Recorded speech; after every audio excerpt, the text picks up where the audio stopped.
there are more ages that we have yet to explore. Hi, I'm Nick, and this is Classical Studies on Retro Games with Nick. Welcome everyone to our playthrough of Myst 3 Exile.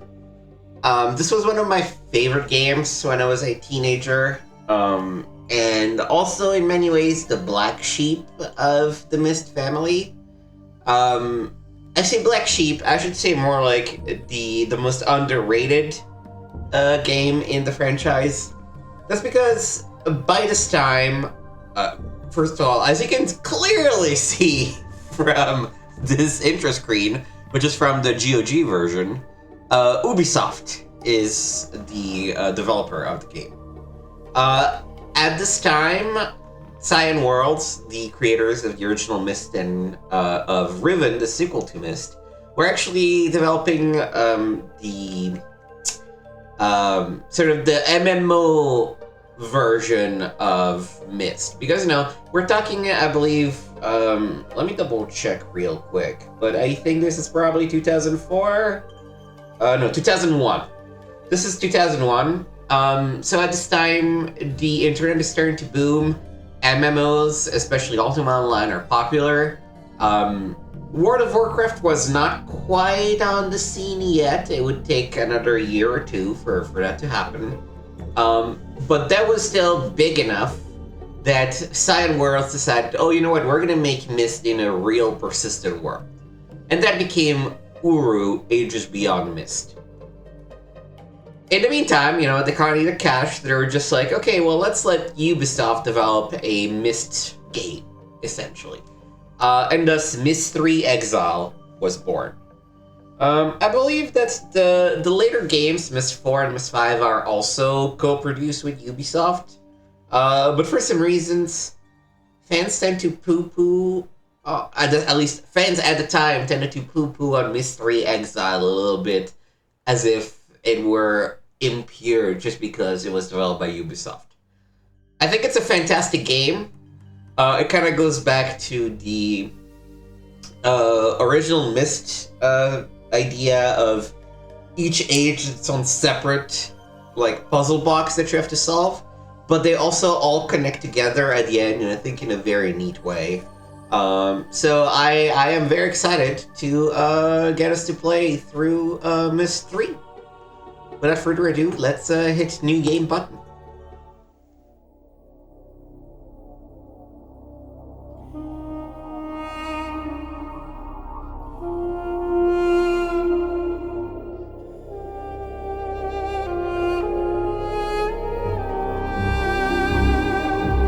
I realized as our group linked back to Dunny that we should not restore the city as we had planned.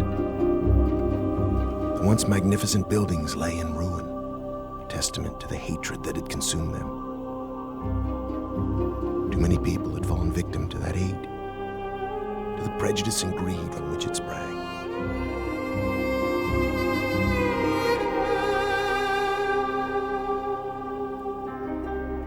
Gazing out across the cavern, I decided to write another age, one that would help the Dunny survivors begin again, free from the tragedies of their past. So with my wife, Katherine, supporting me, I put aside that past to write a future. More than a year has gone by since I finished writing Releeshan.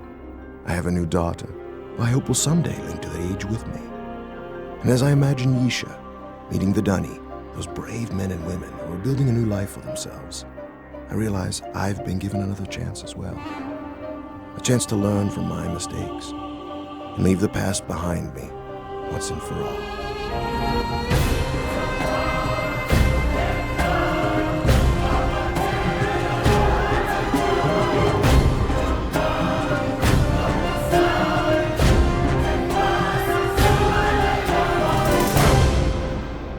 Alright, I might need to turn down the volume a little skosh because desktop audio was going a little crazy right there. So I apologize for the peak. Breathtaking, isn't it?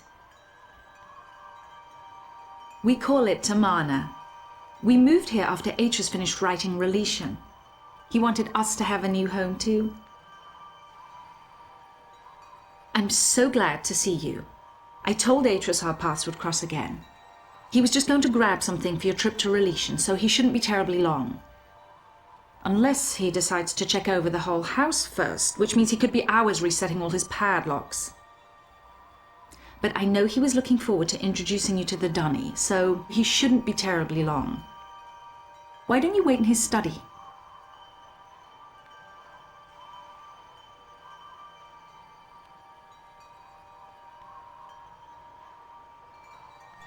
Alright. Options. Overall volume, let's take it down some notches.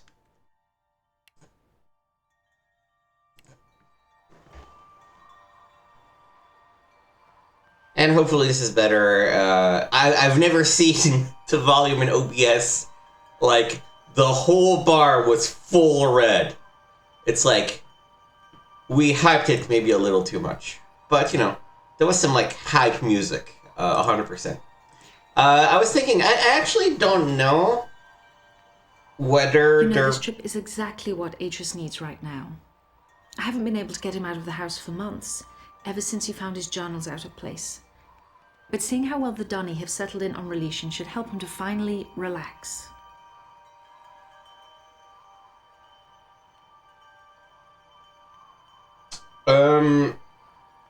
So as I was saying, I don't know if there might have been a book or two maybe that explains what was happening with the Dunny civilization, because, you know, like, the last we knew of,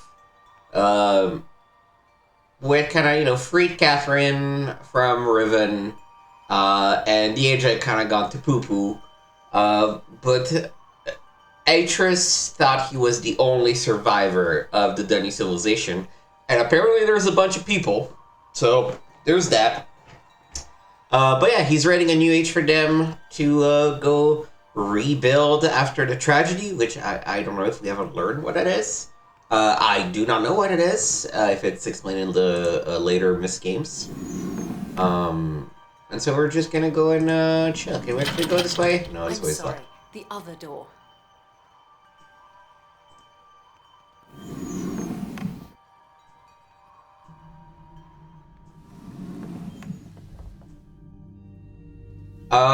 As with a lot of Myst games, just beware there's going to be a lot of reading that's front-loaded. Come on. Thank you for responding so quickly to my request for Nara padlocks. As you know, security in Tamana has become an important issue of late. Perhaps I am overreacting, as Katherine suggests, but the idea that someone may have been sneaking into my study, reading all of my journals, disturbs me. After what happened to my library on Myst, after my own sons, Sirrus and Achenar, destroyed so many of my books, I've come to realize how delicate the link is to my worlds. I've never been able to repair those burned books, to link each age and find out if the inhabitants survived. These padlocks won't change that situation, but they should ease my fear of trespassers considerably. Sincerely, Atrus.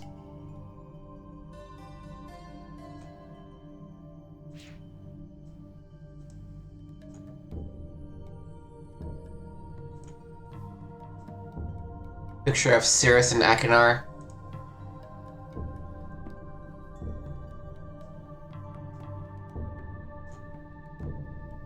A drawing of Katherine instead of a picture for some reason.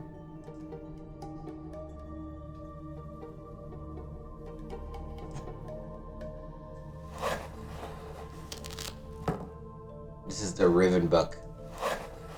You notice this is the Riven symbol. Still keeps it closed, even though it's busted.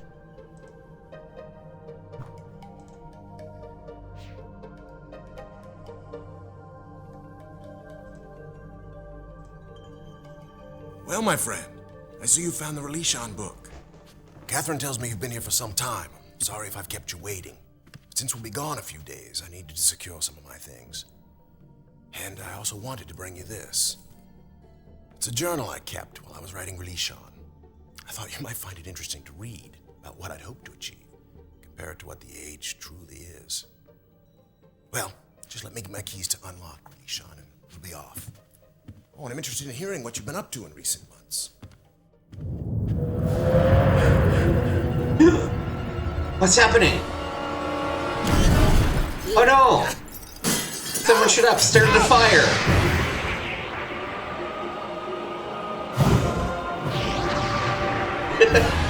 I just realized that,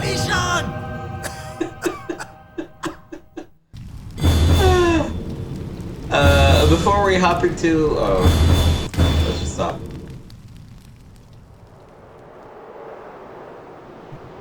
The music volume is still too high, I think.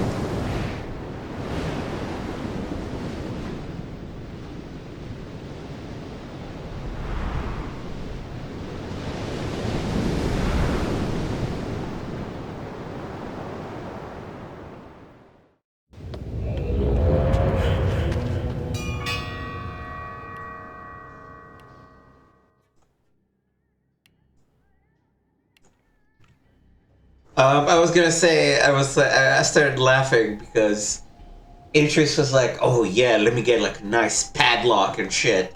And then of course, if you really want the book, you can just like bust the glass that is, you know, like, why would you keep the book in a fancy glass dome that can very easily be broken? Alright, let's read Atrus's journal first. 93-525. I always feared this day would come. For years, Katherine and I have dreamed of restoring Dunny.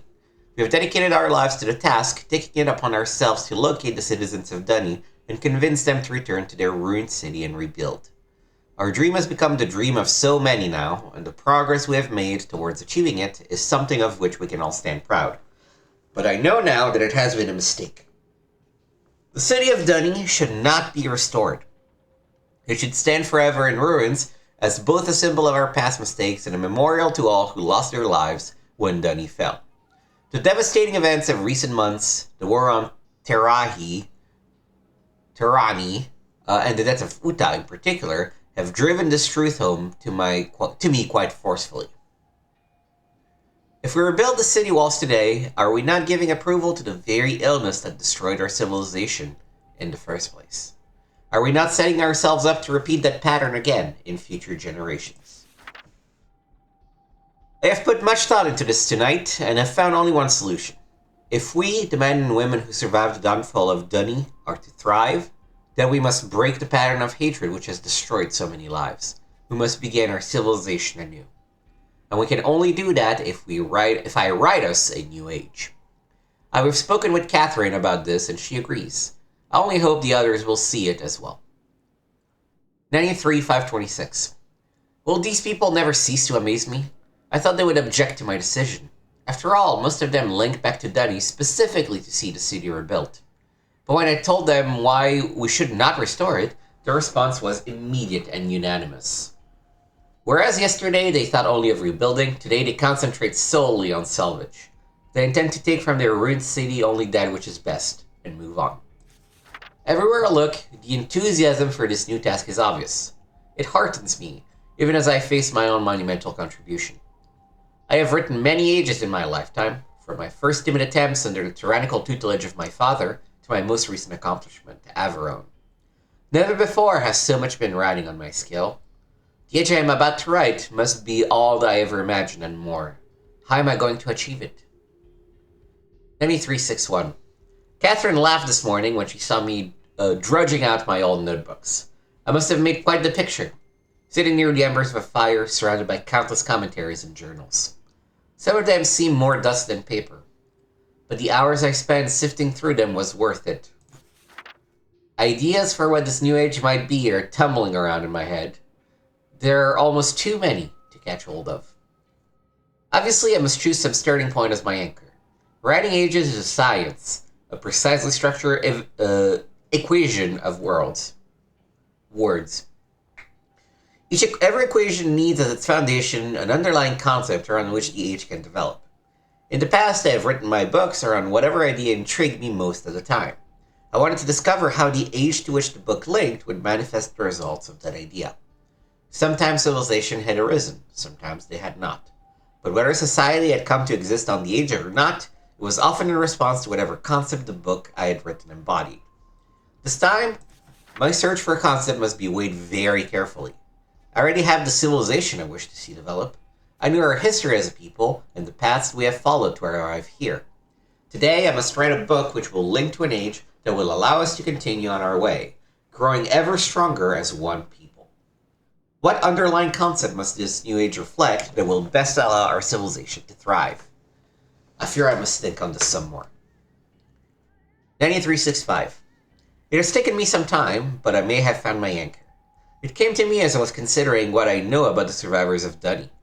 We have seen so much tragedy in our lives, from the destruction of the city to the suffering and loss of loved ones due to plague and deprivation. Yet even in the midst of these adversities, my kinsmen and I have found the strength to keep going. We have tapped into our individual strengths and transformed ourselves into something much stronger. It is a characteristic I have seen in several of my ages, whenever I focus my writing on the inherent energy sources in the world. Long ago, grandmother taught me that no life, no possibility for life in an age, exists without the presence of energy. By tapping into its latent energy sources, an age moves out of stasis. It grows, transforms, and develops. Energy is the underlying fuel that powers activity. To put it more simply, in bold, energy powers future motion. And we're going to make a note of that.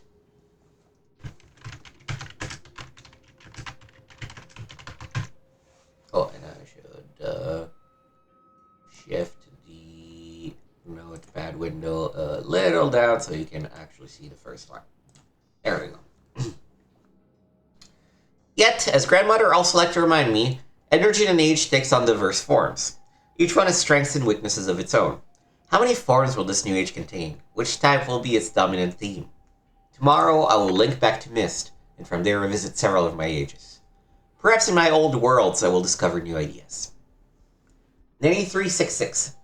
I'd almost forgotten how painful it is to revisit Myst. In the 10 years since my son, Sirrus and Achenar, left me trapped on Kveer Island and burned so many of my books, Katherine and I have rarely linked back. I told myself we were always too busy. First with writing ages like Averone, then with searching the ages of Dunny for survivors. I always said we would spend more time on Myst eventually. The truth is, I have been avoiding the age. Seeing the island in its current condition ignites such anger and grief. I am immediately reminded of the betrayal of my sons, as well as the cruelty and greed with which they plundered my ages. I know I am partly responsible for these acts. I constantly wonder if there were something I could have done to reach out to the boys before... Enough! Nothing can change the tragedies of the past. Like my Dunny kinsmen, I must salvage what is best and move on. Perhaps in the process I will find forgiveness and hope. 93-10-17. Once again, I am back on Myst Island, having completed a lengthy sojourn through several of my ages. The trip itself was not as inspiring as I had hoped. The Selenitic age was especially disturbing, but has it not always been so?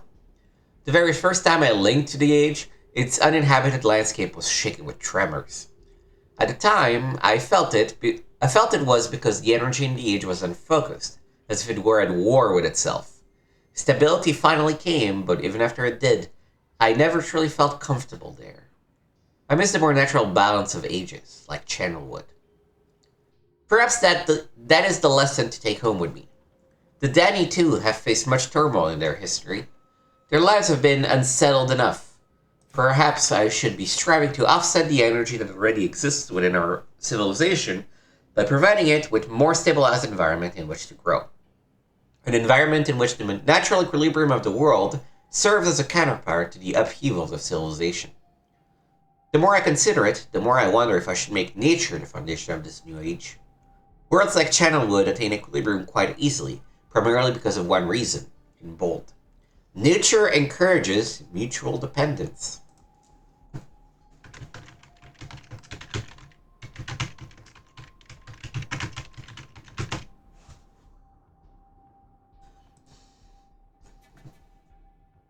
As one life withers and dies, it provides nourishment so that another might live. Plants become food for other animals, and the waste products animals cannot absorb become nutrients to sustain the other plants. So long as nothing intrudes to upset this balance, nature can maintain itself indefinitely. An interesting metaphor to set it as an example for my people. I think I will confer with Katherine on the subject. Her ages always exhibit symbiosis more dramatically than mine. Perhaps she should help me write this new age. 93-10-24. I am so tired I can barely think right now, but I will force myself to stay focused, for I have not written anything in days. The moment I linked back to Dunny, I was besieged with requests for my assistance. Master Tamon wanted to consult over which stone cutters were worth salvaging. And did I think the rock in this new age would be difficult to sound? Oma and Exile needed my opinion about a new history they'd uncovered. Should they hold off on starting its translation, or would paper supplies be scarce in the new age? There were so many questions needing answers, I barely had time to see Katherine. She, of course, laughed at my dilemma, saying that I had no one to blame but myself. After all, I was the one who encouraged the Dunny to start over. Naturally, they would look to me to keep them moving in the right direction, unless some other force stepped in to change that view. Her words made me realize a fundamental principle I had thus far been ignoring. All this time, I had been debating whether to make energy or nature the underlying framework for this age. But there is another equation to consider. An age based solely on the future motion of energy will face constant upheavals, most likely at the cost of tranquility. And an age based solely on the mutual dependency of nature can become so balanced over time, it may cease to tolerate change. Yet to continue to grow as a people, Dunny civilization needs both. Occasional upheavals followed by periods of balanced stability.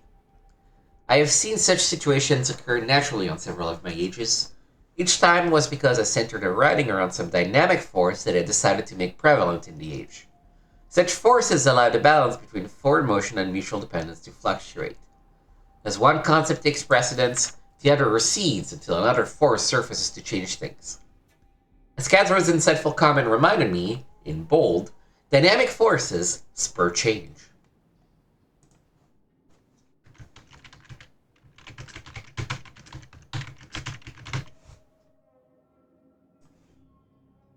I am too tired to think more on this tonight. Hopefully in the morning my thoughts will coalesce. 93-10-25. Katherine surprised me today. Apparently while I was off visiting my ages, she linked to Myst by herself. She did not say so, but I could tell that her visit had been painful. More than ever now, I am convinced we must find a place to begin again ourselves. Perhaps when I have written this new age for the Dunny, I will put some thought into where Katherine and I might live. 93-10-28. I cannot believe I did not see it before. All this time I had been struggling to describe the perfect age for the Dunny. I have considered and then rejected several underlying concepts which I felt might best set the course for their future, as if I alone should determine how Dunny civilization will grow. In my own way, I have become as egotistical as my father. In truth, I owe this realization to Katherine. Sensing my indecision about the new age, she led me on a walk around Dunny. Salvaging efforts were well underway, with teams of people scouring the ruined harbor district. As I watched my Dunny kinsmen deciding which parts of their culture to retain, I realized they do not need me to determine their future. They are quite capable of setting its course by themselves, regardless of what age I write. This realization has opened my eyes to the best way of approaching my task. I no longer need to worry about which underlying concept, energy, nature of dynamic forces, I should make prevalent in the age. Rather, I must strive to include them all. I must write a balance of systems into the descriptive book, enough so that the Dunny people will constantly be challenged to attain their ultimate potential. As grandmother often pointed out to me when we spoke about ages back in Myst, in bold, balanced systems stimulate civilizations.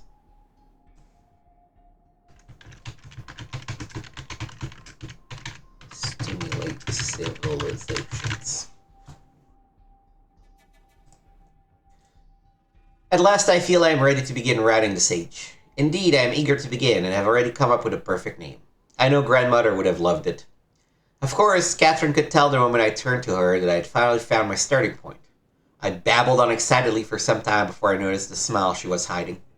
When I saw it enough to grow suspicious, she handed me one of my oldest age books. She must have picked it up when she linked back to Myst. Seeing the name Jnanin emblazoned on the book cover, I could only shake my head. The one age I never got around to revisiting was the one that might have helped me the most. How foolish was I to have completely forgotten it. I think, after I have finished this work, I should take one final trip, if only to help restore an old fool's memories. Alright, and that's the end of the journal. So let's see where we are.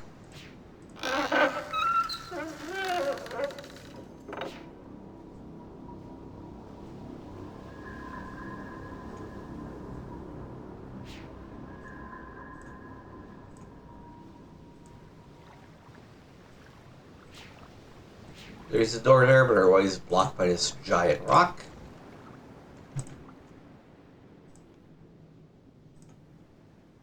There's a symbol here on the wall.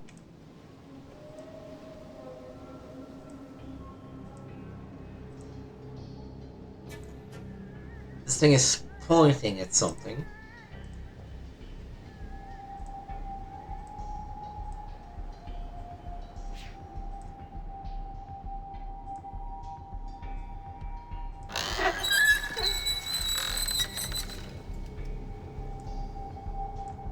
It's probably a good idea to get things to point at other things.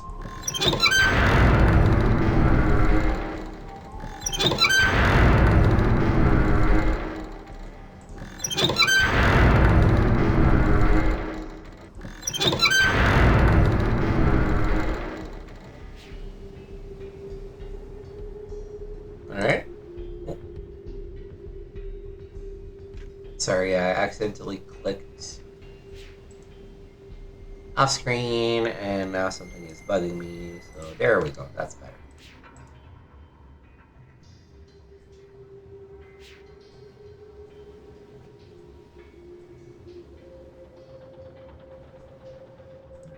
Go down. Whistling Rock.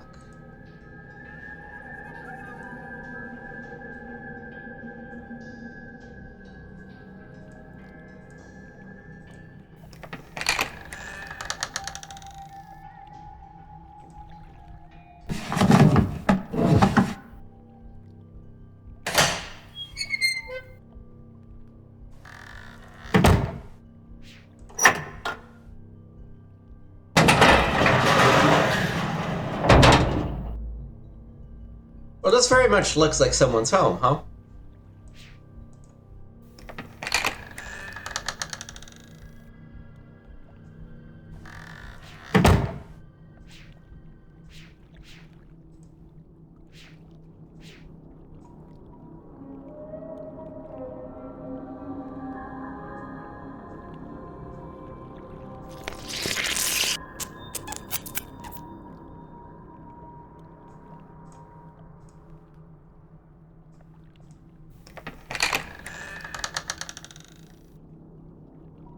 I think this game looks very good too. You know, we are... Last one, what, is 7 years after Riven? I think Riven was 94? No, Riven was 97. Myst was 93, Riven 97. So it's 4 years later. And, you know, at this time, 4 years was a lot, technologically speaking. Right, 4 years is the distance between a PS1 and a PS2. So...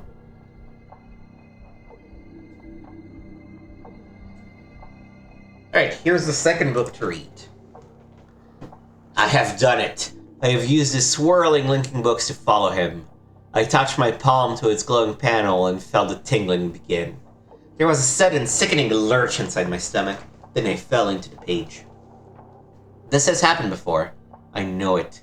It happened the first time I came to this place, when I followed his murdering sons from Narayan. It happened when I used his hidden books, and it happened when I finally opened the machine, right before the fog first ate my mind. The fog didn't find me this time. When I opened my eyes, I was alone in a room. I was standing in the home of my betrayers. I couldn't move. I was afraid. I thought they'd know what had come, and they would be waiting for me, just like they had waited inside this very tusk. I was afraid they would tie me up again, that the poisoned snakes would strike. But the silence was unbroken. The whole house was still. And without really knowing what I did, I started to search. Every room, every floor, every cabinet. I found his journals. Atrus never-ending journals. I found the book that brought me back to this world. The lesson world, he calls Janani. Oh, Tamra, my love. How long have I been trapped here? How much of my life has been eaten by the fog? The face I see in the lagoon isn't one I remember ever wearing. It's so much older, so much more savage. But it is me. It is Saavedro. And I remember what they did. How they led my people to death. I have returned several times to Tamana. I am searching for some sign of his sons. I was certain they would run back to their father, but so much time has passed. So many years in which to forget about my people. Is that what happened, Atrus? Saving your beautiful new home, enjoying life with your dear wife and family? Did you become so busy envisioning new worlds that you forgot the ones you already created? I must be very careful. I must not let them know that I am free. I will read what journals I can to figure out where these two sons are hiding. And when I've found the sons again, and when I've got the whole family together, I'll bring them down. Atrus and his family will suffer. The way I have suffered for years. Sirrus and Achenar are not in Tamana. Every day I become more and more convinced Atrus' sons are not there. What happened, Atrus? Did you grow tired of them the way you tired of Narayan? Did you abandon them the way you abandoned my people behind your shield? It does not matter. I can still take revenge against your father. Now that I'm no longer stuck on Jnanin, I can avenge all the dead in my world. I have already reopened his other books. I have begun making changes in those worlds using his own lessons against him. There is still much more work to be done, but eventually I will lure him into this tusk. I will find some way to make him follow me here from Tamana. For now, I will concentrate on the Orbites. It is not a natural part of this world. The material that creates it is like nothing I've seen. It reminds me just a little of the shield. And if it is the same material, it can't be damaged. But perhaps I can damage the other devices.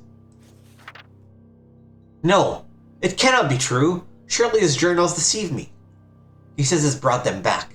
He says it's given his Dunny breath of new life. But how? How can one man have such much power? How can one man's writing reawaken a dead world? I don't know what this means. By all that is sacred, Tamra, what can it mean? It doesn't change a thing. I can still continue as planned. I can still seek revenge for my people.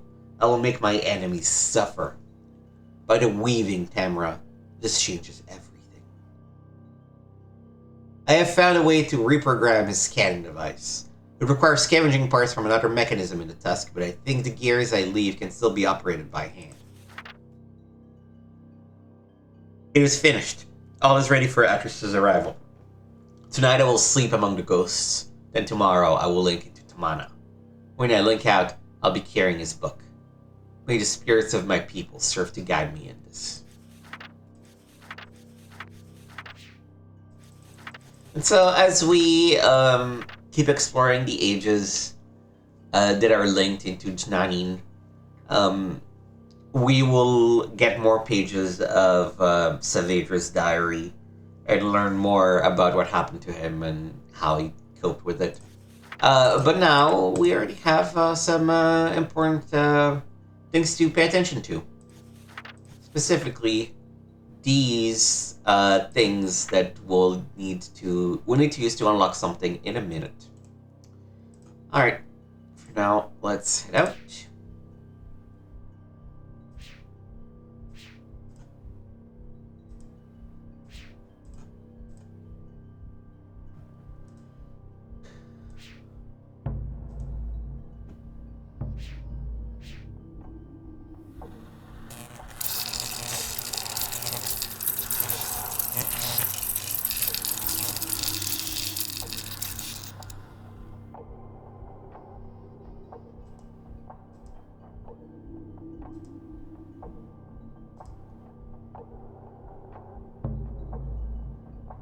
He tried painting his wife, but couldn't quite remember the eyes, huh?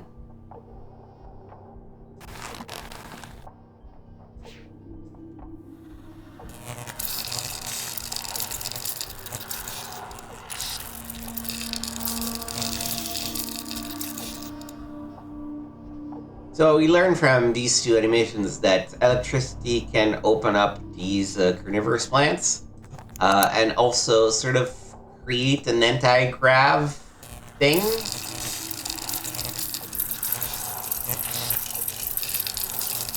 On that material kind of thing.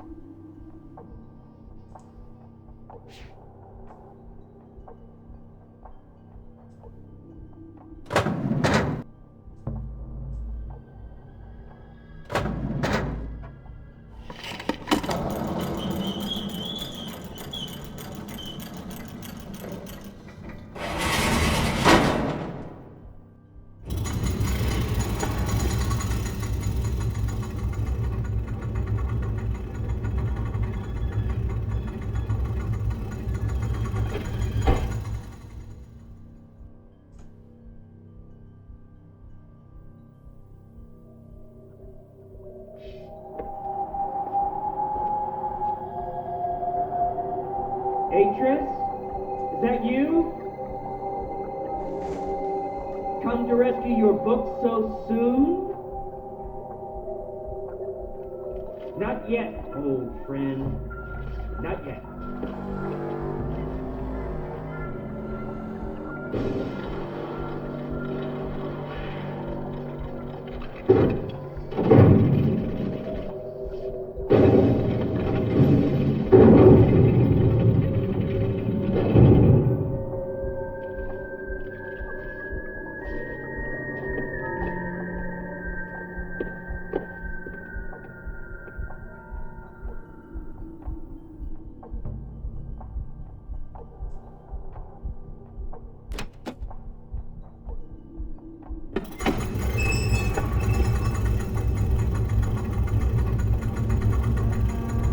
It's a little sad that he thinks that we are,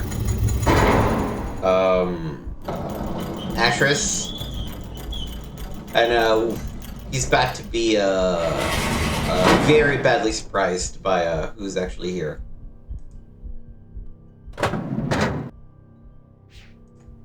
So now what we need to do is to activate the elevator.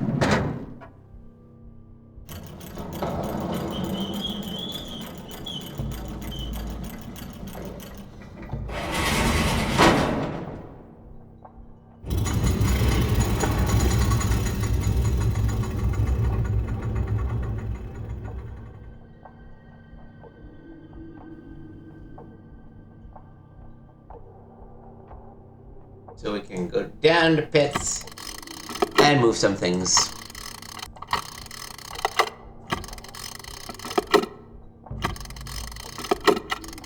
If my memory serves me right, it's 322.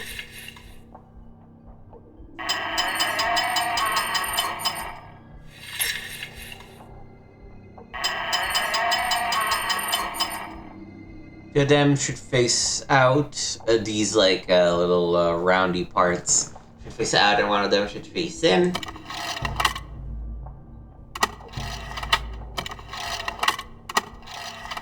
Oh, and this should be put in.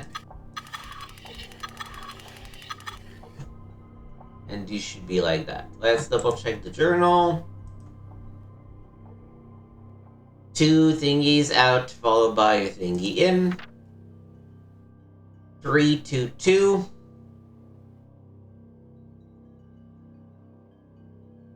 There might be 211, but let's try 322 first. And the thing should indeed be marked in. Okay.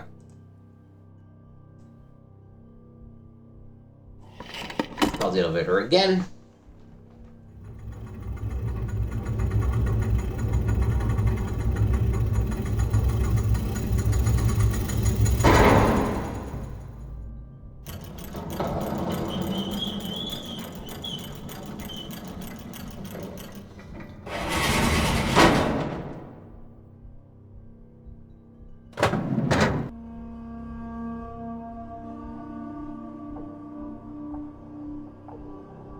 Alright, so let's go back up.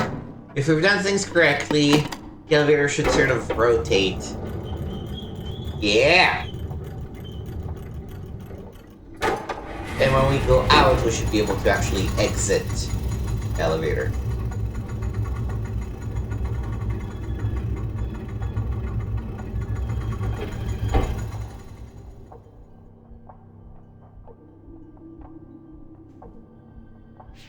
Because that just looks out.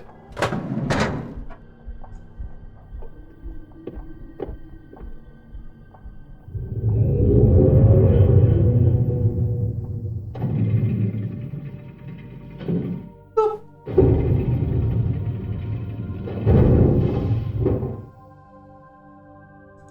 Well, that was jerky.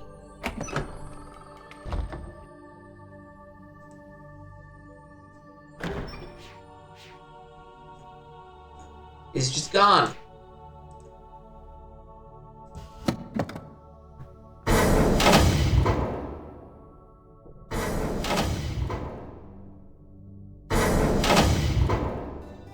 But don't worry, the spirit is gonna talk to us.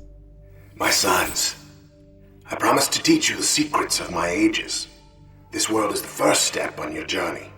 Search the island, and you'll find 3 linking books. Each connects to an age in which you will... Hello, Atrus. Been a long time.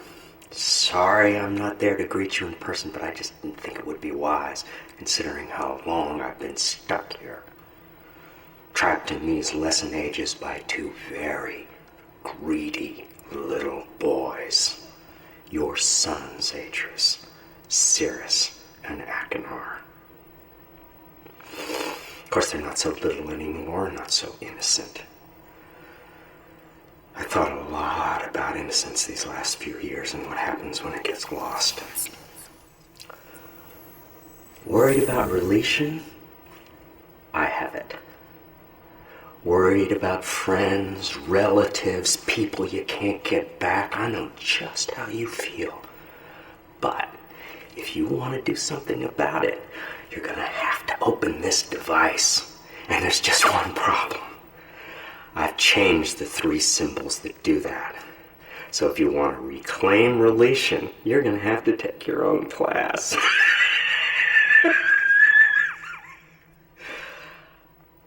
Find the 3 symbols, Atrus. And don't keep me waiting forever.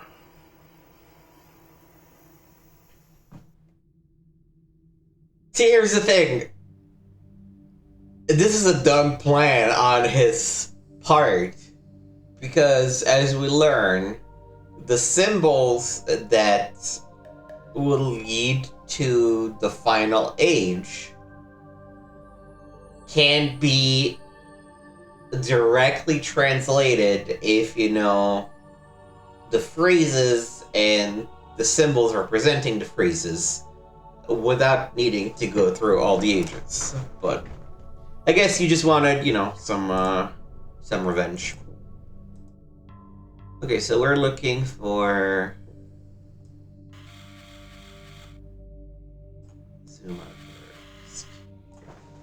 Okay, we're looking for a spot where this dove would be. There it is.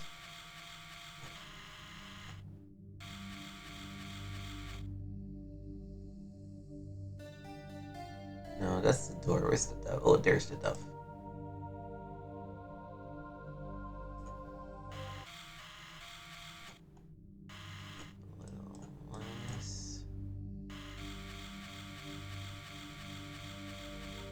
It's making it worse.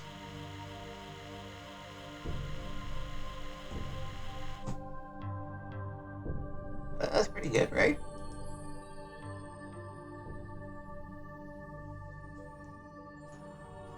Now, I don't quite remember everything to that level, so I don't really remember what this does. I just know it's something we have to do.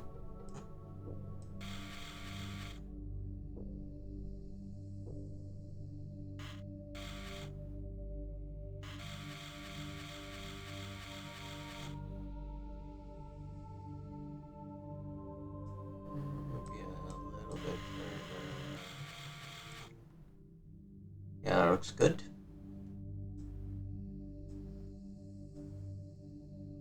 And then you...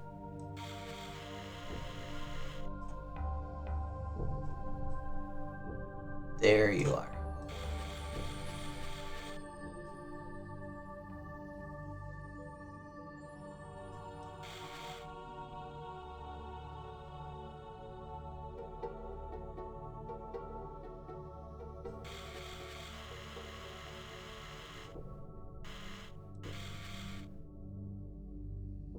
Oh, and I guess, okay, so, now I remember.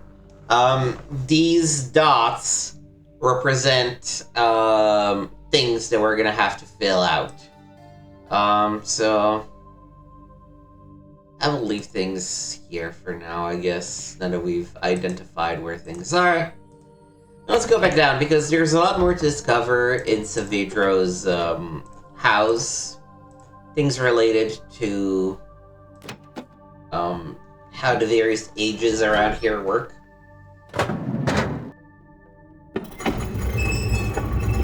I mean, in a way, it shows that Atrus designed this age really well because Savindra learned all the lessons that Atrus wanted to impart on his sons.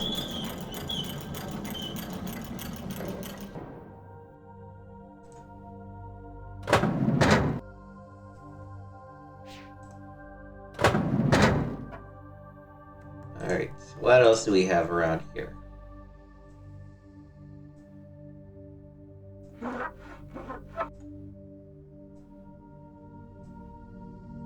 Oh, this is important. So one glass crystal is 4 wood.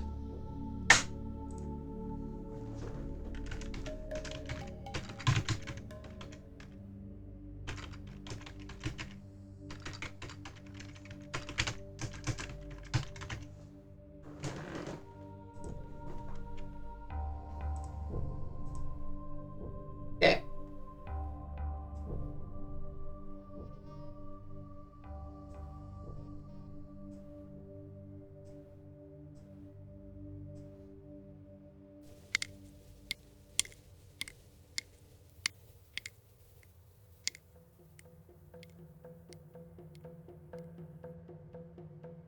This is just a physics concept where if you divide the stick in 2 and one side is twice as long as the other, but the shorter side is twice the weight, then things are still in equilibrium.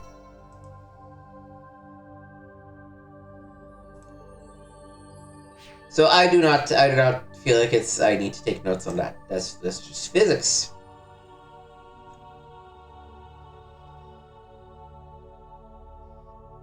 Oh, this though. 4 crystals equals 1 metal.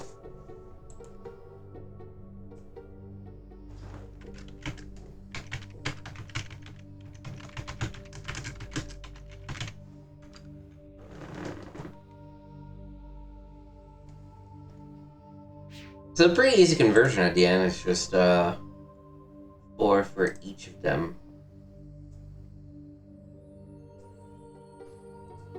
Alright, I think that's it for the inside of Savidra's house.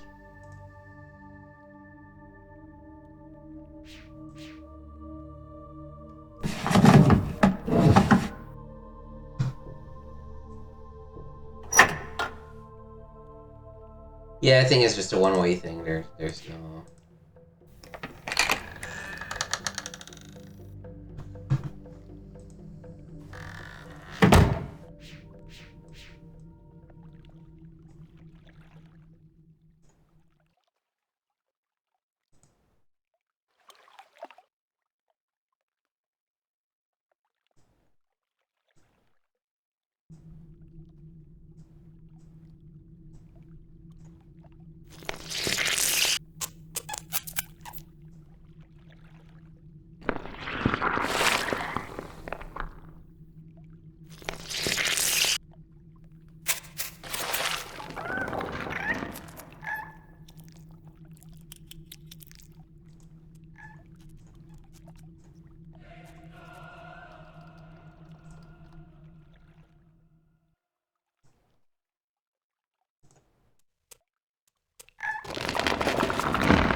So what happened there is that this type of plant fattens when it hears the noise of the predator, and so we're like, hey, amplifier plant, point at a little critter so we can actually cross this thing.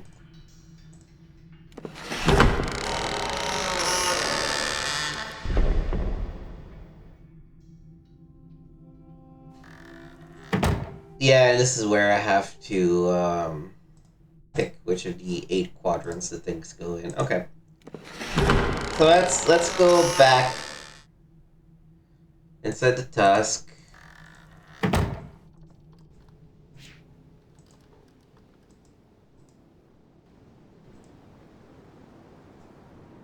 Let's point this thing in a proper direction while we're at it.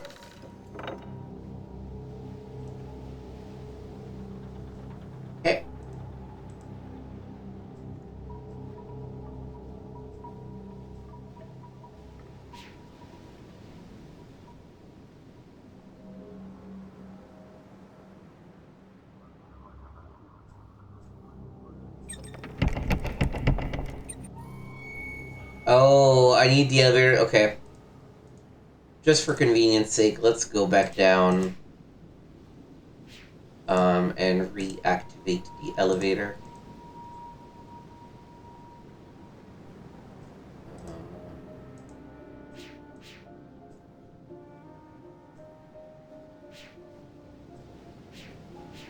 Why are you not letting me walk through? Is it because it's from here? No, it's because it's from underneath.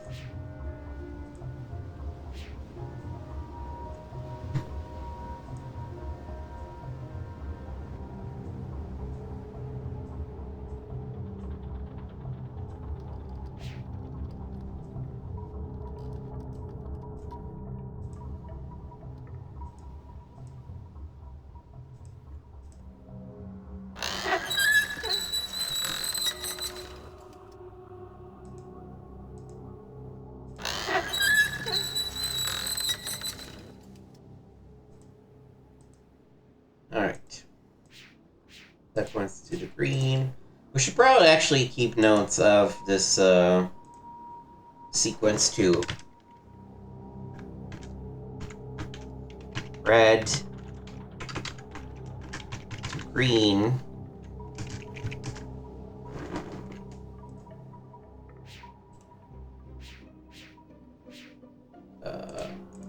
There we go.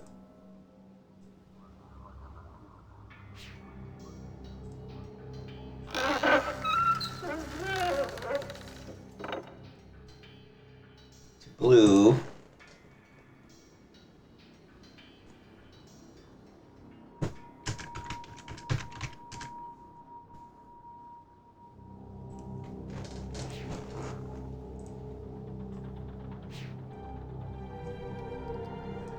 Alright, let's take the ladder here.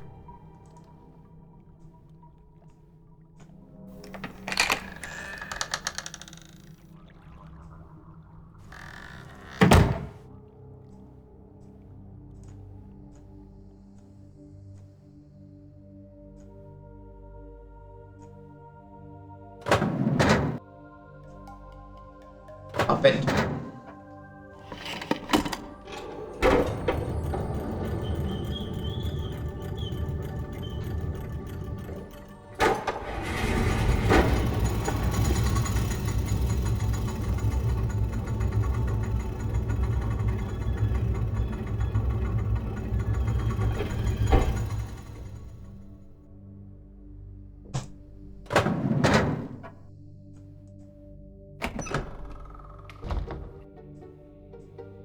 Right, then let's do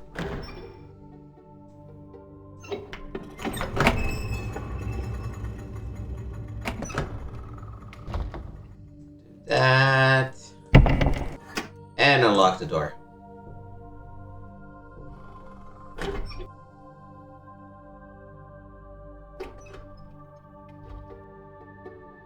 Why not just leave both doors open, bro?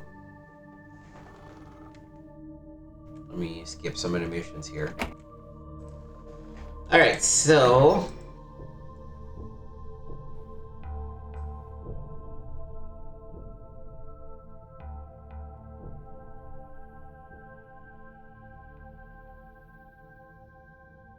So it's gonna fit one of the 8 cardinal points. Well, does it?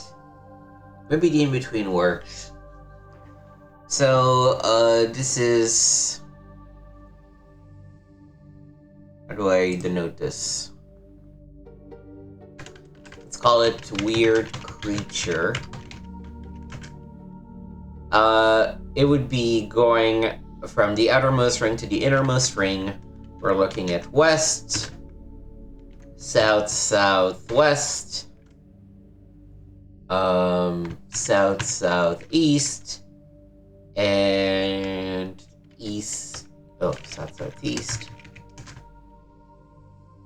and then southeast, east.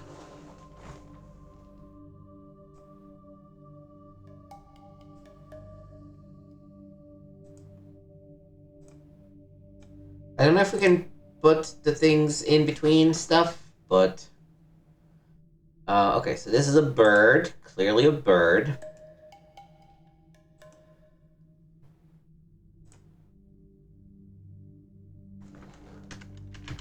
and a bird, we're looking at from the outermost layer, the outermost up there, northwest, southwest. Oh, I guess no, it would be west-southwest. That's how we denote things. This is east-southeast. And then I think the third one is just south, and the fourth one is just west. But they're sort of like in between.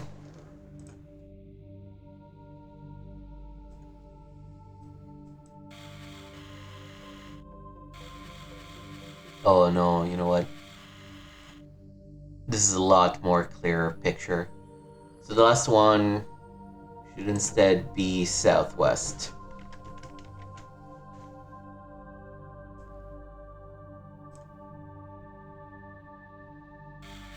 And this is the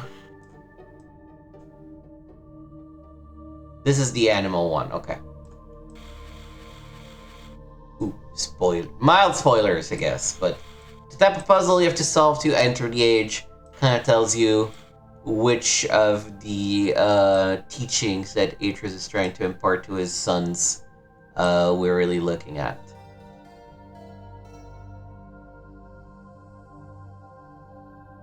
Yeah, okay, I stand by the order, so this is northwest, this is east-southeast, this is, west-southwest, this is just south, and this is just southwest.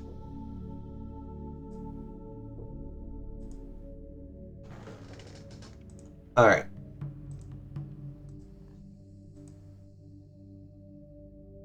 This one I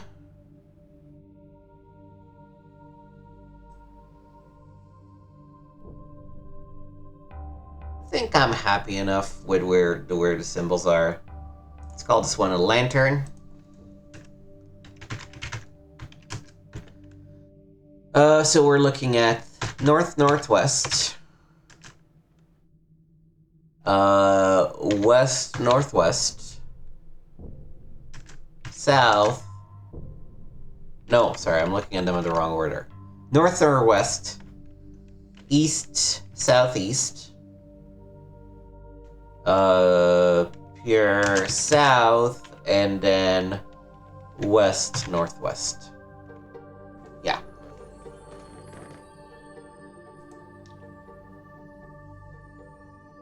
Take another look at this guy, just to make sure I've notated things correctly. We're looking at west, no, south-southwest, west, south-southeast, east-southeast.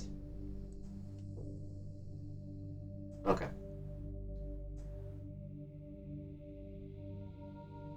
Alright.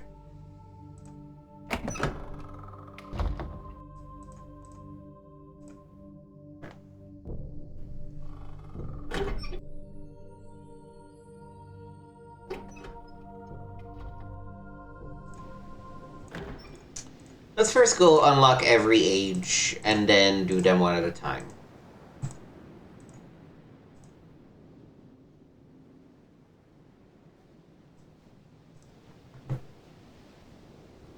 Okay, so yellow is the start of the sequence. And it points to blue.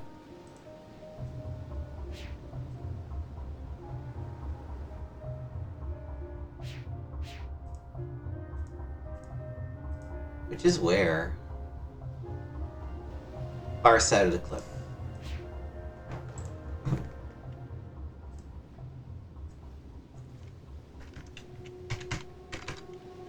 So we might actually need to reverse the red and green.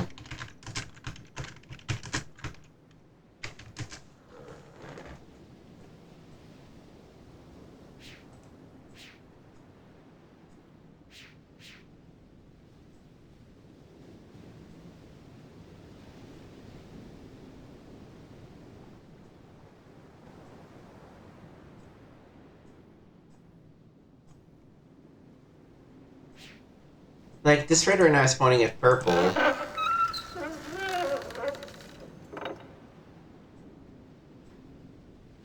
I guess the choices are purple or ocean.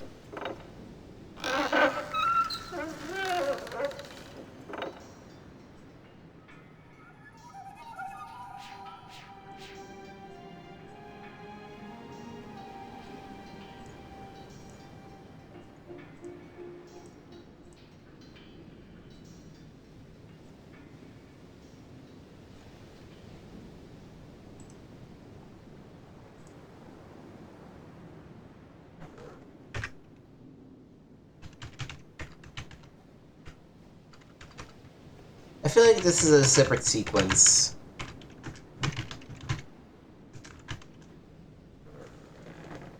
Oh, red, purple, yellow.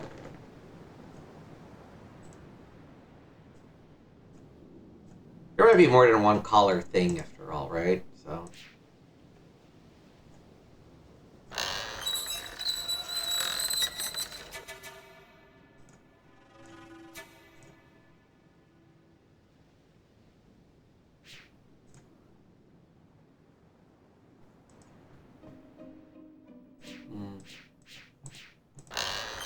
Maybe I should hold on doing these until I've found the...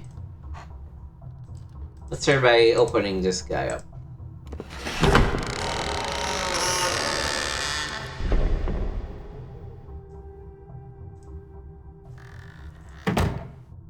Alright, so for the bird, which is this world, would be north-northwest.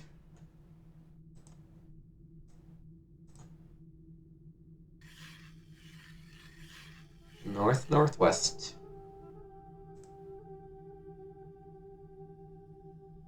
I guess I can keep it up just for help. Oh, south-southwest. South-southeast. And then east-southeast. If things are correct. Damn it.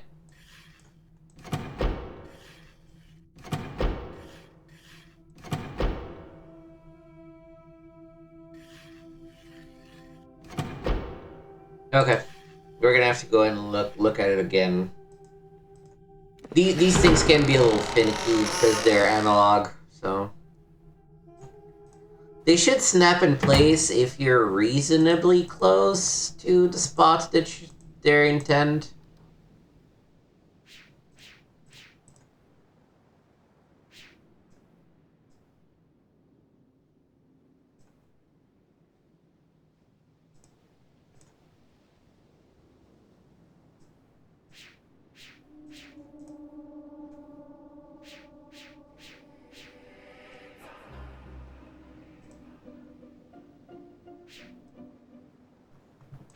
This is the only thing I can access up here, huh?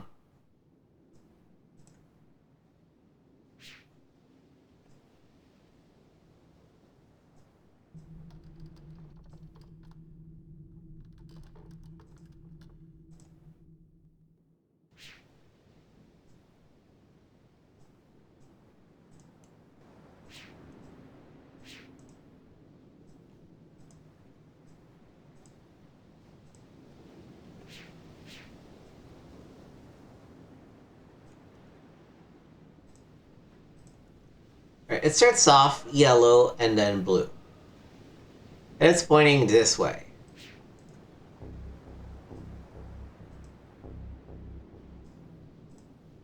This is the problem.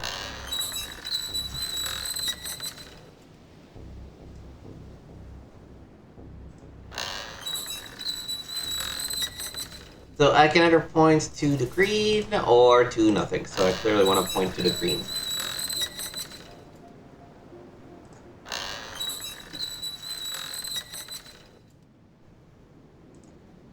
So yellow, blue, green, red is right as the first half. So these are this I can delete.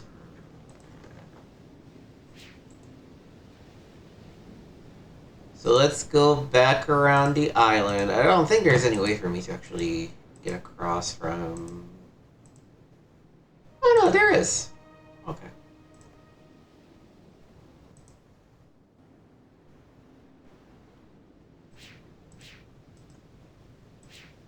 Oh no, there isn't.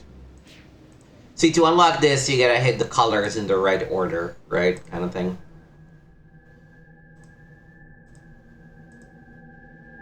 So we can go by the Whistling Rock. Wait, no.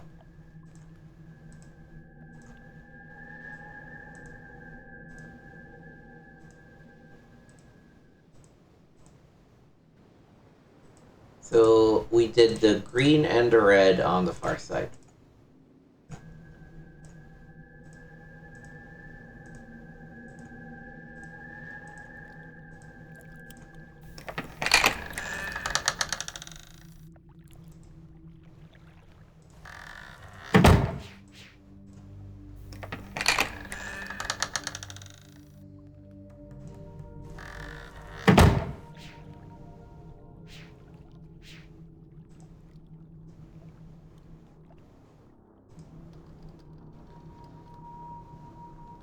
Alright.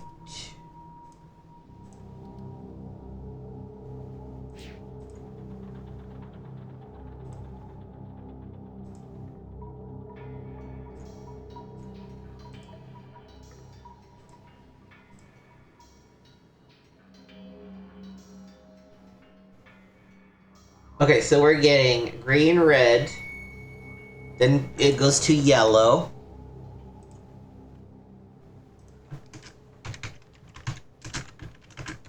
Purple, red.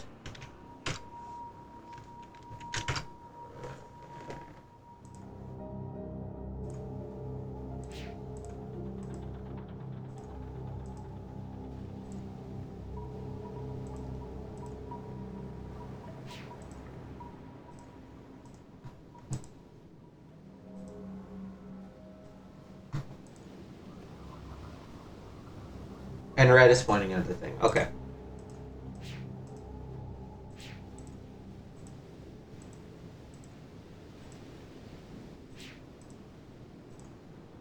Also notice that Saavedro sabotaged this thing, because it could be like just 1, 2, 3.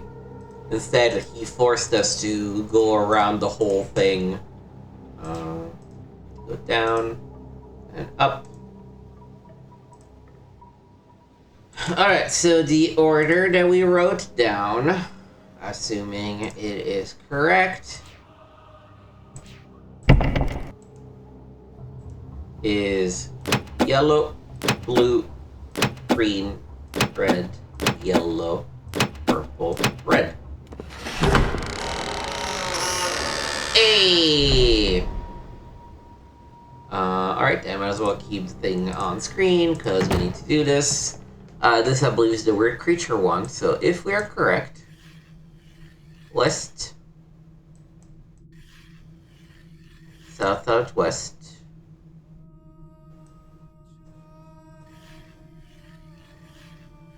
so that's... Oh, I'm a moron. I used the weird creature instead of the bird at the nature one, didn't I? Yeah, but that's exactly what I did.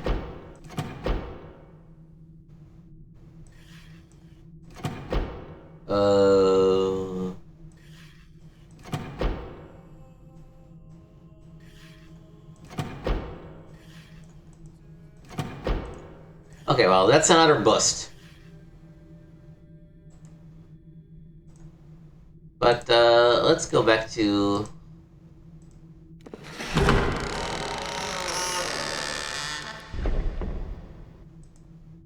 the nature one.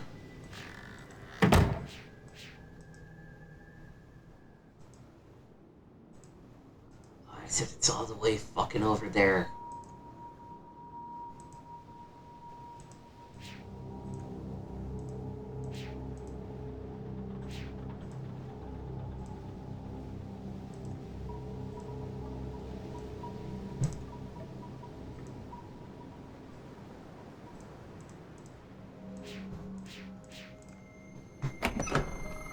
I might need to take a picture of each of these things, because I think we placed them pretty well, but it might just be a little bit more sensitive than just the 16 cardinal spots that I identified.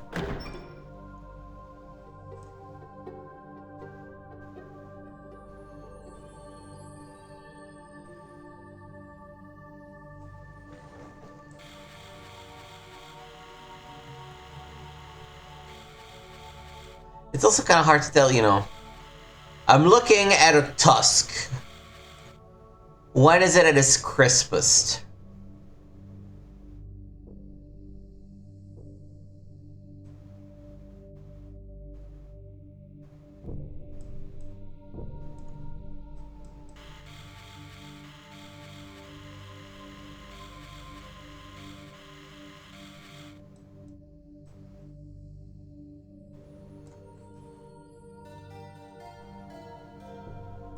Is this crisp enough?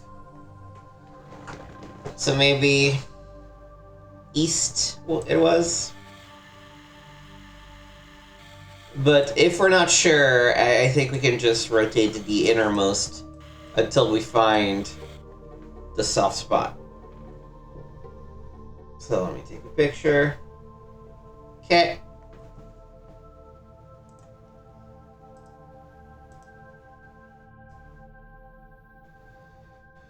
Okay, for this one, keeping in mind I did not actually try it because I input the weird animal instead of the bird. This is what it is. I think I'm pretty happy with it. And this is what we got for the spot.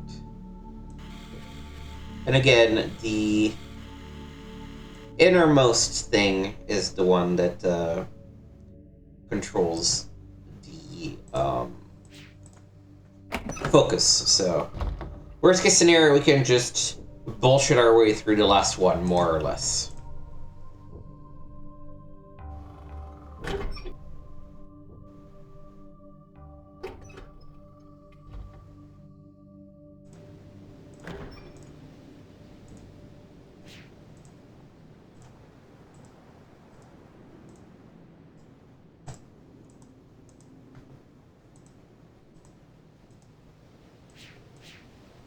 Down.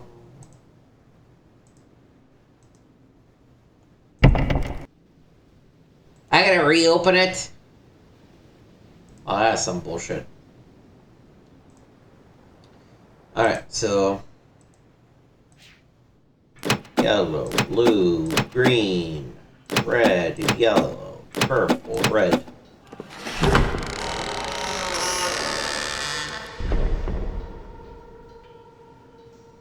Could have kept this shit open, is all I'm saying. Alright, so this is the weird creature. So looking at, I guess I don't really need this thing anymore.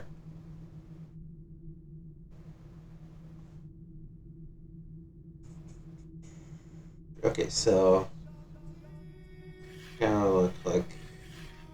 Oh, it's because I had them. I had the order of a couple messed up. The outermost is south and west. The middle one is west. Then we got south southeast, and then we have full on east, or halfway between.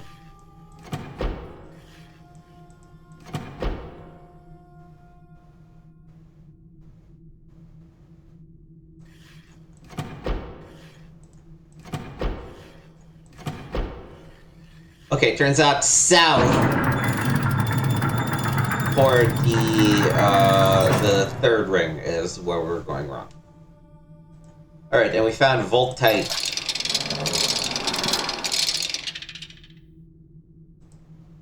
But before we explore it, let's go and open the other two ages as well.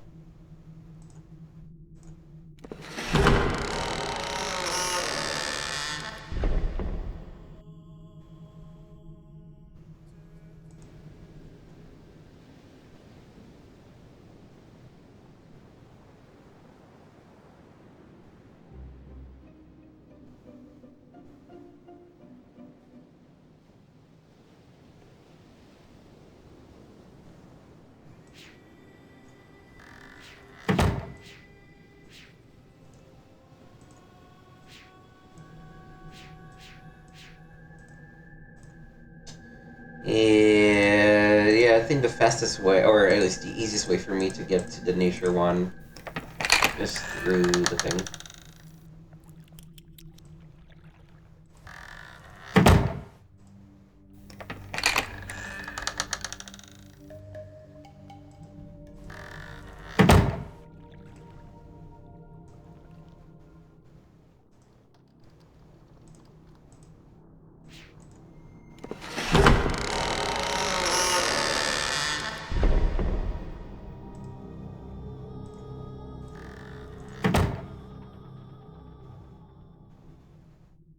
Alright. So, we now need the bird. The bird is the correct one. So we're looking at this. And then this. Followed by this. And finally this. First try? No.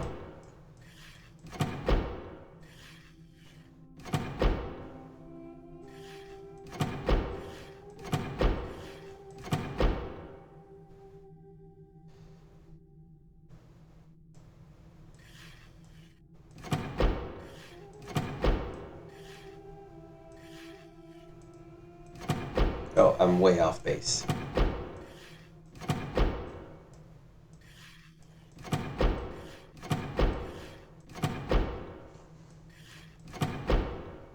This is the bird, right? Yeah, this is the right picture.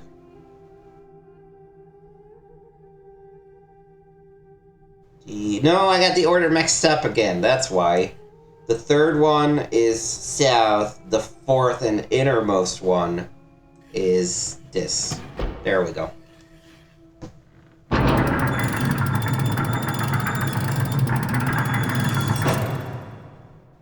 Alright. That unlocked Edanna, the Nature Age.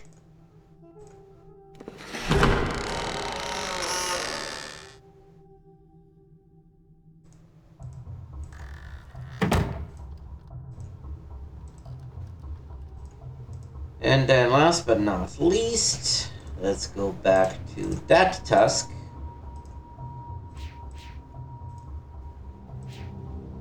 So up. Is this something? Oh, this just leads back to the central hub.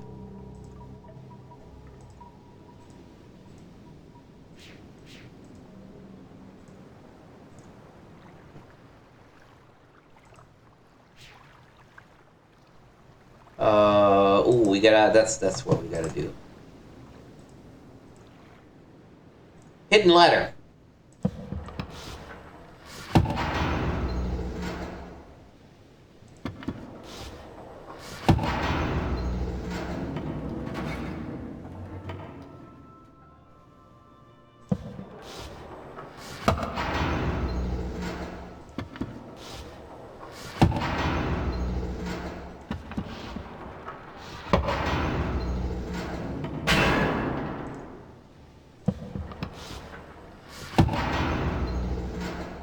Oh, except now the ladder is too low.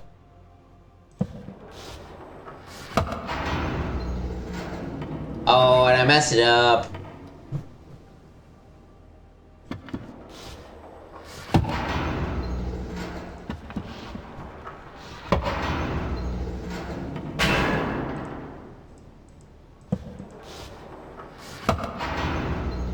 Actually, it kind of worked out. All right.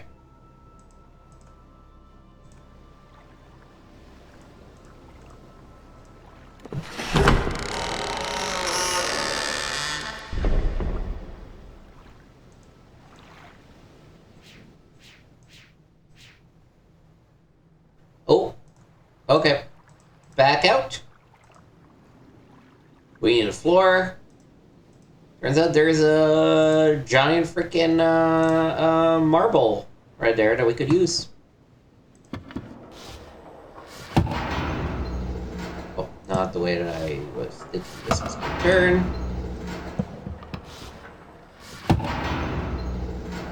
Whee!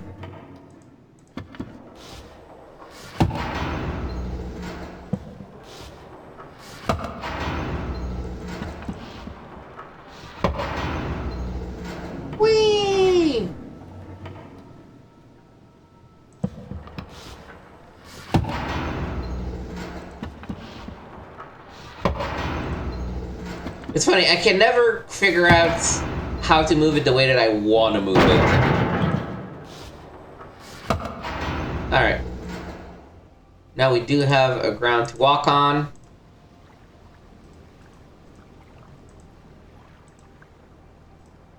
And access this. Now let's not get these messed up. It's this. No, this one goes over here. Yes. The third one is south. And the last one is here. Bingo! Alright, we have officially unlocked all of the ages, so all that's left is to go through each of them. We have one in front of us, might as well just go in.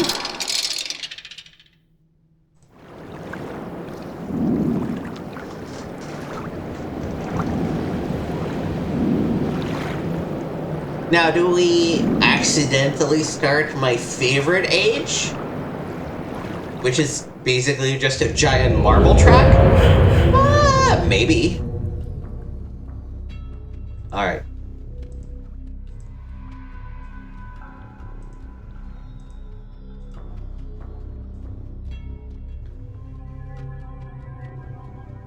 Let's see. So the nice thing about these is that, again, in a similar way to the Myst regions, right? Each of them has its own puzzle. If you get stuck in one, you can just go back and try a different one, but nothing you get in the other ages can help you solve this one. Everything is self-contained.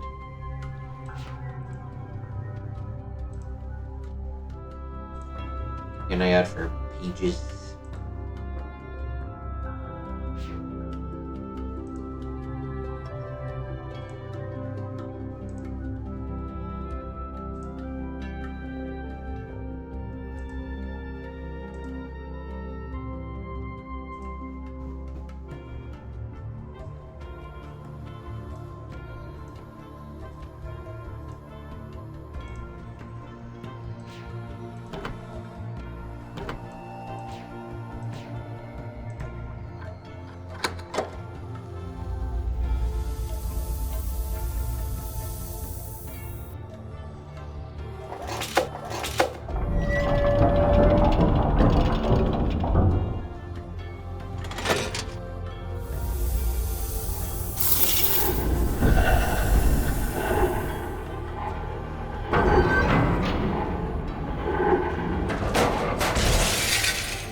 Alright, so what you need to do is you need to figure out how to balance this thing. It has on the side 4 pieces of wood, but it's actually trickier than that because some of the pieces are made of different material. I also believe that this is like a Savagery improvement to this age. I gotta say, for someone who had like a blood vengeance against Atrus, he spent a lot of time messing in each of these ages to get things to work. So we have, so far, 5 pieces wood, 1 piece crystal.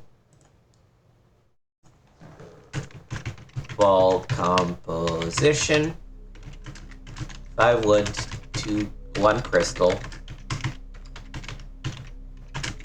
2 question mark.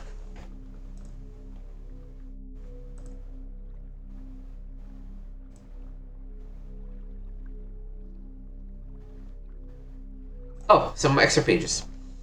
My attempts to produce a carnivorous hybrid have had limited success. I thought I was making greater progress, but the life that grows in the forest isn't like the plants of Narayan. It's much more tenacious, less susceptible to grafts. Perhaps if I try mixing in species from the swamp? No. Oh, right. It was literally just that 1 page. Everything else we've read already. And you can tell how many pages you have because he's like numbering them. in a bit of a weird script, but you can tell that it's this page followed by this page 100%, right? Okay.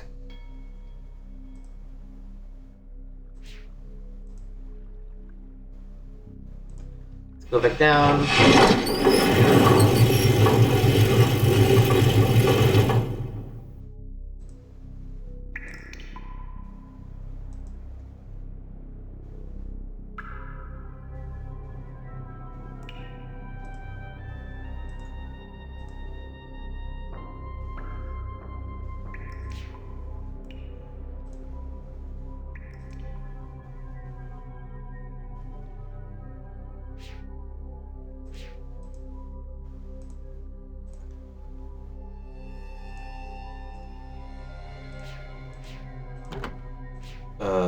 Gotta go up first.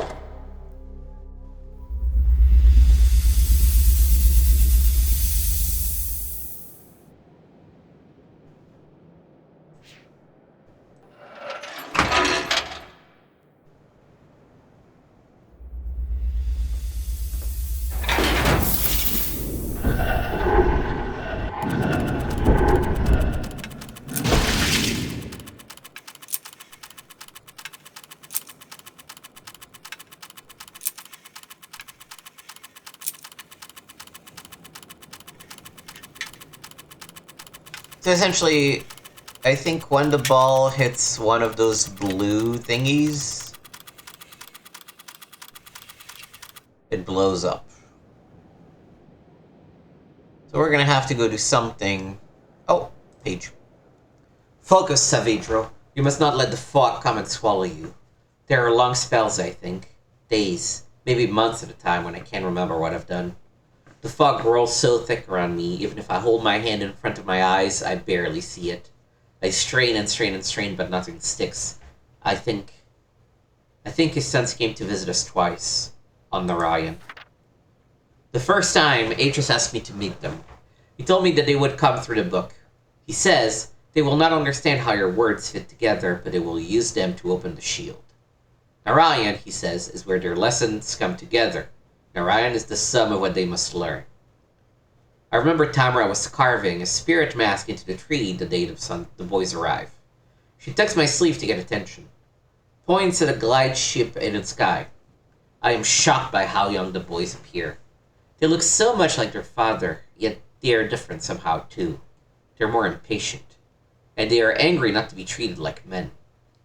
I take them to our home. I tell them I will teach them how to care for it, I say. Together we will encourage the lattice tree to grow tall. They ask me why they have to work so hard. They tell me, no, Saavedro, that was later. That was after Atrus took them away. You know this because when you see them saying these things, they are older. Their faces have become angled and hard. They have grown up into men. And something dark is in their eyes. They tell you they've come back to fix Narayan. But yeah, anyway, we gotta go down and do some shit down there to make sure things work out.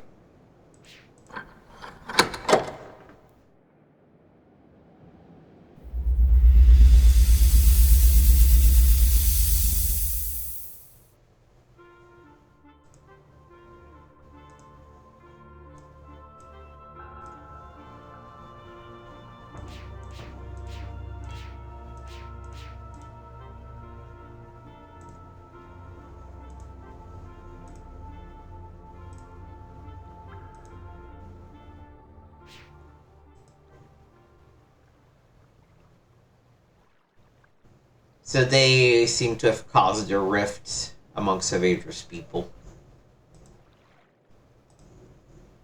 Not a pair of dicks.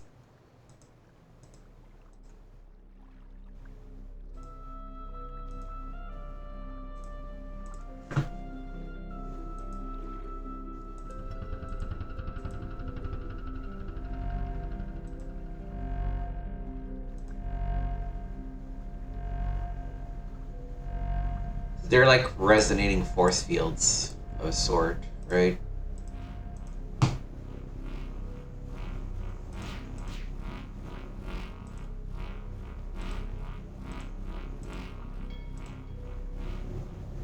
Though at this time I am not entirely sure how to deactivate them.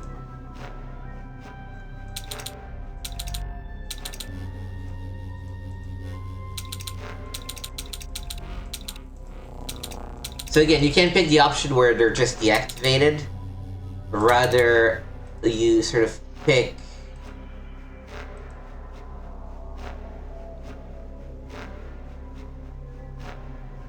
That's a good question. What do you pick? It has to do with the shape of the things, but...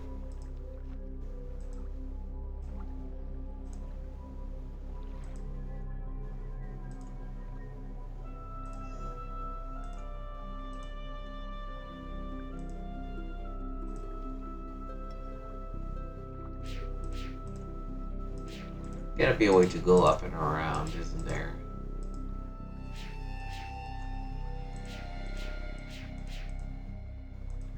Well, it doesn't seem to be the case.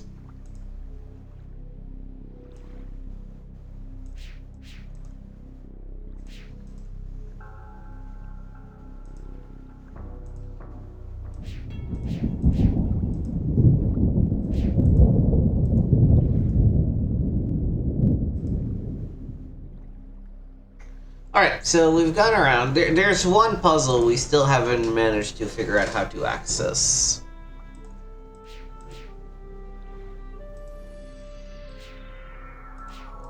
For one, we'll need to figure out what the last two pieces of the ball look like.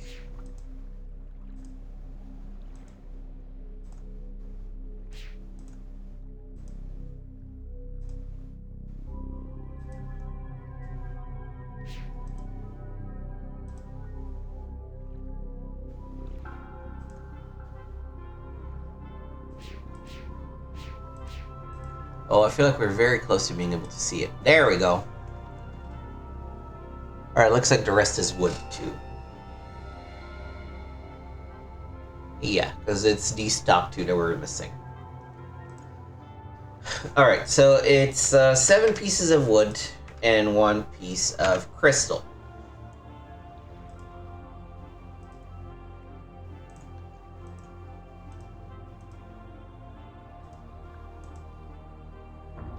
And what does the counterweight look like?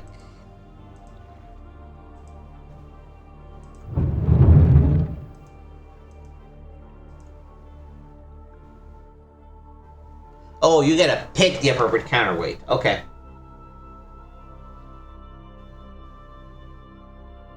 So, to make it identical, so this is not wood, clearly, right? So he purposely removed the option of making a counterweight that is exactly the same weight as the other one. So we need to look at a 2-to-1. So, putting it all in terms of wood, we get 11/8 wood weight. Double that would be 22/8 wood weight. Of these, 4 are set. They're just wood. And so we need to get 22 minus 8 minus 4 is 18. So we need to pick quarters that add up to 18. Keeping in mind, wood counts for 1, glass counts for 4, and metal counts for 16.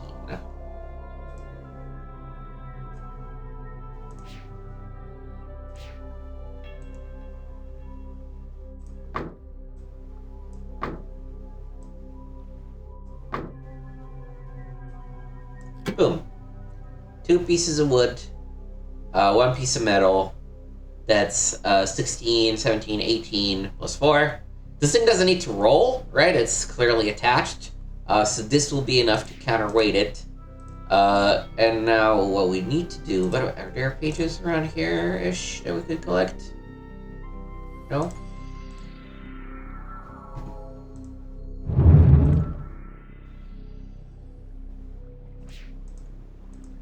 see any pages or anything. I guess they were the ones up here.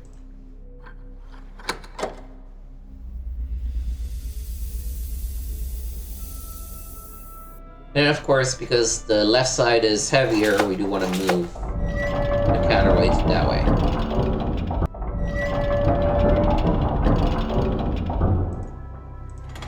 That should do it.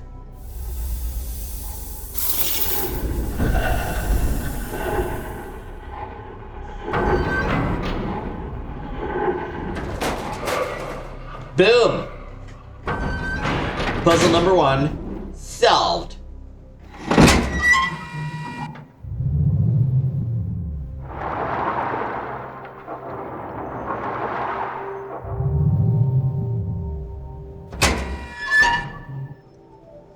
And it gives you this picture, which we'll take, because I don't know of any way of easily replicating that. And this was the middle piece.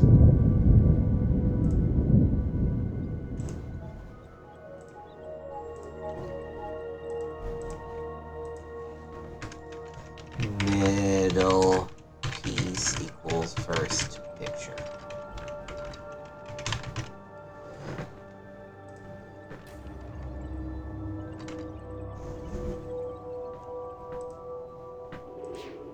Alright, that's one piece of this puzzle having been solved.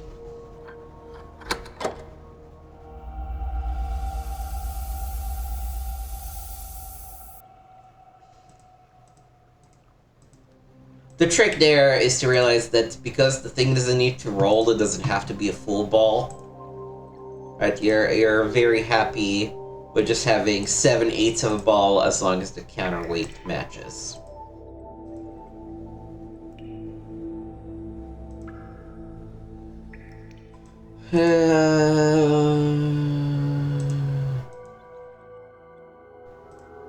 Wait, this leads to that. I never actually went down straight here, did, no, I eventually did, because this is where the sun stuff is.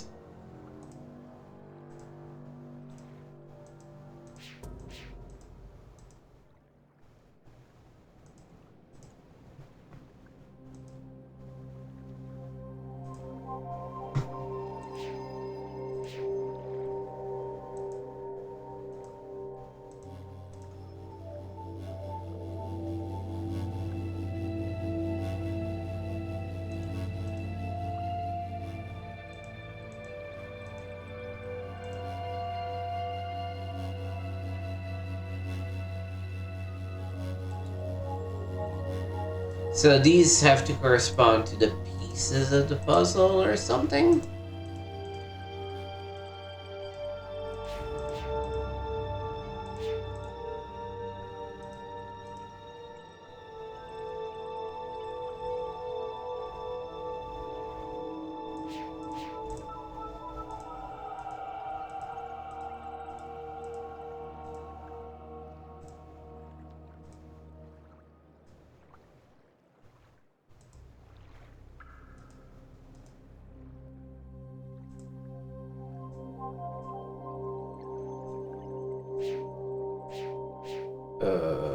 This.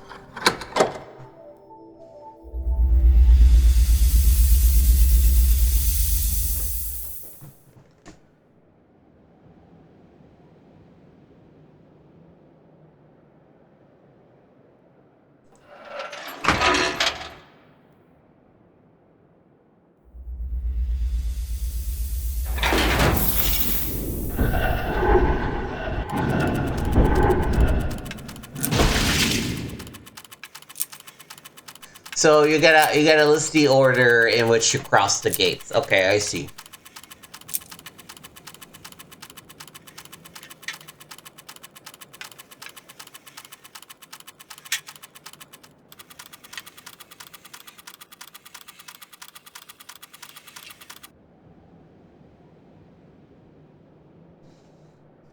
So let me take a picture of this.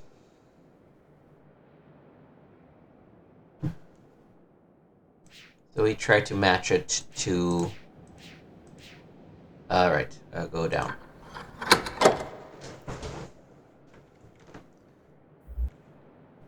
We're at a point where I maybe don't mind activating zip mode. And actually increasing the transition speed.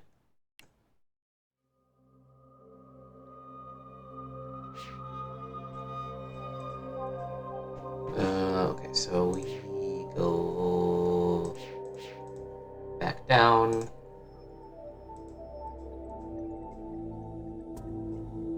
Nope, that's the other direction. We have to go through.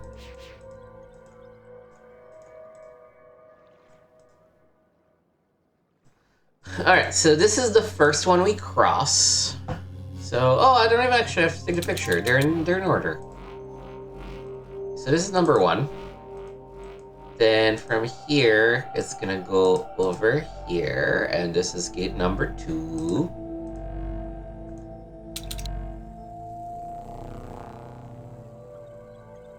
Then we're gonna go up. And through gate number 3. Down. Coming from here, I think it's gonna go this way. To gate number 4.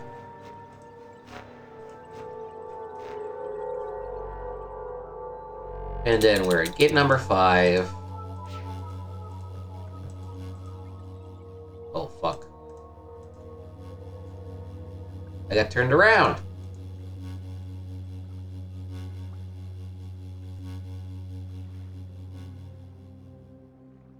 That's that. So the bottom is the tricky part here. You gotta pick it.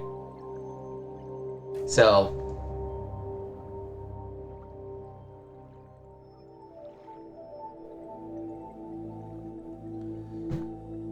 comes out from here. 1.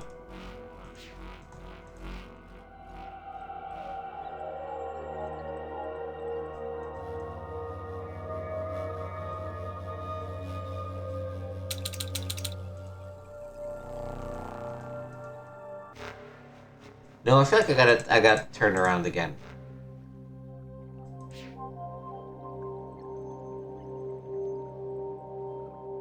It drops from the top, yeah.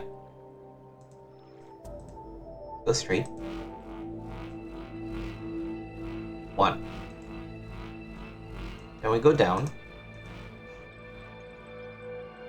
Now, out of these two, we're clearly gonna come out of this side.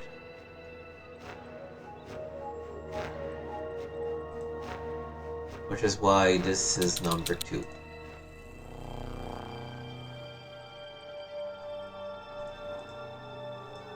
Number 3.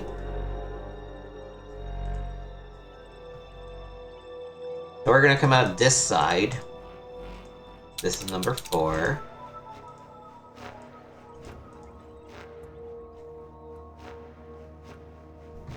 And finally number 5. And from there it continues. Okay, I think I got it right. That spot at the bottom, it's somewhat unclear which direction you turn when you sort of just look at it. That's the thing that always gives me trouble in this puzzle. Alright, but now we should be able to...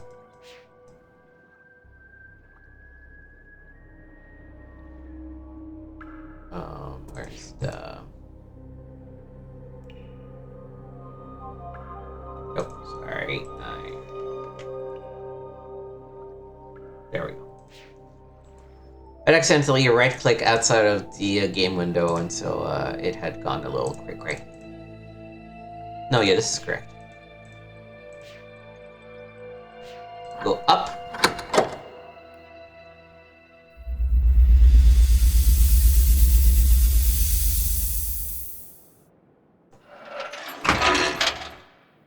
And if we've done everything correctly,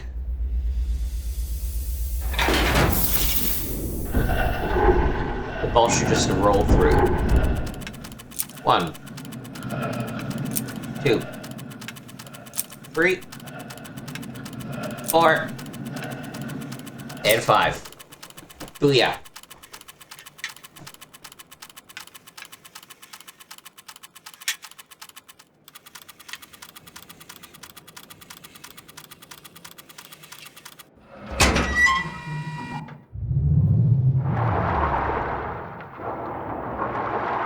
Okay, this is the third one.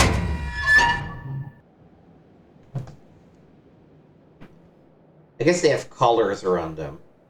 Yeah, blue is second. Okay.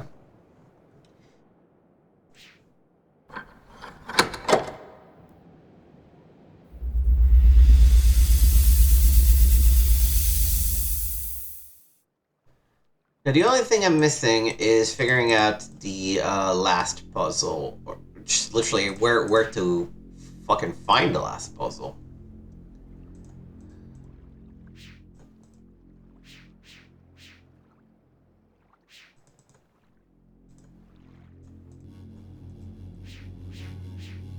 Like, I can see it, it's there. Back.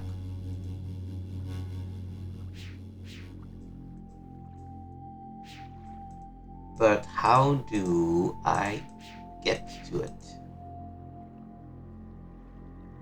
Oh. I missed the door! That would explain it. Page. The memories flood over me too fast. They race around inside my head, filling my soul with despair. And the more I think about how nothing can be done, how no one can be alive outside of his shield, the faster the fog rushes in. I can lose myself in the fog. When it's thick enough, I can let go and be safe. I can start to forget. But I must not forget. I must remember every lie they told my people, how they manipulated us all to get what they wanted. They told me they had come to fix my world. They asked me to arrange a meeting with the elders. The books they carried in with them showed other worlds. Beautiful places where people didn't have to work so hard to survive. They told my people that Atrus had written these books, that he had written Narayan, but that he'd made our world unstable. They said he wanted to make us slaves to the tree. They asked me, don't you remember, Saavedro? Our father wrote this world to teach us, to show his sons what an age shouldn't be. I don't know what to say. I don't know how it could be true. But why would they lie? Why would the Atrus have lied? The words they showed us in those books. The elders refused to believe them. They said we cannot abandon the tree. For thousands of years we have tended the lattice roots. Without our tradition, we will die. I don't want us to die. I don't. But Sirrus and Achenar said. They said they would come back, Saavedro. Just like Atrus once said to you as well. He said he would come back, but then he didn't. He didn't. And for that, you will have to make him pay.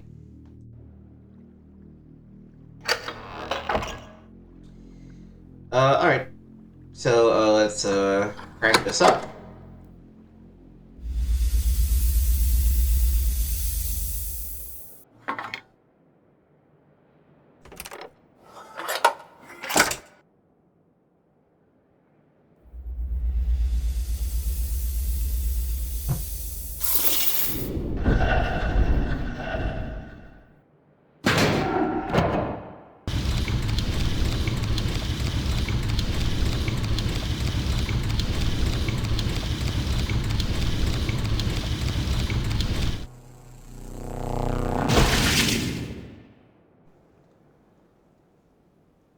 So let's place a random thing here. What does that do?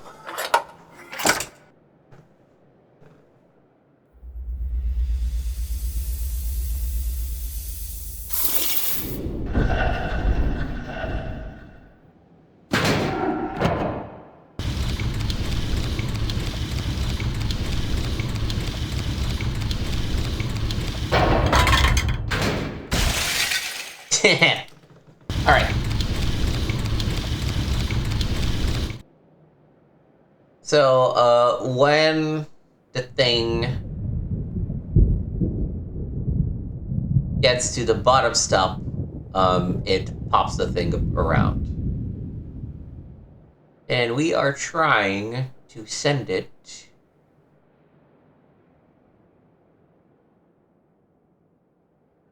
from where to where?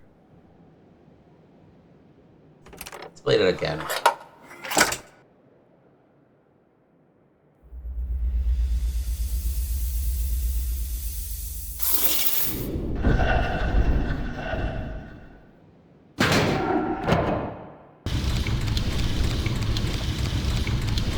I see, okay, so we start at the bottom.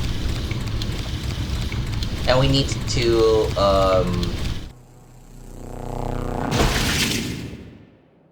send it looks like, down this hole. Or maybe this hole? Maybe this hole.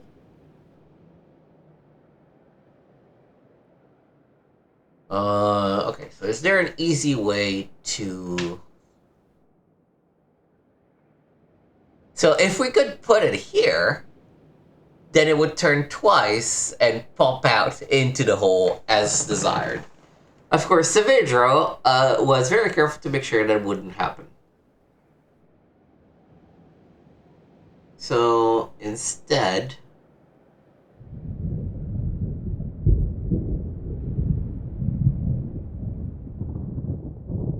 let's pop it once. That means it's gonna turn and it's gonna hit here.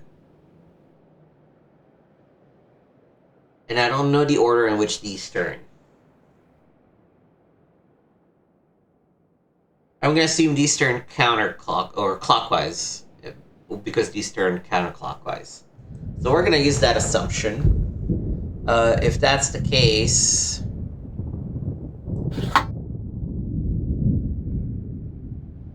then I want to do this, and then we're here. 1, 2, 3, 4. Well, let's see how this looks. Again, I don't know how the second one turns, and that might be enough to invalidate this whole approach.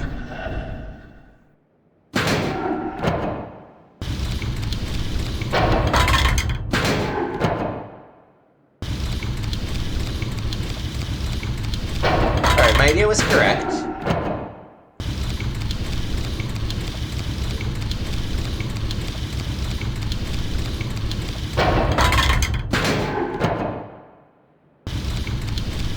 Alright, we're however one off.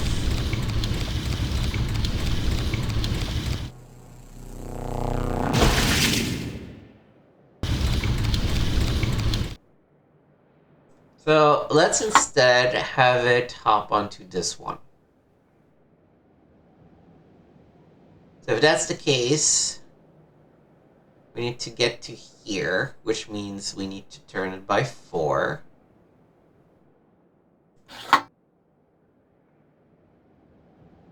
Before it goes back around.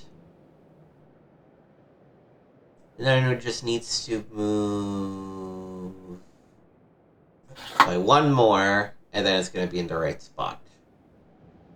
Right, so it does 1, 2, 3, which means here, here, and here are the new spots.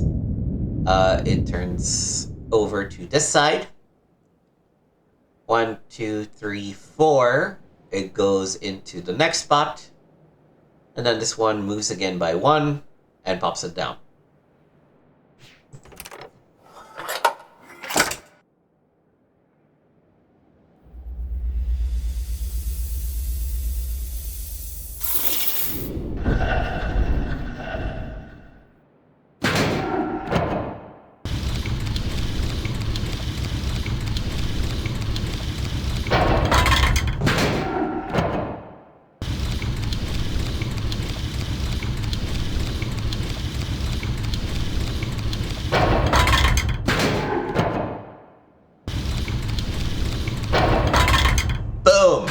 Cracked it with math.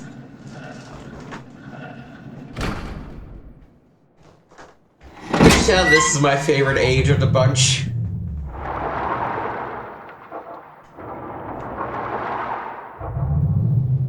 Alright, and this is gonna be our first.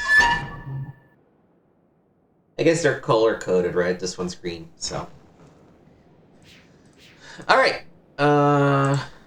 Now that we've solved all 3 puzzles, we just have to pick everything that we have and put it together for the final puzzle.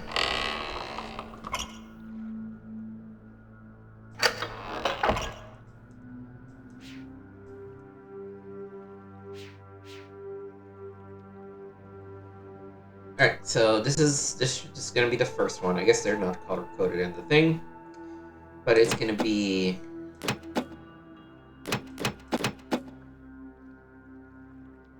I don't know if we're supposed to indent the things that they showed us or the things that they didn't show us. I'm gonna start with this one. No. Maybe? Yeah, okay. Then second one would be this picture. Which is 1, 2, and these. Final picture.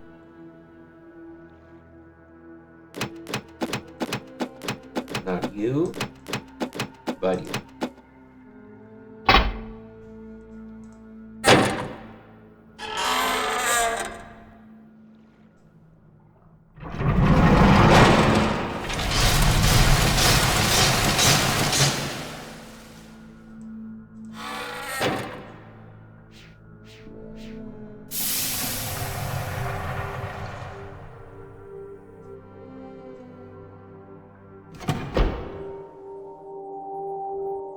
What's the matter, Atrus? Can't remember how things work? Yet you explained this class so well when we first spoke of it in Narayan. I want Sirrus and Achenar to learn everything they can, Savidro. First from Amateria, Edanna, Voltaic, and finally from Narayan. When my boys come to see your people, I want them to see Narayan's traditions at work so they can see how civilization can balance an age. Do you know what they did when they finally came to us? You never came back. After class was over, you took your boys away and you never came back. Sirrus and Achenar did.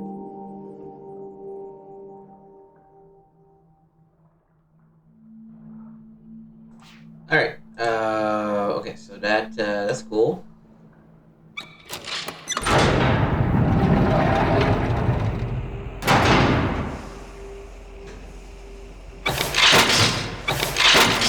You ever wanted to know what a marble feels like? Well, we're about to find out.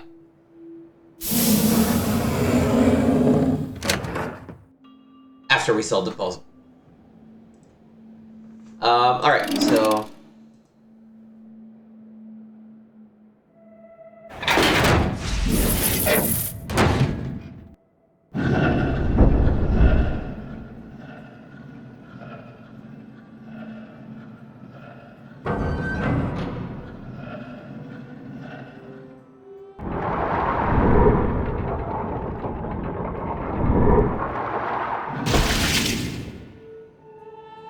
the yellow bit is the balance.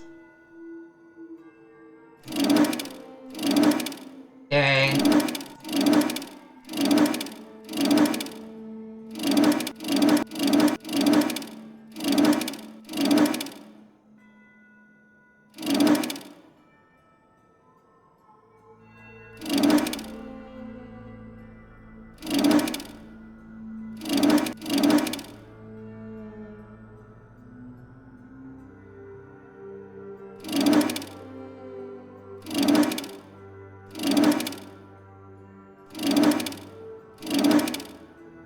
So we're trying to make a track that goes in and out of everything that does matter.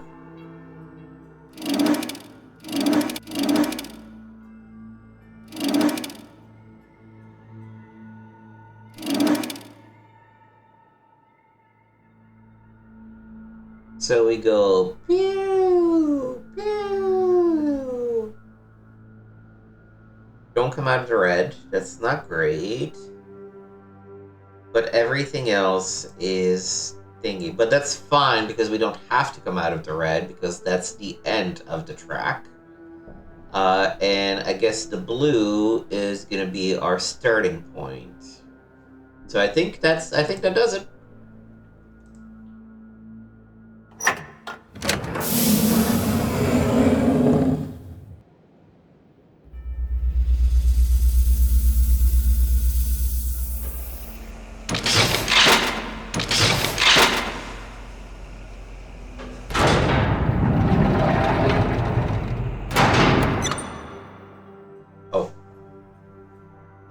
I must have hit the wrong button.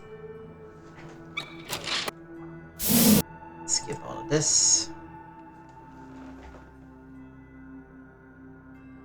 Oh, and of course the goddamn thing reset.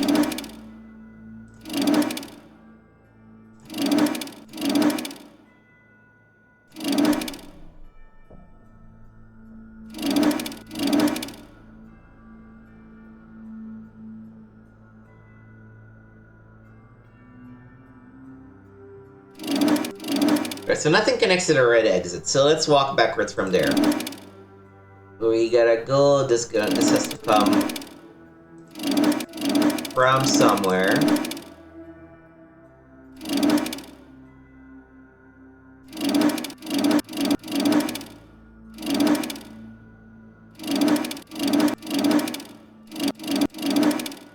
That's not gonna work. That would work. That would not work because it's entrance to entrance. That's gotta be this.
That's green.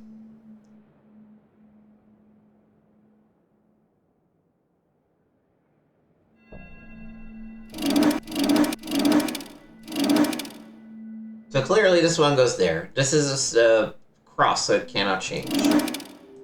This one has to connect to the exit of green, so this has to be it.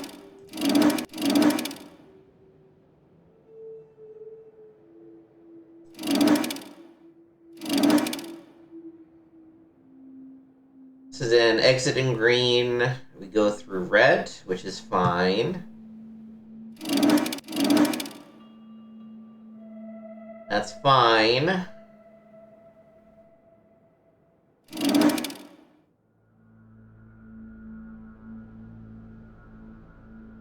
This is now a loop. That's not fine.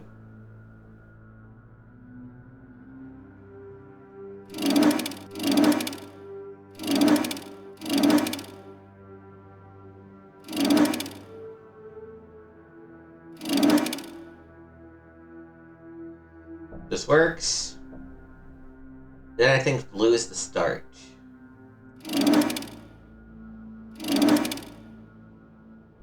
So we started blue. Go through yellow, green, red.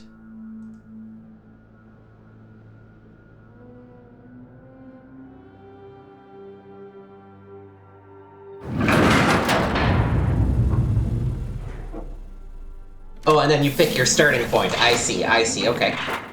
Okay, we are now ready to fill up marble.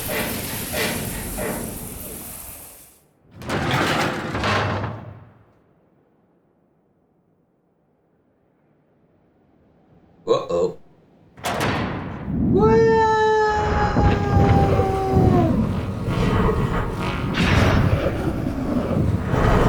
I always thought this sequence was very, very cool.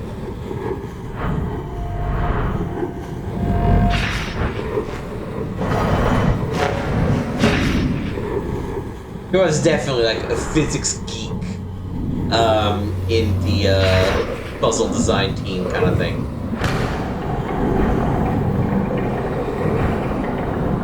Yeah, this part doesn't really make sense. Like, the ball doesn't have enough momentum to make it past all of that, but...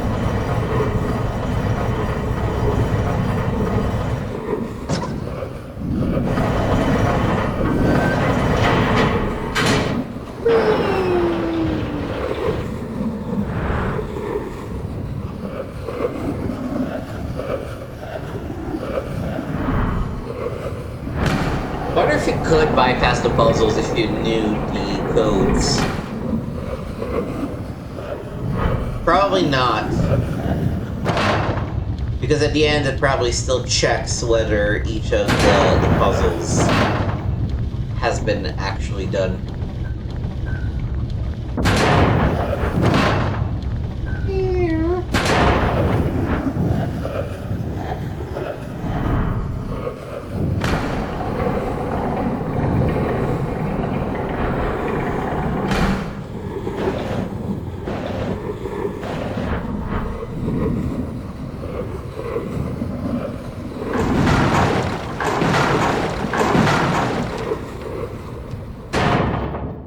Success!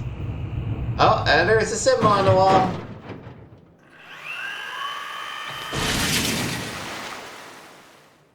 Which thankfully I don't need to take a picture of because he will take a picture of it on his notebook.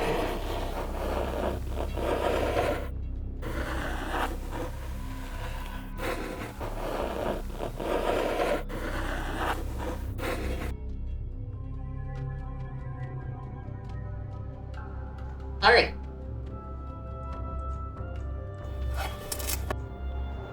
We learned all the dynamic forces lessons that we probably could. So it's back to Chnanin, or however you say it, or the next challenge.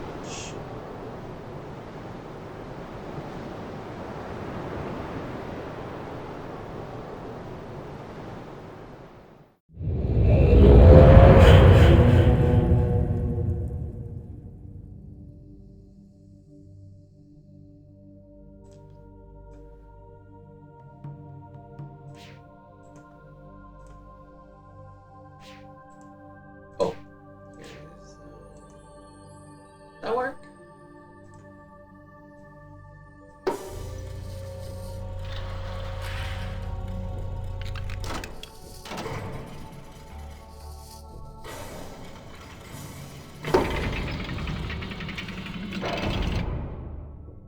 And so each time you release a symbol.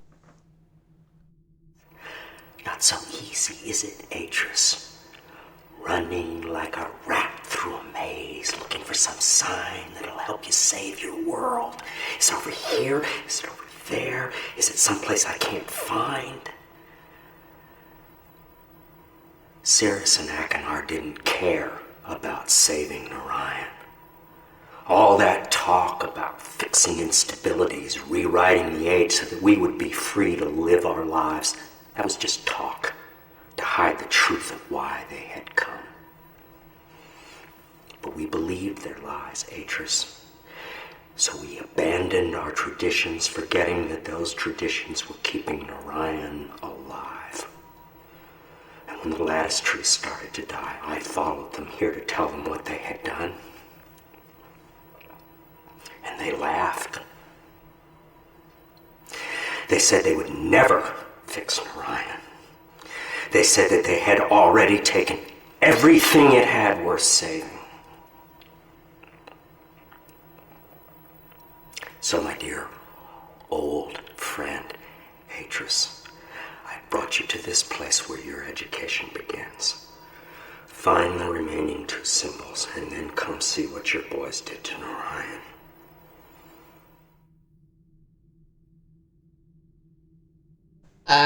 To be fair to Atrus, he just didn't know that his sons were two giant pieces of shit. It's unfortunate, but you... I honestly wonder what happened to them. I'm a firm believer in nurture over nature. But at the same time, I don't know, maybe Atrus was just too self-absorbed.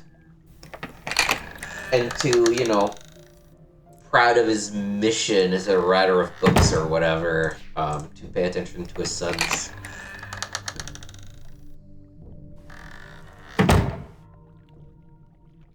Well, yeah, he grew up two people that are both terrible in very different ways. Alright, let's go do Edanna next. But before we do, I will go take a quick break.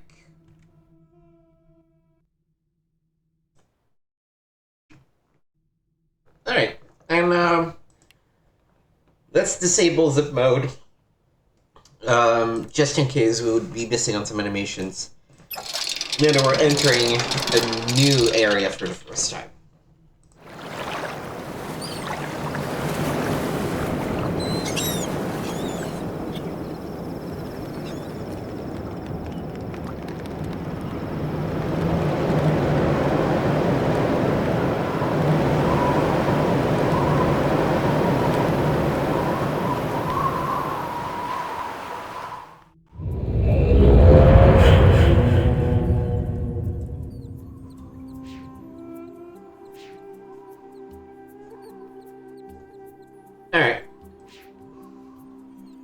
So out of the ages in this game, this is the one that I kind of tend to like the least, and that I find the most confusing, typically.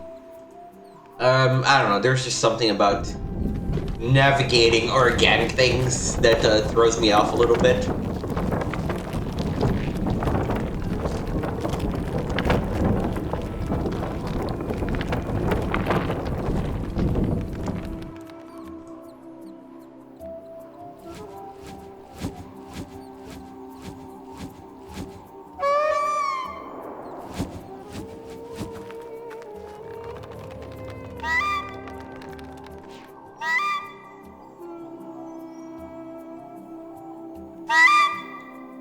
And the key to everything is ultimately going to be this bird, I believe.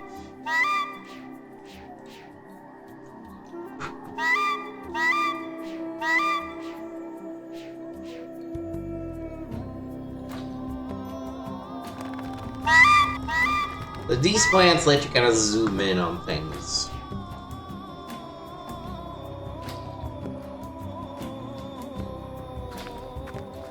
I think it's the thing that trips me up about this age is that it's hard to navigate.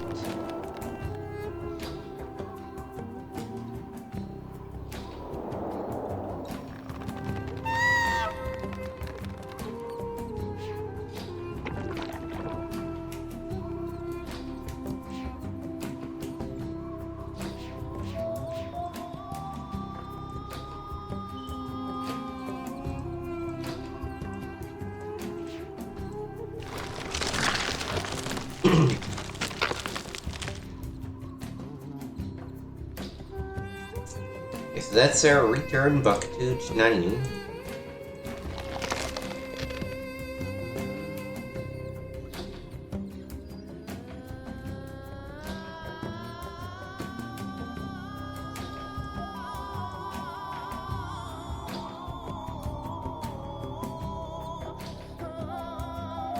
Here we have something that lets us, like, focus light kind of thing.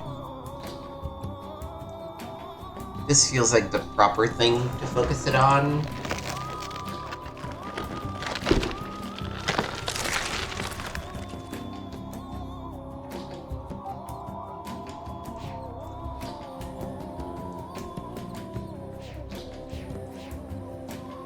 The music at least is like a cool vibe.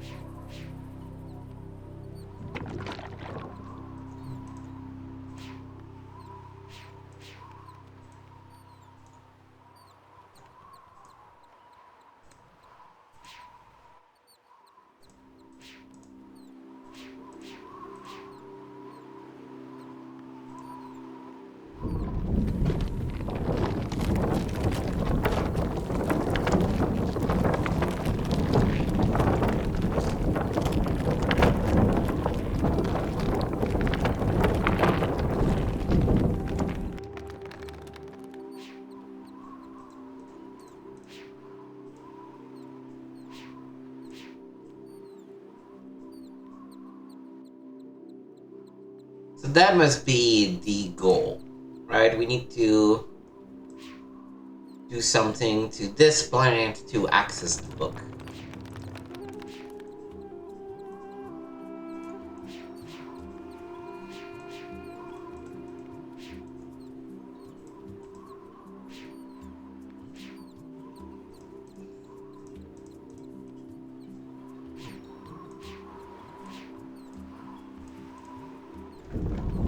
there's really nothing for us to do down there, so there must be something somewhere in here.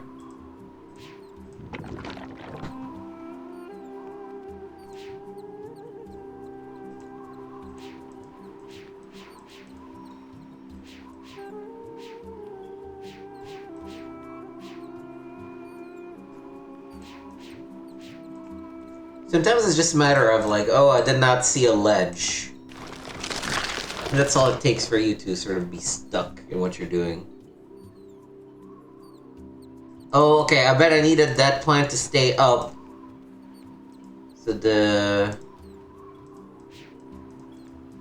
because if the plant goes down...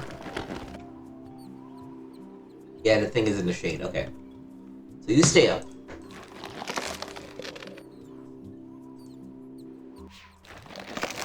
Let's see if that did something. No.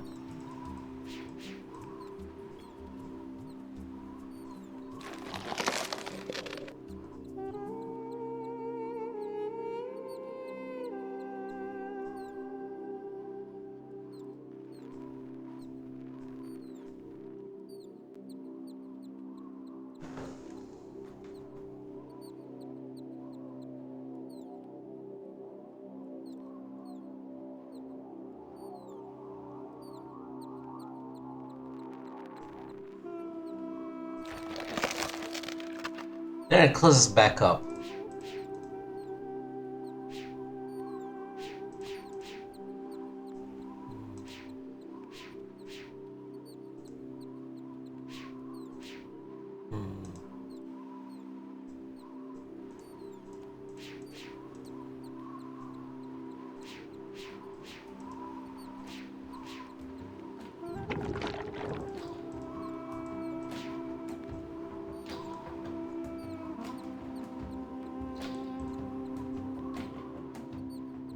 Feels like there's something, either a location or an action,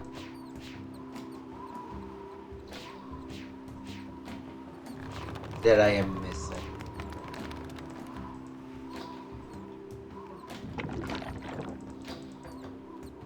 We have to sort of burst this to get some water in.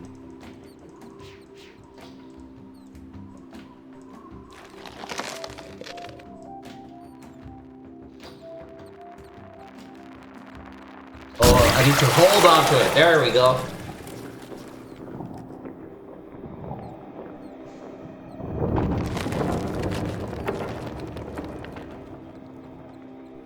Alright. So this is the thing that you have to hold onto things if you want to heat up. Okay.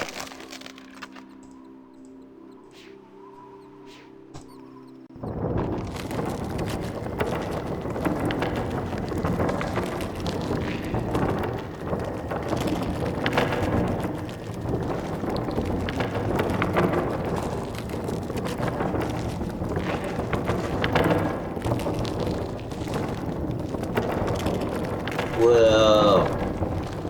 It's a long way down.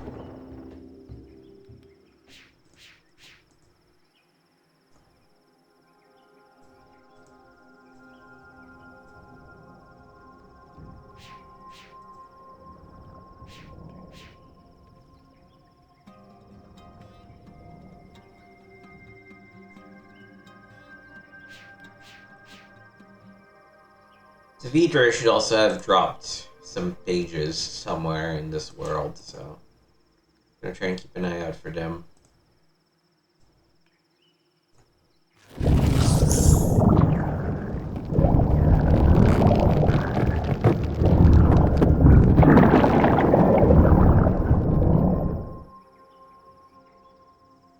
Okay. Ah! I have desecrated the poem he placed on the columns. I could no longer stand to see Narayan's artistry in his world. I think I can do something with the sap to cover the second one, but I'm not sure what to do about the island. I don't know how to alter the current. Perhaps if I bring in some of the unusual floating stone from Amateria? Something about the molecular composition of the rock in that age causes it to attract and repel other stone quite forcefully. Maybe if I introduce some of it into Soul of the sorry. Maybe if I introduce some of it to the soul on the island, it will interfere just enough to damage the last poem. I will have to conduct some experiments. Someone's discovering magnetism.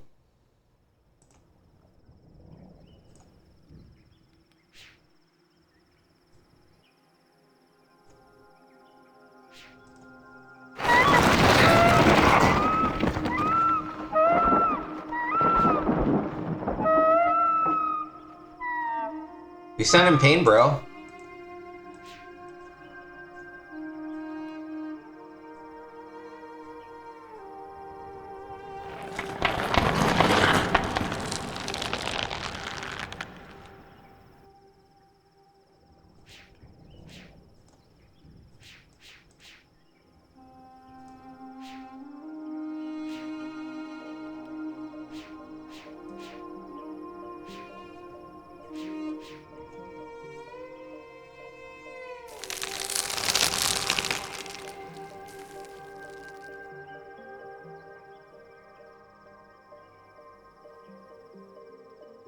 Oh, I get to Tarzan my way to other spots.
Okay, the light opens and closes this plant.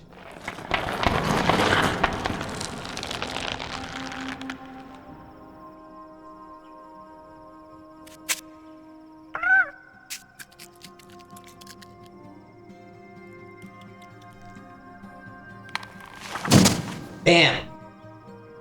Caught one.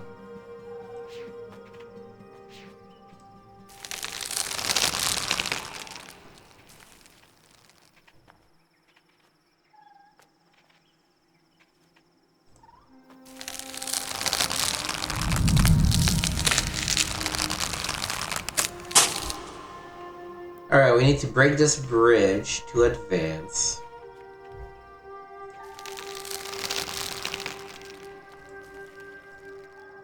So we probably need to use that critter somehow.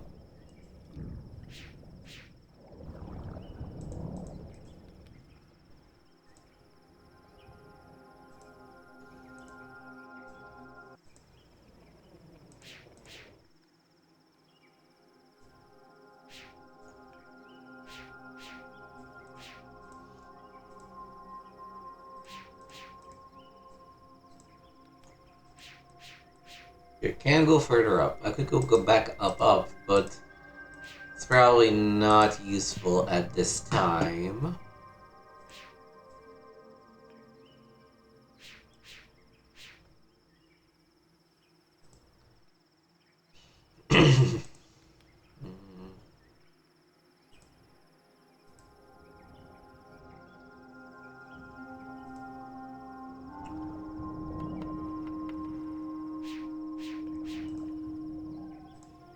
Kind of wish the game had a different hand symbol for when you can advance to a different screen.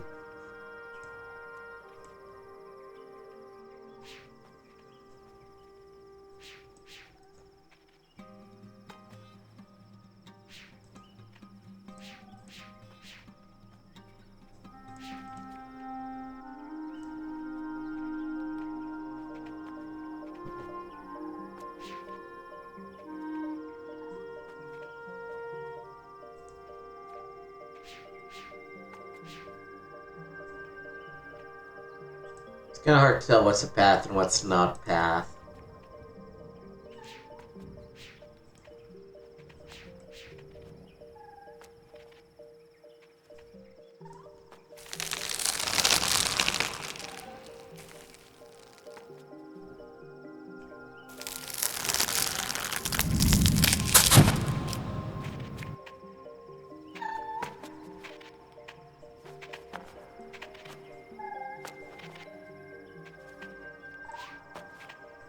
Oh!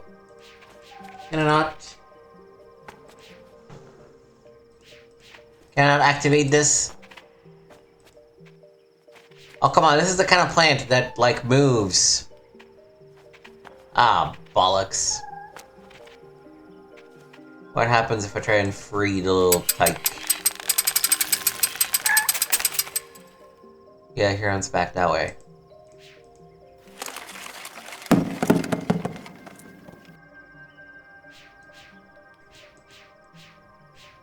So freeing him, definitely not the right idea.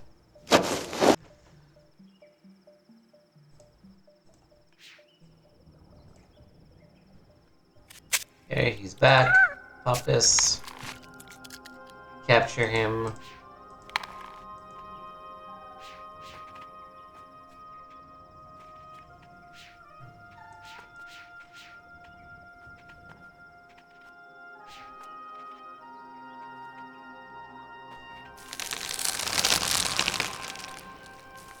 Is there any other spot we can access with this vine?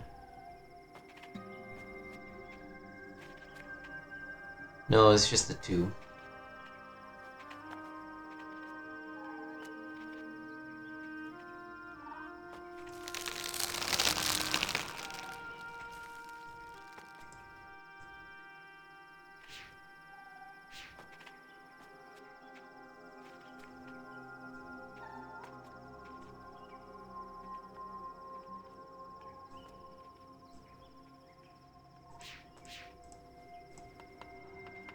Aha! No. I thought I had discovered another path, but no, this is still the same path.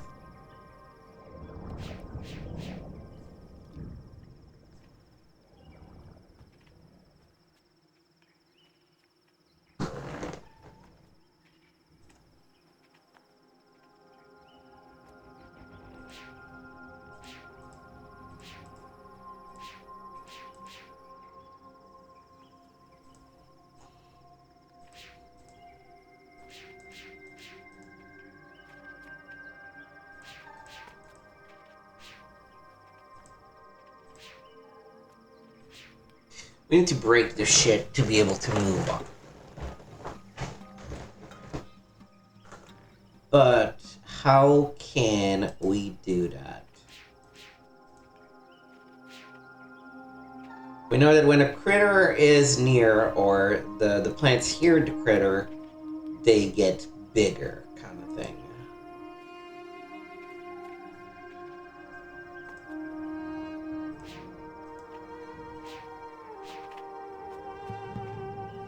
Oh, this is just the backside of the thing I saw. Okay.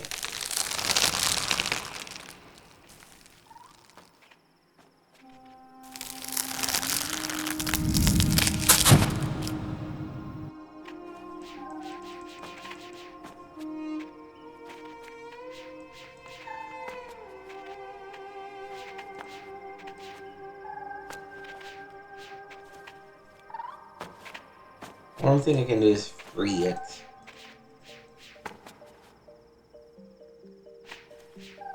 Freeing it doesn't help me.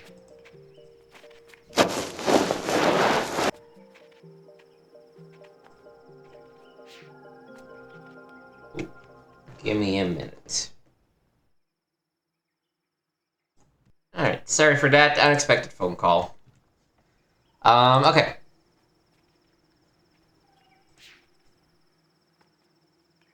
Right, we were stuck. That's what happened when I had to take a break.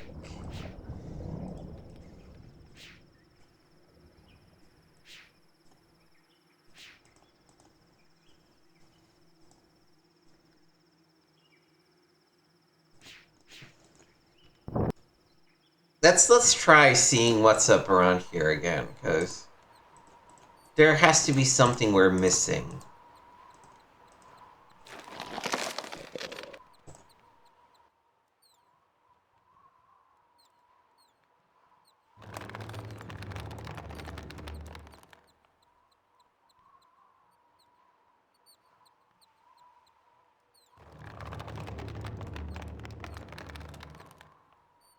But we can't seem to see the lower parts of the tree here anyway.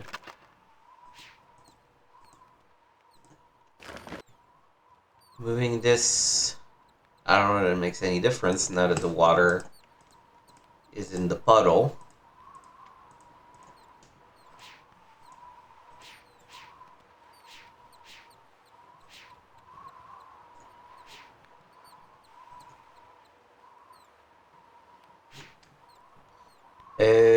No, this is not the spot.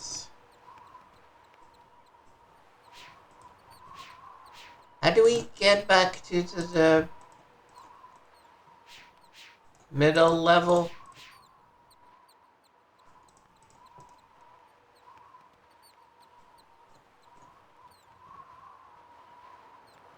Oh, there we go.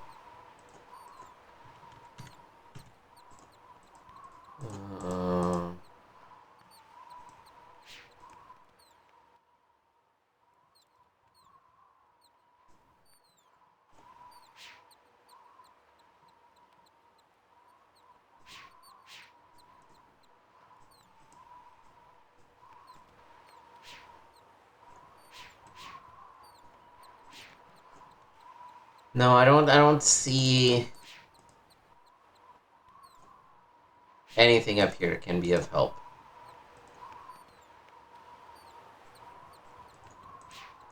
We did hear the cry of a bird. I wonder if maybe we can see it somewhere in here and help free it or something?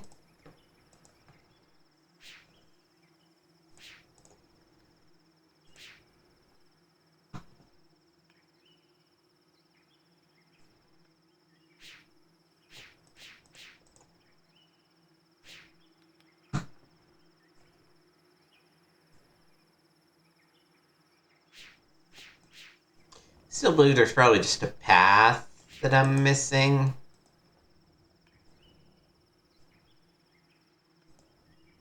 But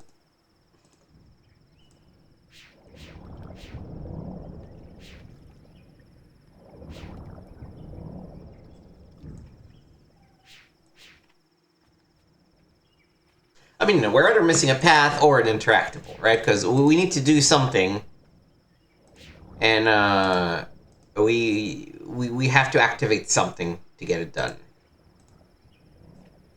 So if we go down, don't see any paths here. That feels like a shortcut we're gonna have to open by opening that thing. So we should be able to get to that side at some point.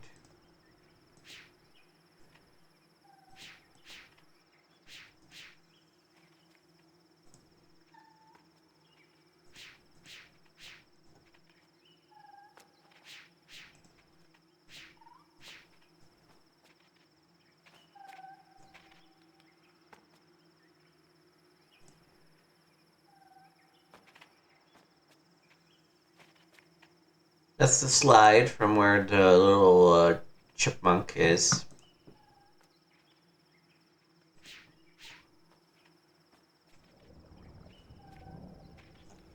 What happens if we close this?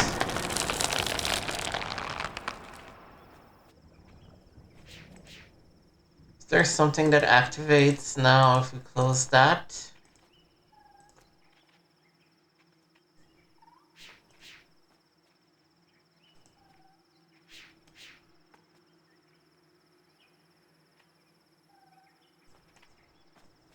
No.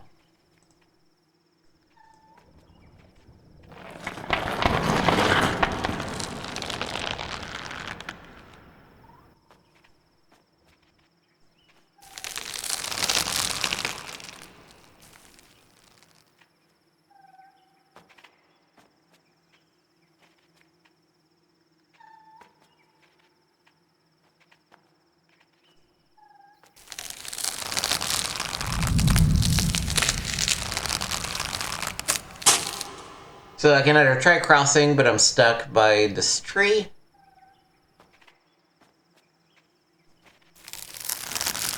Or go this way.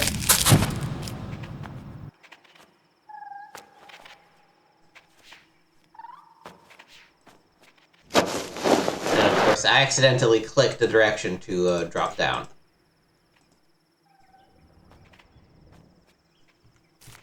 Okay, go back here.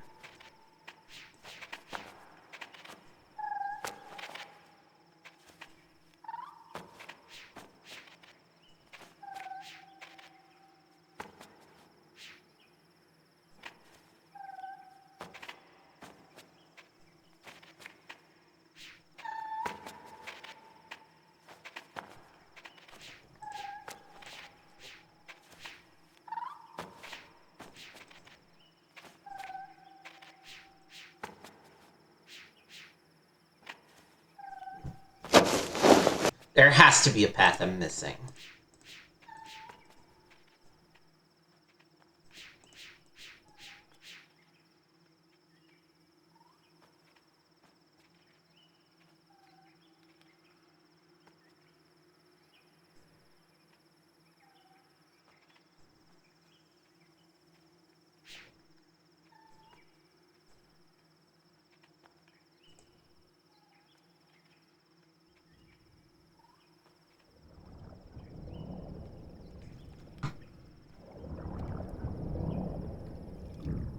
I'm gonna give it another 15 minutes, then it might be time to look up the universal hint system for it.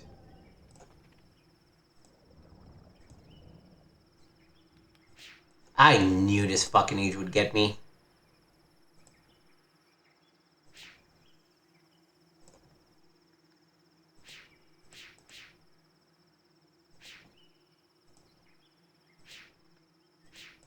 Problem is that when everything looks like a potential path, it means that nothing looks like a potential path. And so...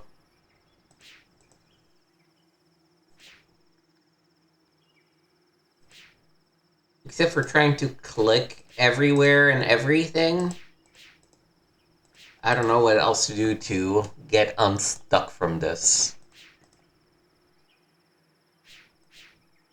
This is where that little fish thingy was, which we dragged one further down.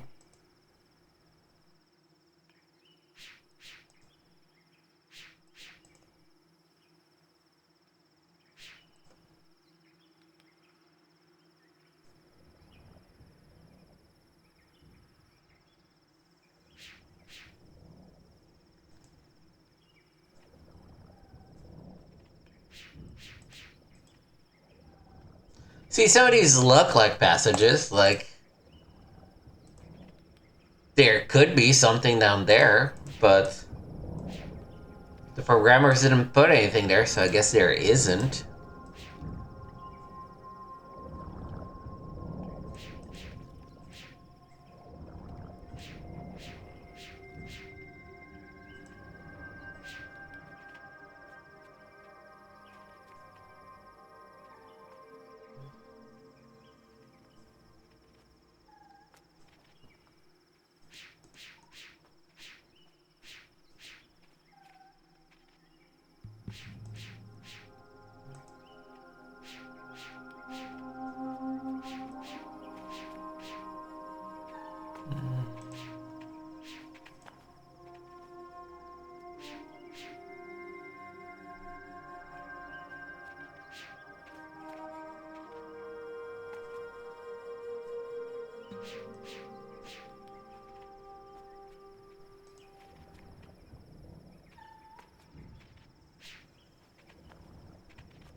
Alright, there's one crazy idea I have. I don't know if it's gonna change anything. Let's try to put the thing in, drop the cage onto the thing, and go around. That's literally the only thing I can think of.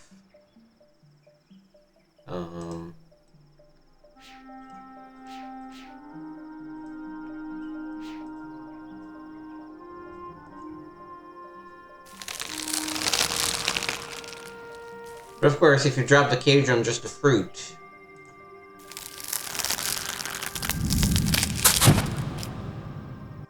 the little thingy is not gonna show.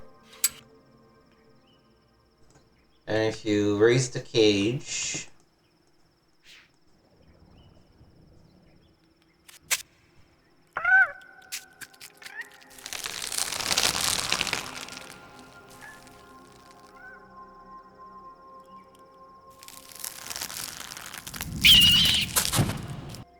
Yeah, Huron's away.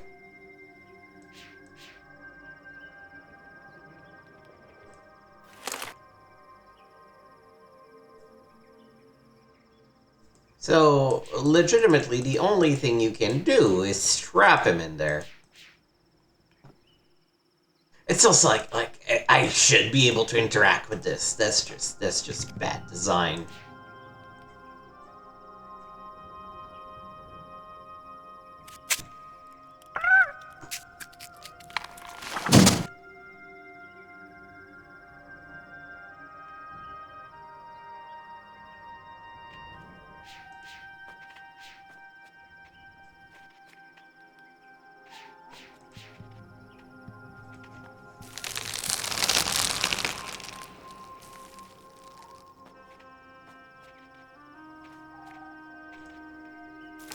If I aim it there, it sends me here.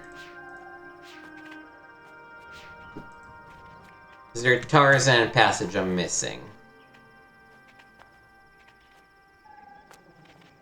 I'm gonna bet that this, yes, still sends me here.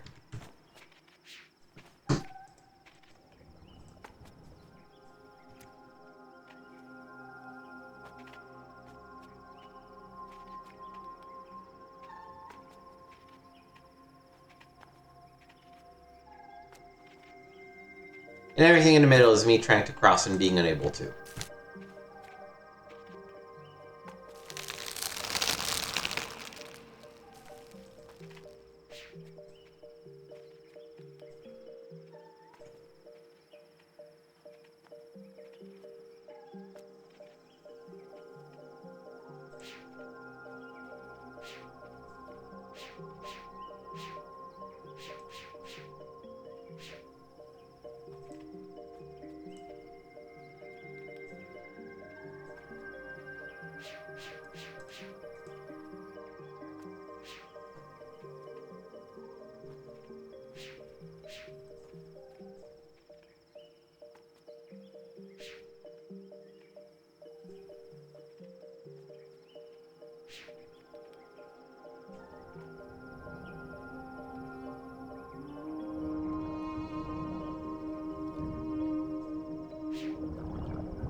Can I recall that thing up here?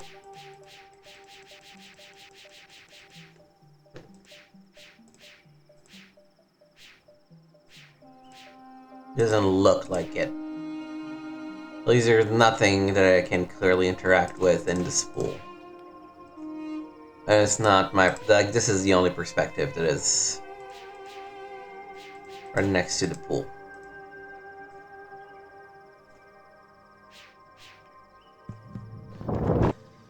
Let's go back up. I feel like something must be missing here.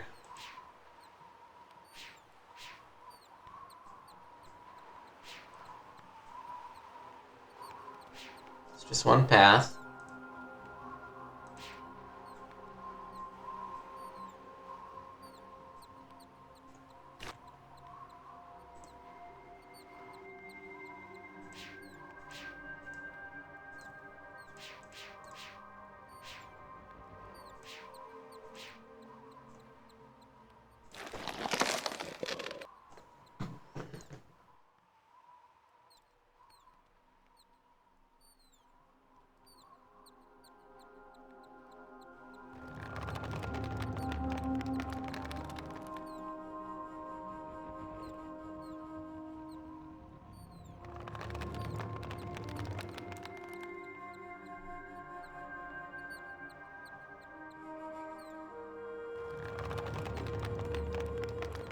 Like, does anything down below look like something that I can interact with? But no, like, that's...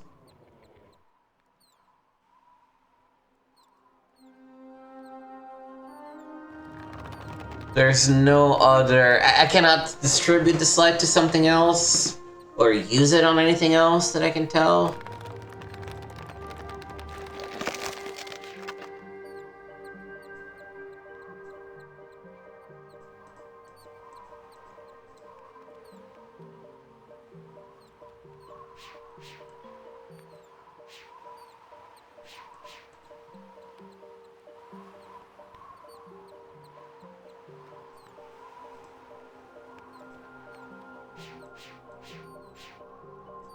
This just lets me look at the poor little birdie without his mommy.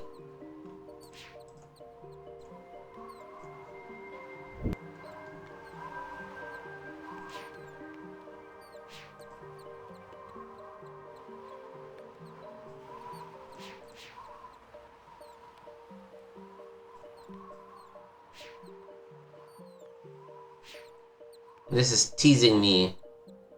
The book so close and yet so far.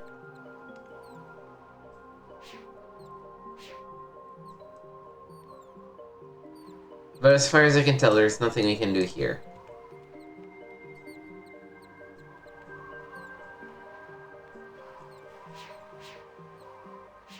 So I am officially stumped.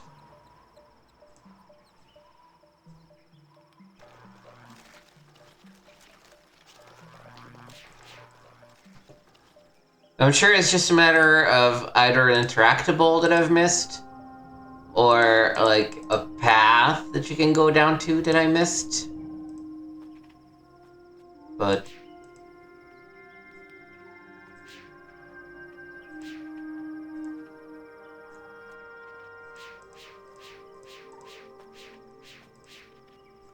I've tried clicking everywhere.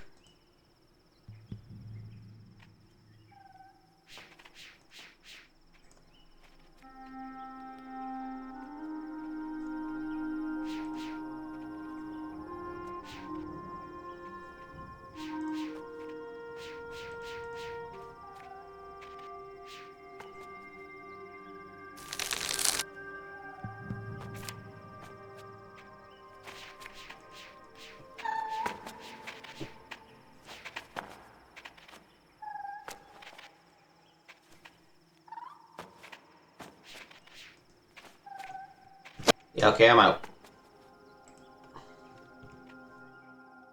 Let's look at UHS.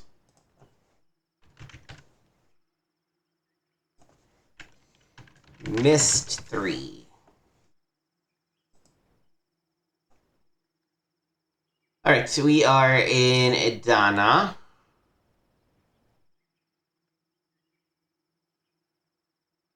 No, this is not the thing. I'm trying to swing on a plane, but I keep getting caught on a bridge. There are actually two places that you can swing. If you try swinging forward, you run into the narrow bridge. If you right, you'll see the tent. There's the crank. Tent will be raised. You capture the little thingy. A creature comes with the nut. Capture the creature.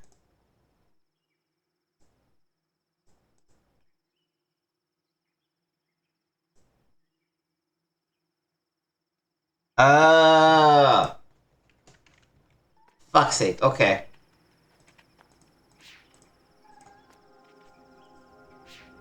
Alright.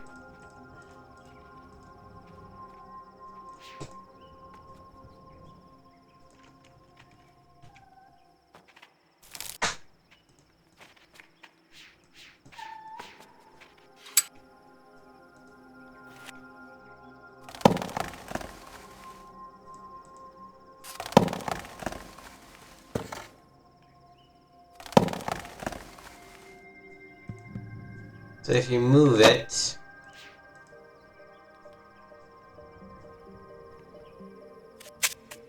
It's gonna go eat it. And then you scare the shit out of it.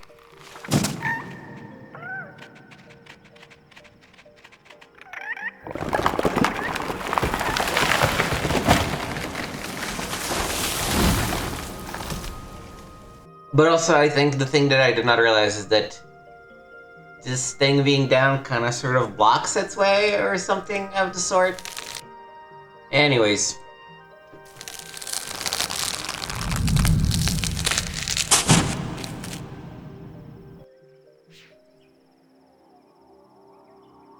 It was maybe a little bit on me for not realizing you could actually move the little nut.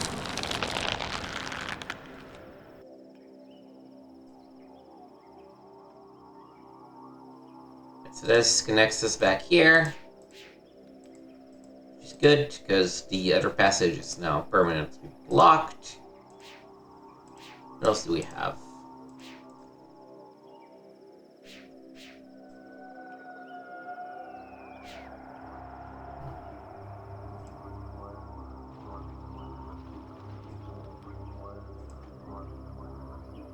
Keep my eyes peeled for that.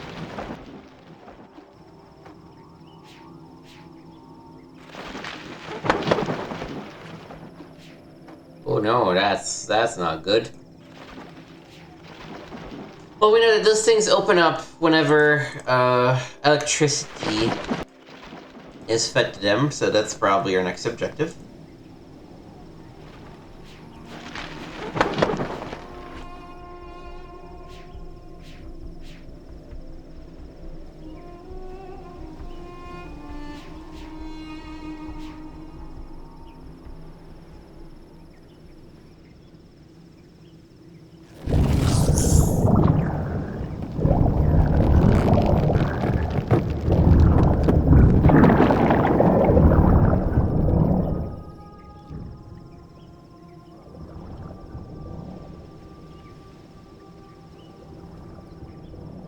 Sirrus and Achenar tempting people with their books. And poor Savidro being over here.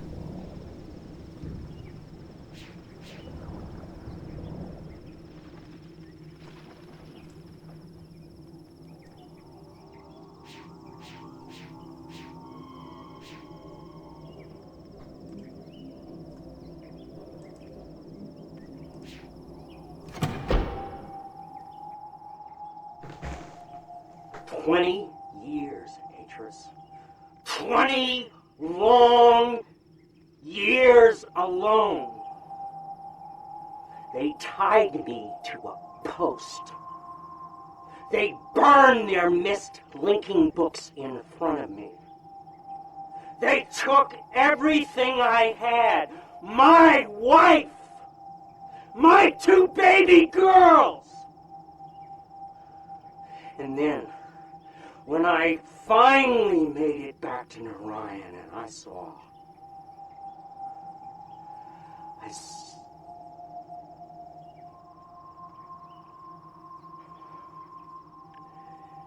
It would have been better if I had died.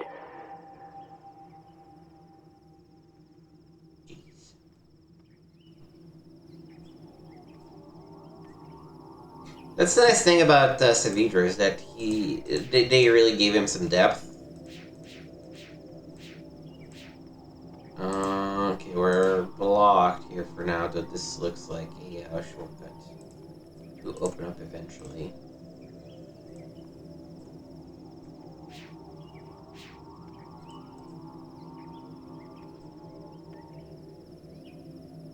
I wonder how much he was able to mess up with this environment compared to a much more mechanical one.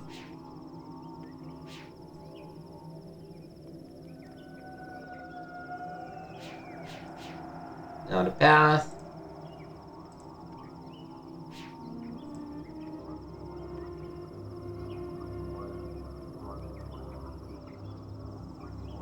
I'm not sure what purpose this serves yet.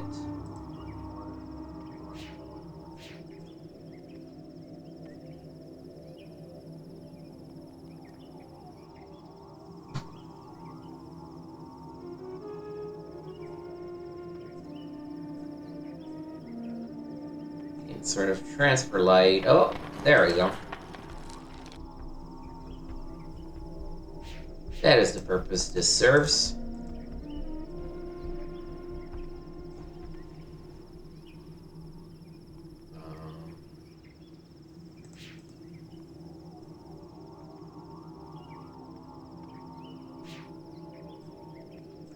Keep an eye out because it feels like there should be more journal pages. But...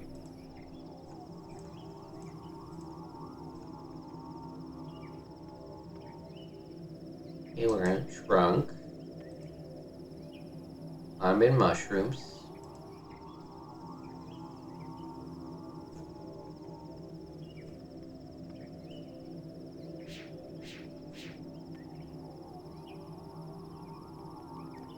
Oh, this feels like something I need to point to.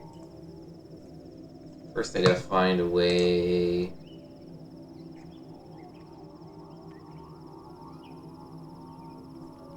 Okay. Maybe if I have put that one in the right spot already. Wait.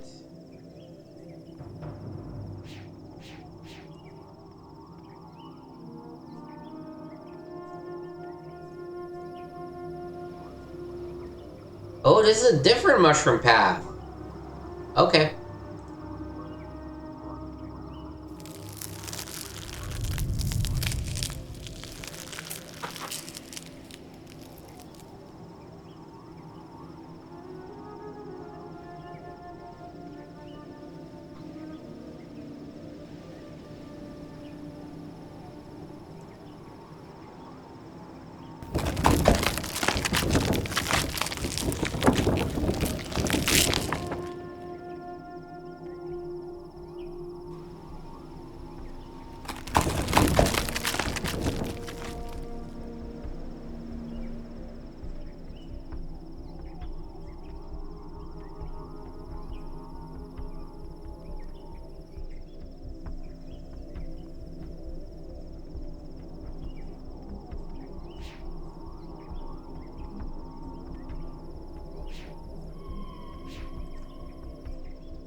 I go down straight and back here. But the thing is... No. Where am I going? No, I think this is right. I need to go up and around. And then here, take the other... No. The other path.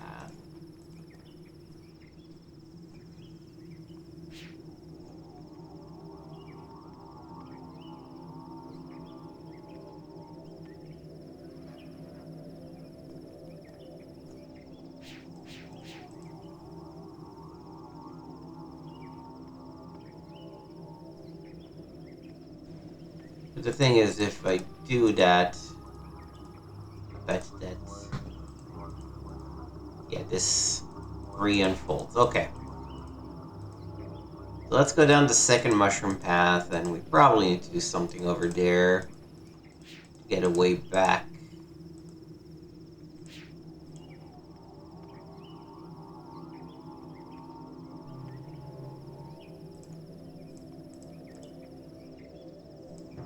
It should still be good if I understand the game correctly.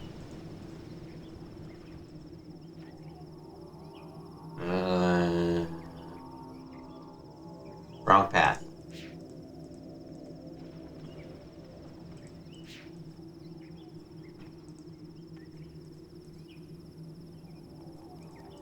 Yeah, okay.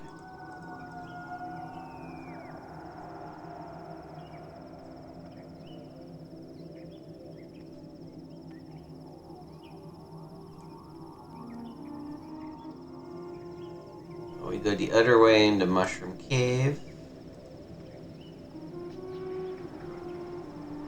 Use this to go down.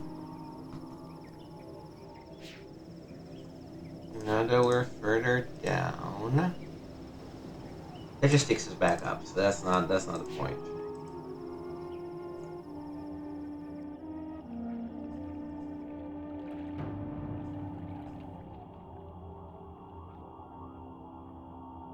Looks like we've reached the bottom layer of sorts.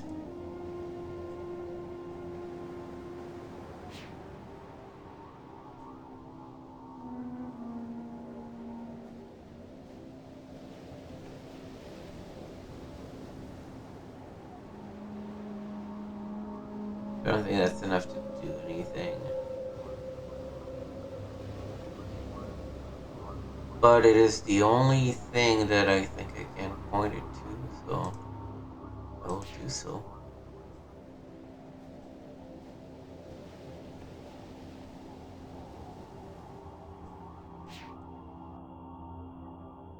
Oh no, I bet the tendrils on top. That's what I should aim for. There we go.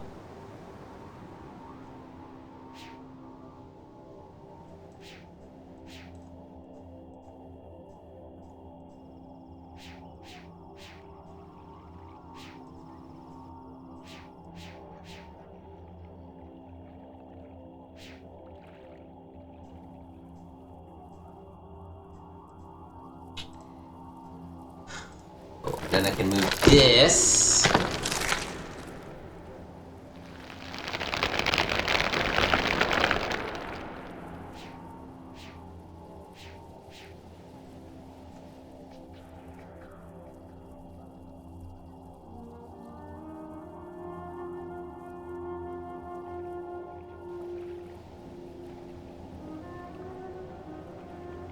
Wait, did it open or something?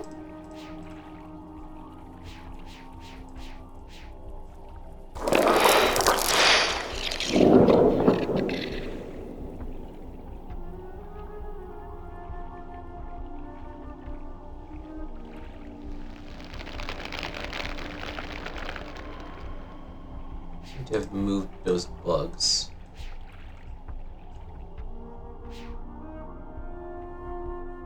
Oh, page.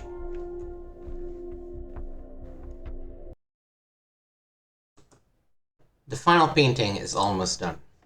It's been hard work in the heat, but he must see everything that happened. As he follows the instruction I've left him, he will feel the pain I've suffered. If he doesn't, perhaps both of us will die.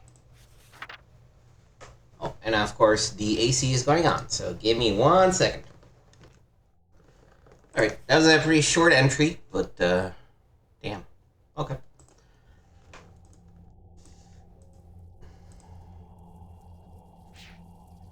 Oh, we are now inside the plant.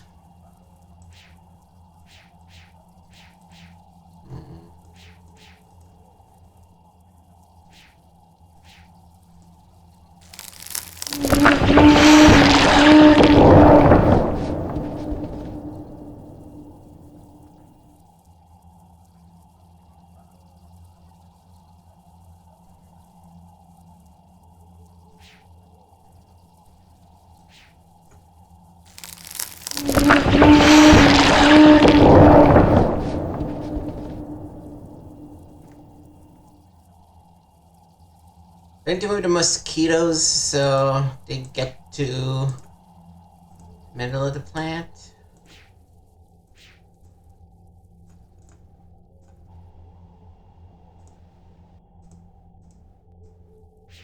Oh, I got turned around, I think. Yeah, I got turned around.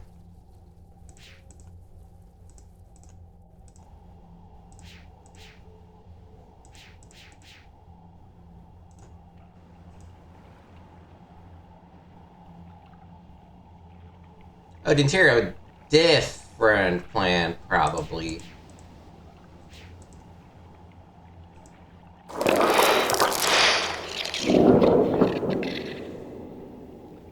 Because the mosquitoes were here and then they moved.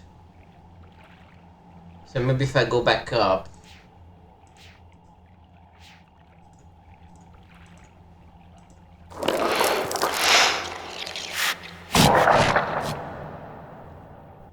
So each of these things spits out spores. I should probably lower the volume a little bit more still.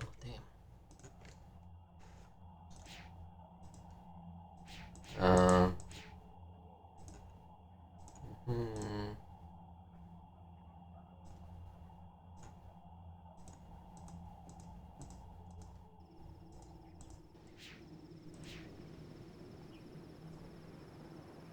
So that's the exit that leads me back up.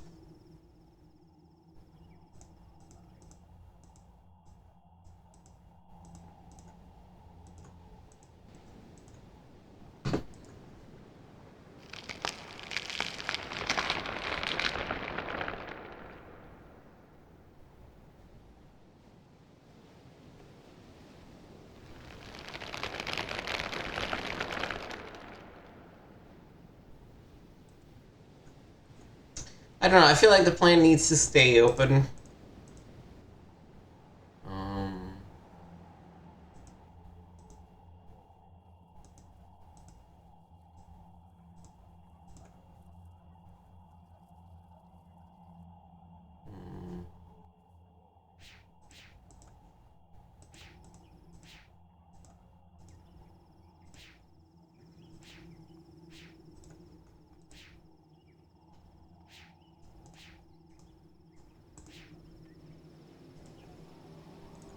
Sort of gotta get so turned around in here.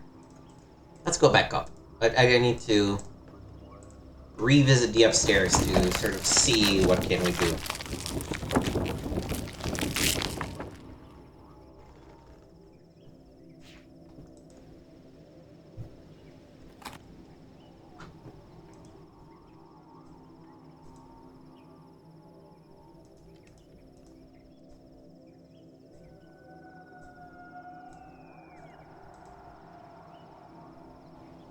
Wait, what?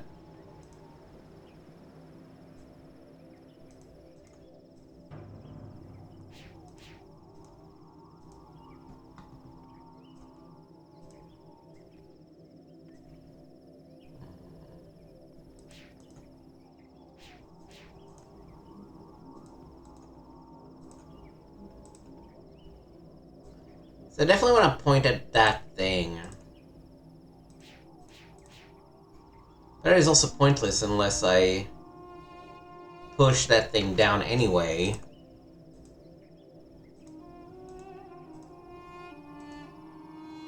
No, I want to keep going up, I think.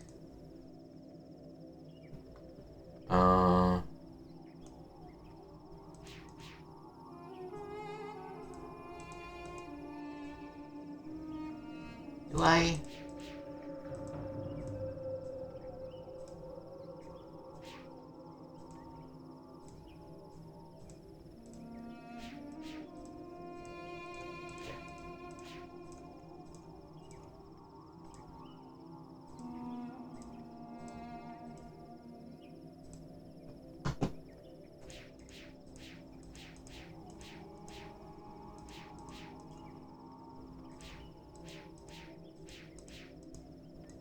I mean, I will say, my feelings of intense dislike for this particular age are confirmed on this playthrough.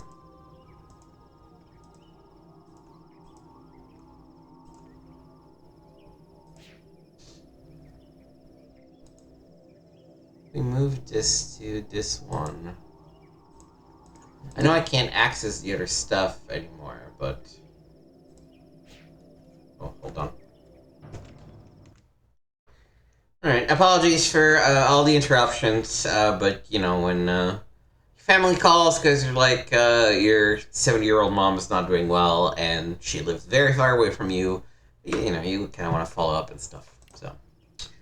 Hopefully we won't be interrupted anymore as we try to finish this game.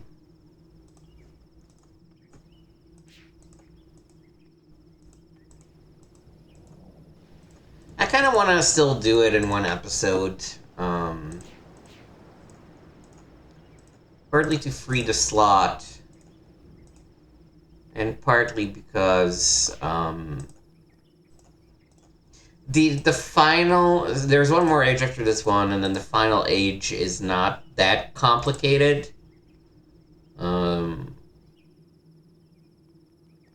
Which one is it? It's this one, right? Yeah, I think it's this one.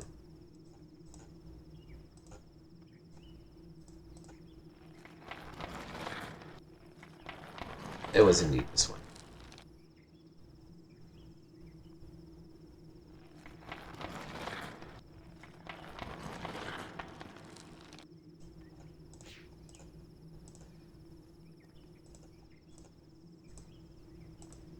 So I would love to move it, but I need to find a path back that doesn't require me to go through the sleeve. That's my problem, right? Can we do that?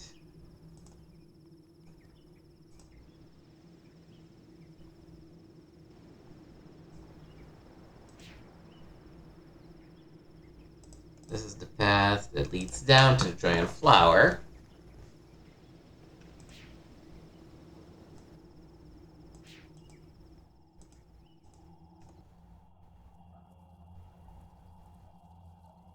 There's a bunch of insects roaming around that thing.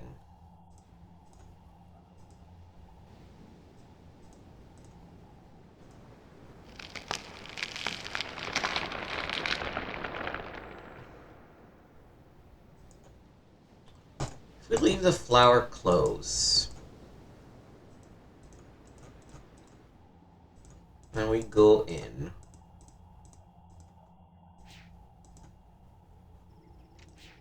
We don't go in?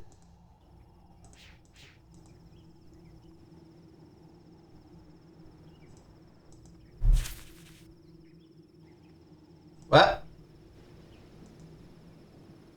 Heck was that?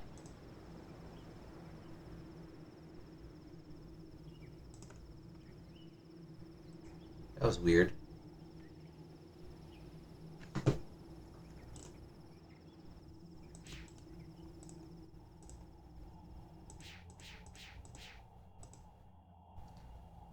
So there used to be a path, there is not a path anymore? Oh no, there's a separate one, okay. There's this guy too.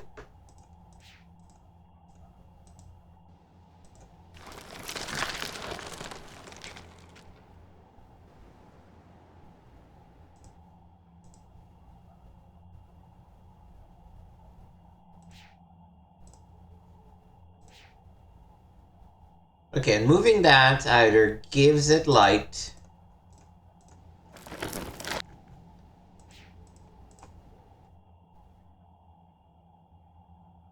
Oh no, it kinda still has light.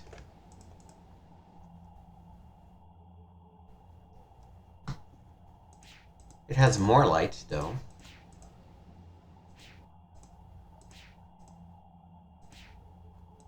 I feel like I might have entirely missed that thing, so let's go and activate it as we did.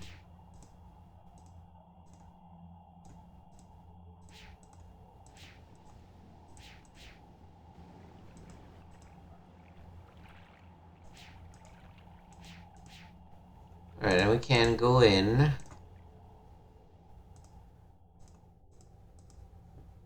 And this leads us to the other one. The one that is currently closed.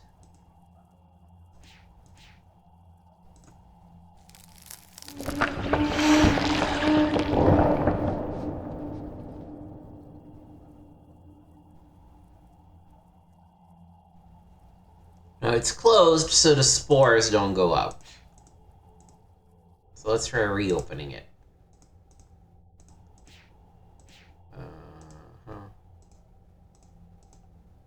No, damn it.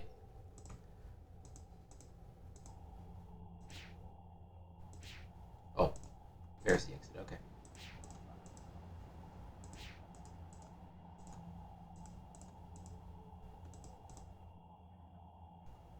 And then up, okay.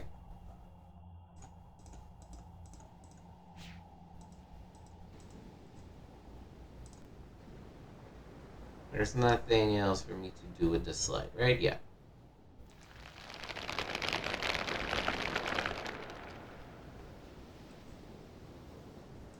So we open it up.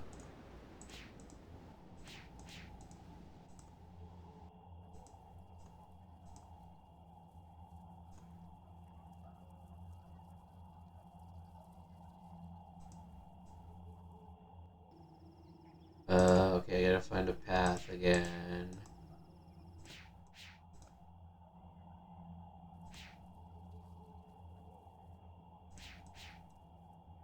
There we go. Alright, and we go down.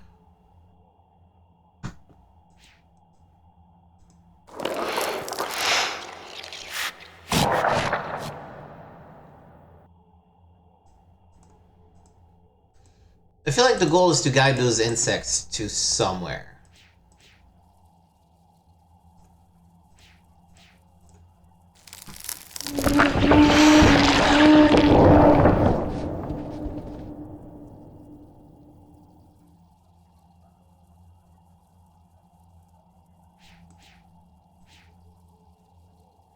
Popping the spores doesn't do anything here.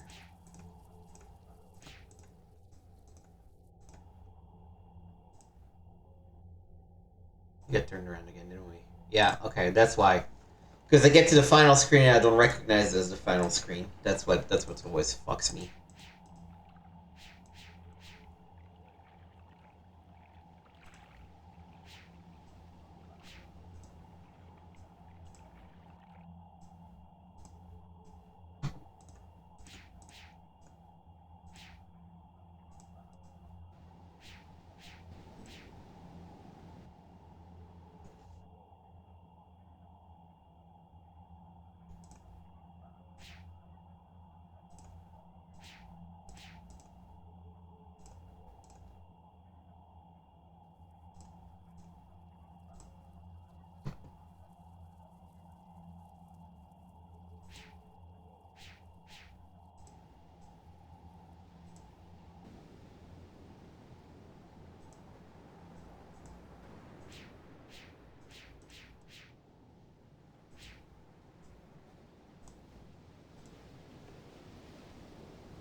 I just find confusing because it's... I think in the other ages you have a better idea of what you're supposed to be doing, kind of thing.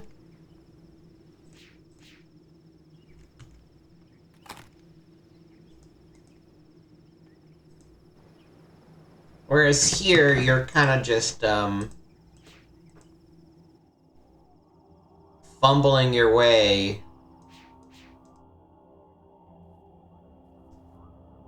Trying to figure out how... what kind of puzzle you're even trying to solve, right?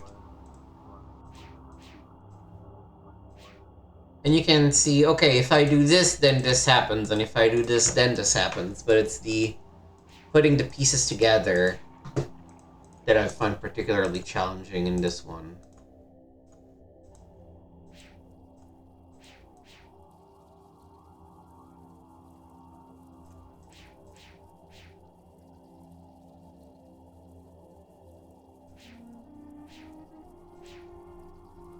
The only thing this does is shoot the spores out.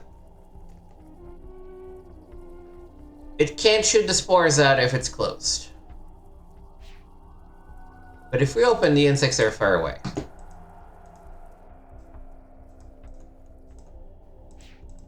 Start to close it up.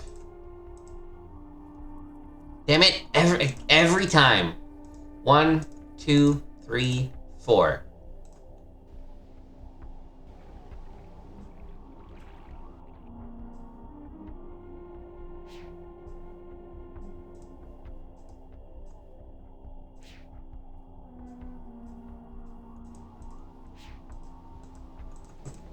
So let's try to keep it closed.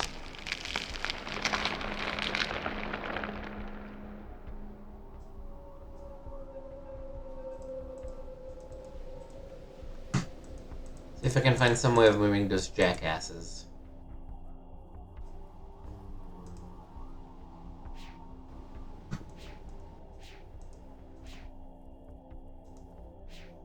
But we're probably getting close to having to, take a look at the UHS again.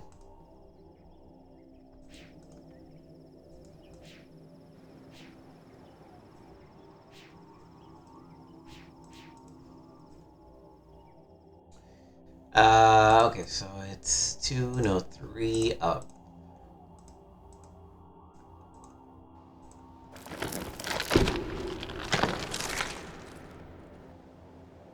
Okay, so this obscures that. Right now, I don't see a benefit one way or another.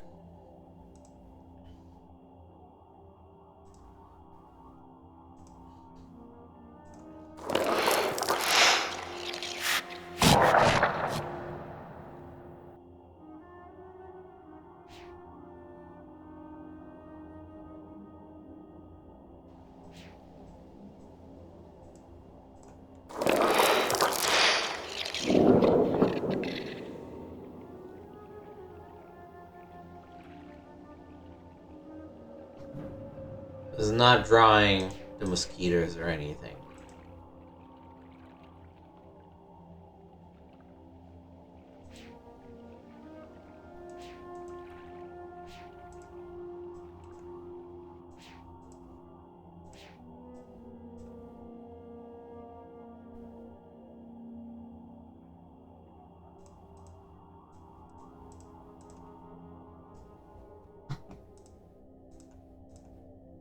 We go in the tree.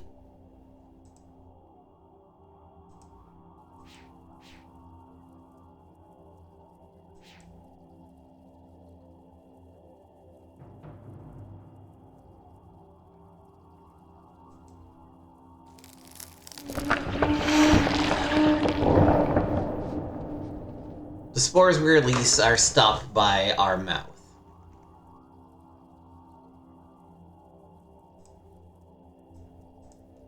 So it seems logical, even sort of metagaming it and thinking about, okay, how would this puzzle be built? It seems logical that I would have to keep the lights on the thing to open it.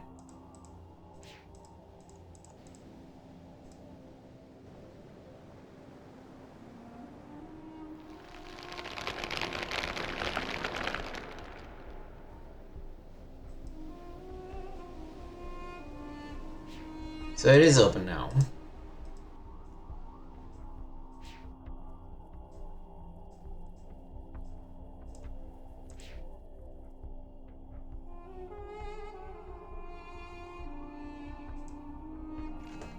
But I don't understand how to take those and move them, like...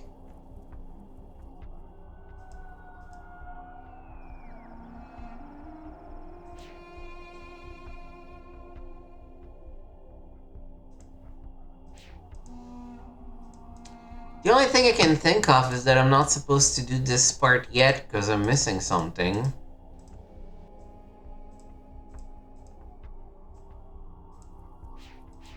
And now those are there.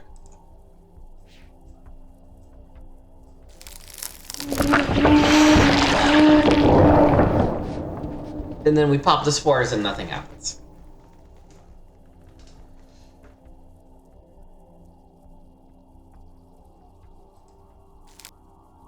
So, my only other idea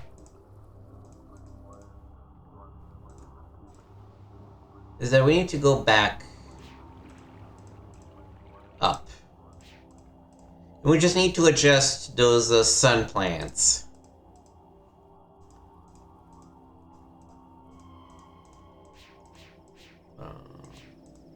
Forward and then back.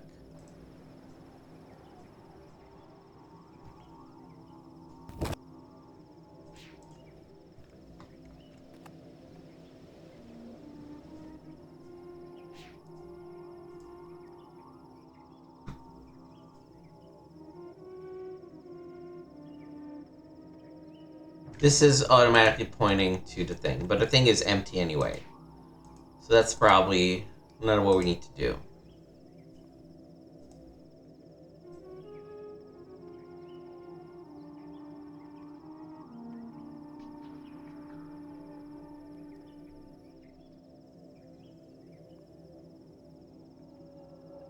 Feels like this should be pointing at this.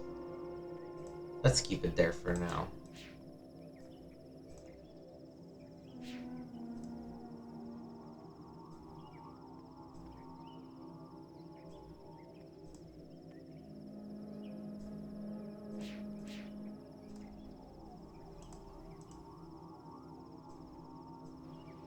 So there's a secret second path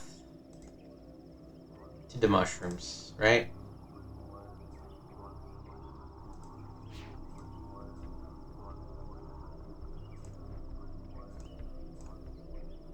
It's not even a matter of secret, it's just stuff being poorly signaled.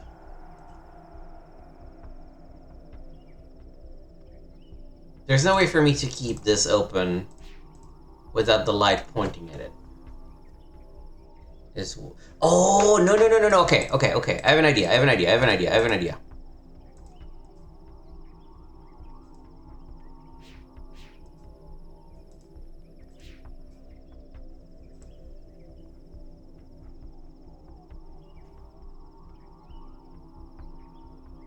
No, that idea is busted.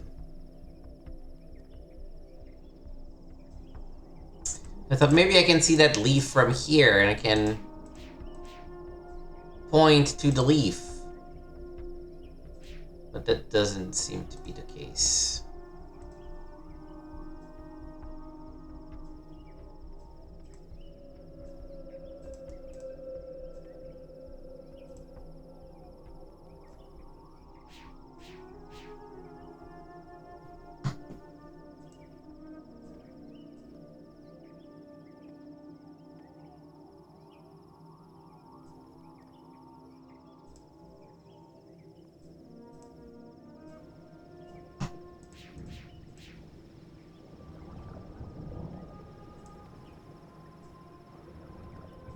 Here's the other thing, I want to convince this gal to bail and to move one further down. But I don't know how to do that.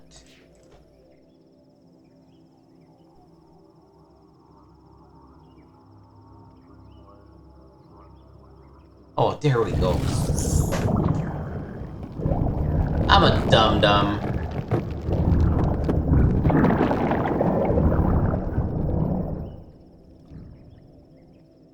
Alright, so I now think that we... Okay. I know what to do now.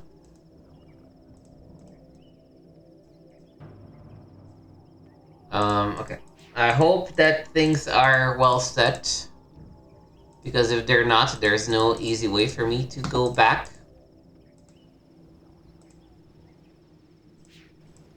This is where zip mode might not be the worst idea of the world.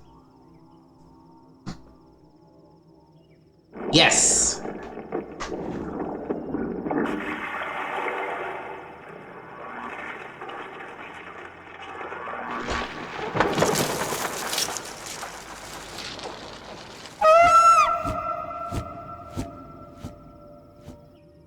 Alright, we freed the mama bird. I bet this will have a repercussion in what's happening downstairs.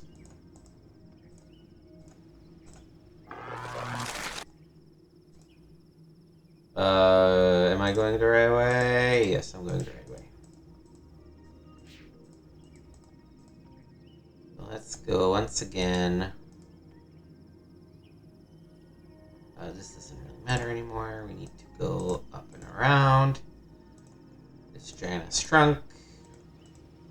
And down.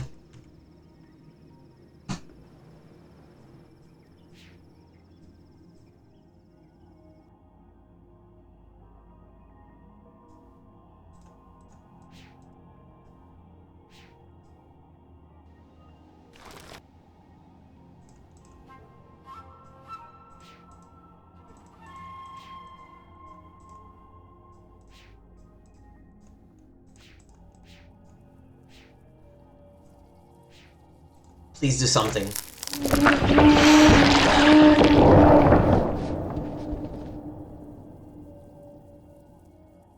Please do something.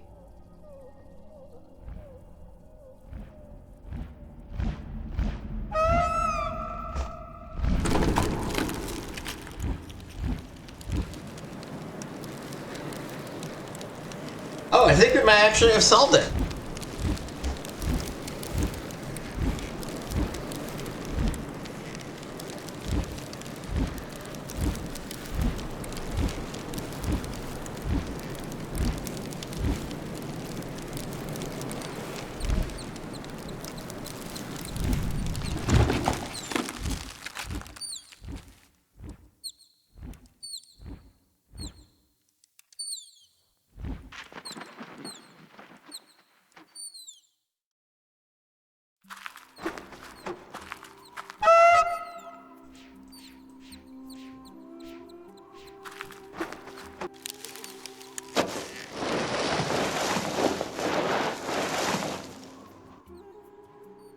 Okay, here's our symbol number 2.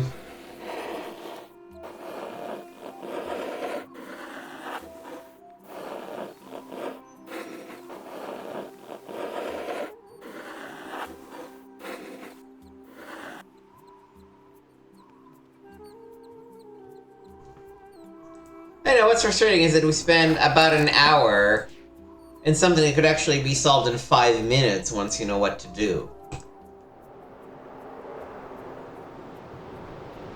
And part of it is that the paths are not clearly pictured, so sometimes you're like, wait, how am I going here? How am I getting here? Understanding that you were supposed to just call on the bird like that? What was the point of the other things you could poke that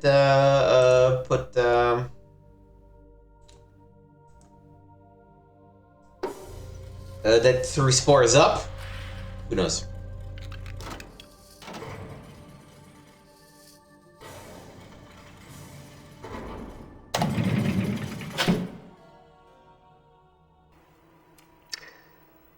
This what you expected, Atrus? When you followed me here, hoping to reclaim Releeshan?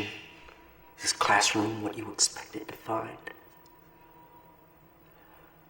I read your journal, you know, in Tamana. After I found your linking book abandoned outside this observatory, I read all about the Dunning, how you started their world again. Can you really do that, Atrus? After everything that's happened to Narayan, could you start their world over again? I don't think so. I think there's too much blood on our hands, too many ghosts. Surely you can't change that with a pen stroke. One more symbol, Atrus. Narayan is waiting. I think you greatly misunderstand what Atrus can do. Him wishes write a new world where his people can move to.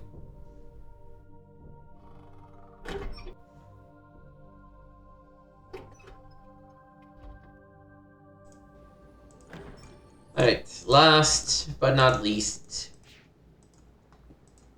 In fact, likely much more enjoyable than the age we just went through. It's the Age of Energy. Oh, and we need the stupid combo again. It is yellow, blue, green, red, yellow, purple, red.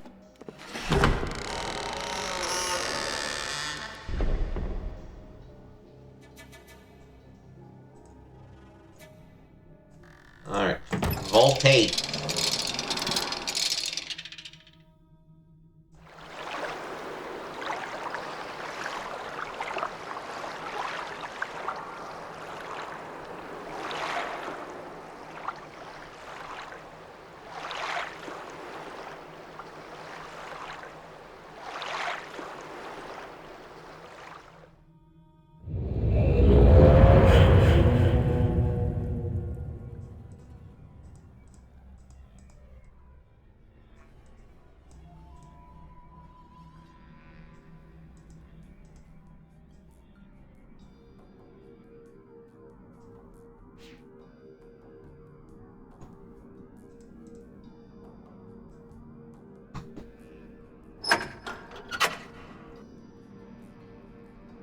No energy yet.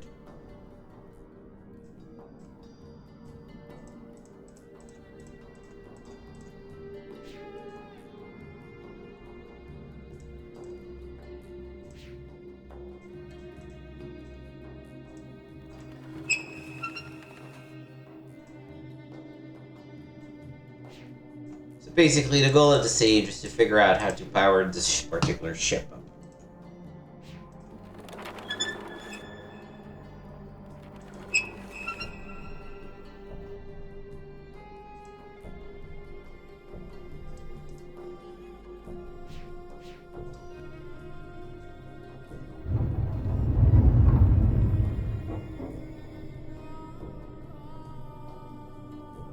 Oh, page.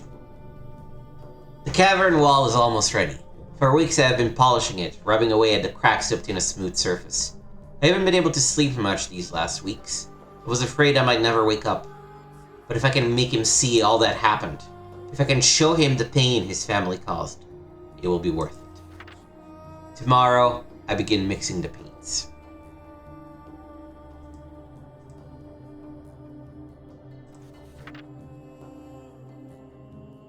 And I guess you can see some more hints for the other stuff. The other ages you went through. Alright.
Another painting with them being evil and destroying the world.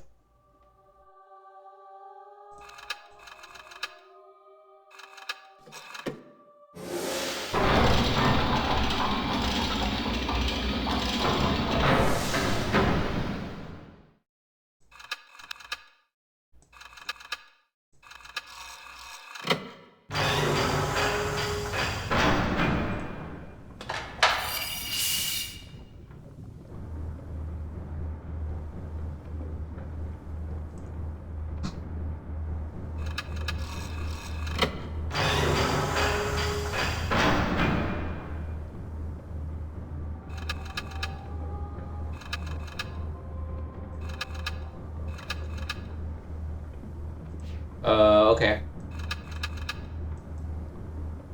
I would,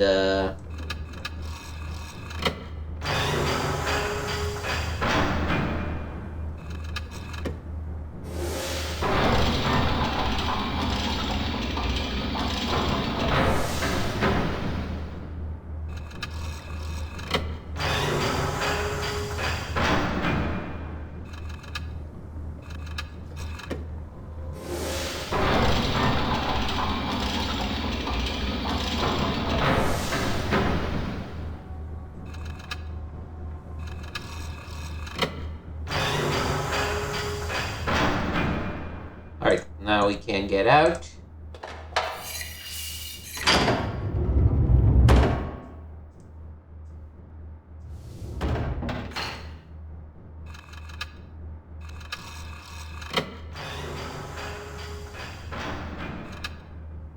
Alright, and power now should be going through because we've created steam.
I probably want to keep this open because I want to be able to access that area, which otherwise I can't access.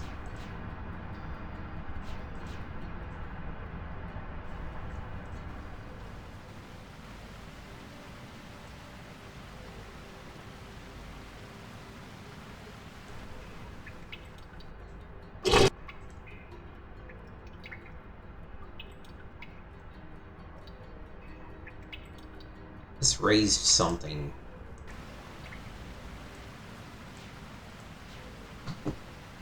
But I don't know yet how that's helpful.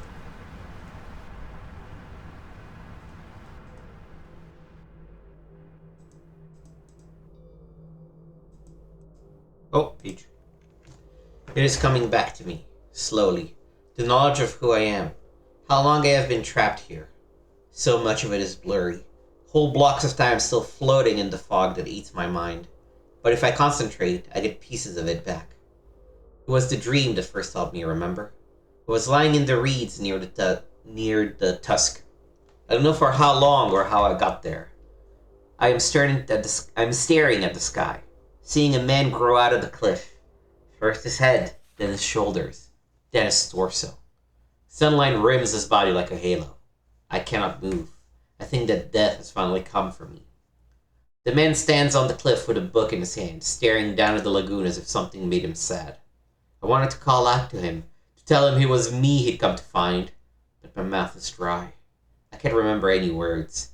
And before I think to stand, he opens his book, puts his hand on the page, and fits to dust. I thought it was a dream. It was only later, hours or weeks later, that I find his swirling book atop the cliff. And when I reach down to grab it, it is real. The fog tried to swallow me then and there, but I held on to the firm reality of the book and did not let it. I did not let the numbness steal my mind.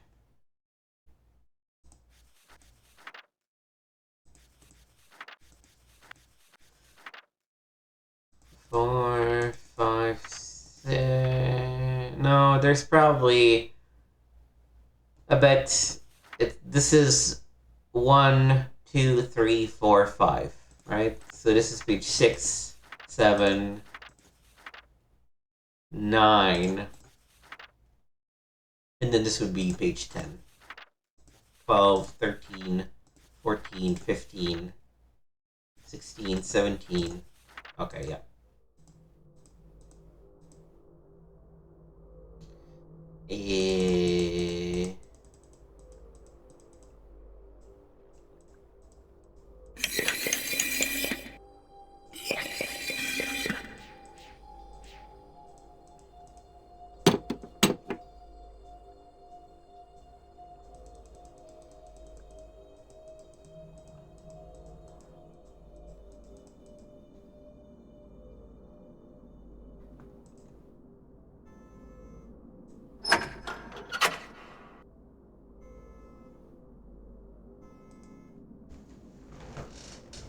No power here yet.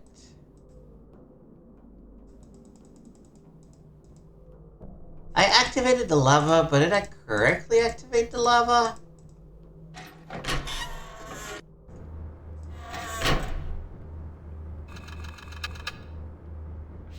Feels like I did.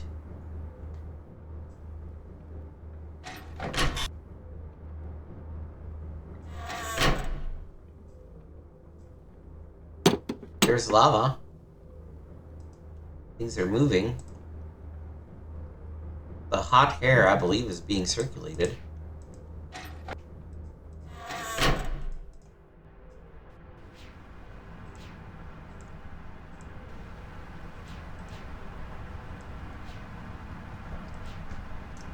And yet, this is something that we probably need to fill, right?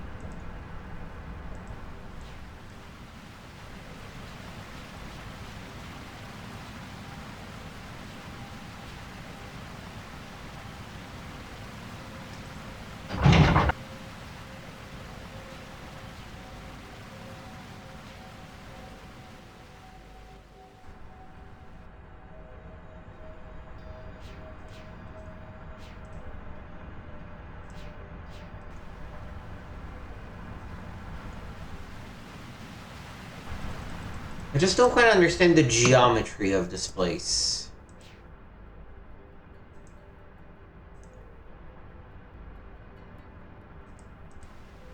I look up.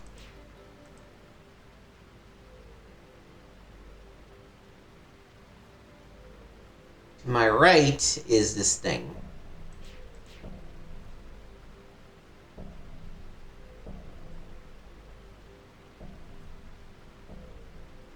So when I'm on the stairs, it is still to my right.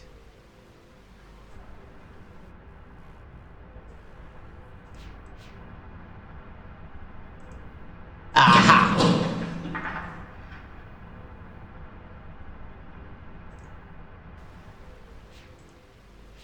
Now we can let the water roll, or we're gonna get some hydroelectric power.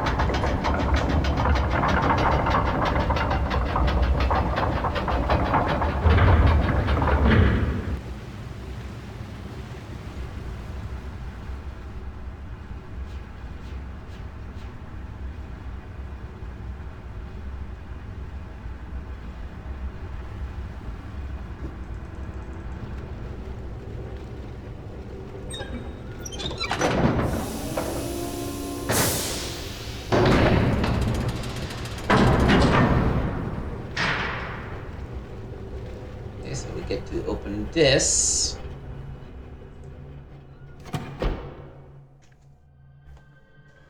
This morning I woke up and I couldn't picture Tamara's face. The little line at the corner of her lip that pulls her whole mouth down when she smiles, the flutter in her eyelashes. I tried so hard to picture her in my mind. Put her down on paper as if that might bring her back. I couldn't do it. Atrus, I'm not you.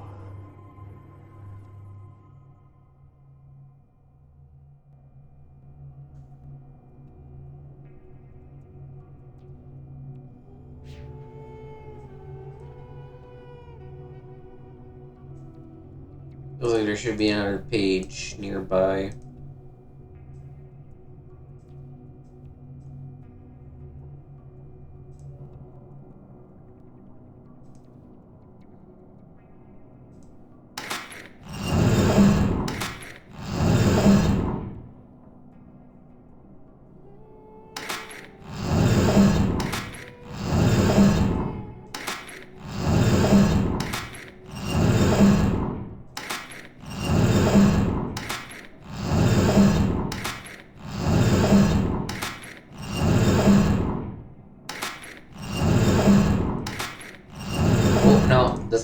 This was absolutely it. Alright, so these so far are connected.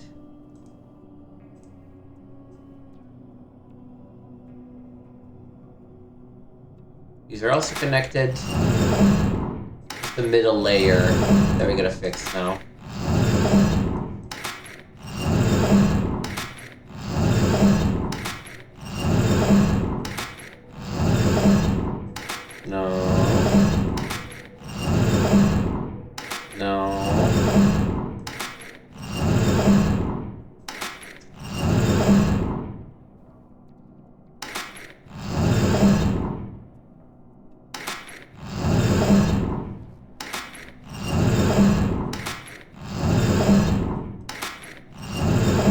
Let's assume the top layer is correct.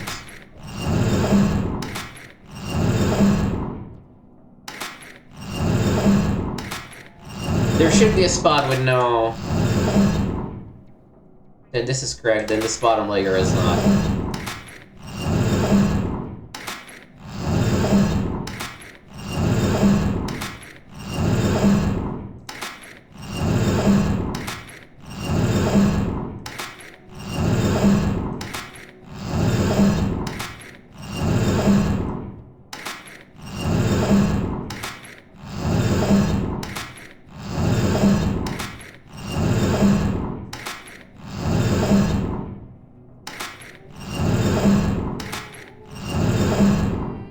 Damn it!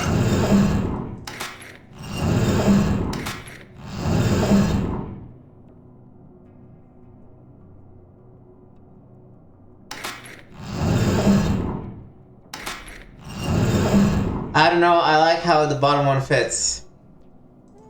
Let's keep going around. Does this one... Top fits, bottom fits.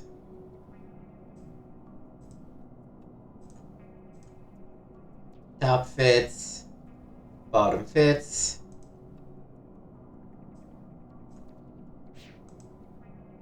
Top fits, bottom fits. So it's the middle.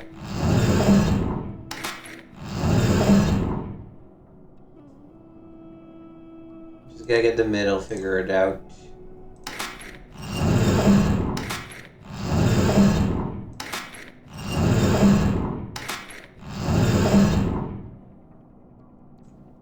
We keep turning it in the same direction, eventually it should work. Maybe we got it. Nope.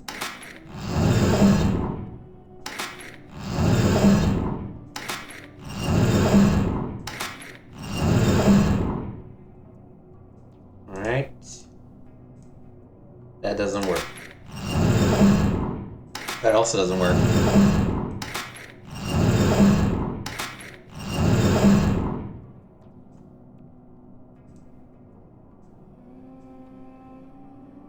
That also doesn't work.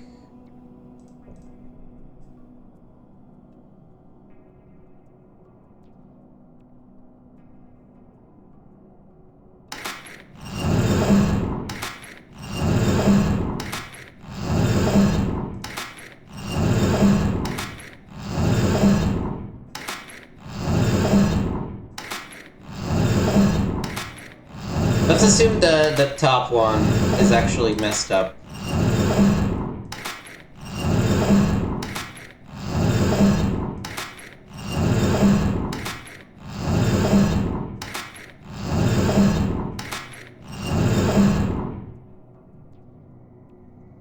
So let's just look at bottom and middle lining up.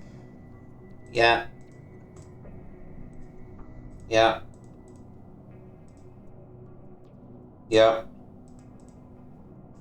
Yeah. Bottom and middle do line up. Let's pick a top one that's a little bit more interesting than just 3 slots. This one. Okay.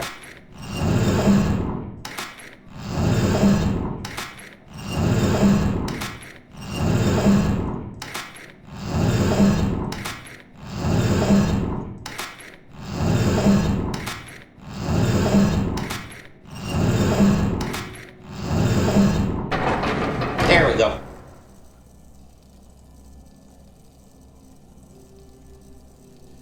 There should be a page somewhere around here, right? No?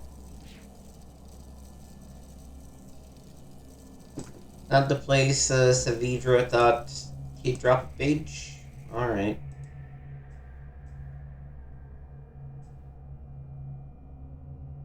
To be fair, we are not missing many, so... Maybe, just maybe...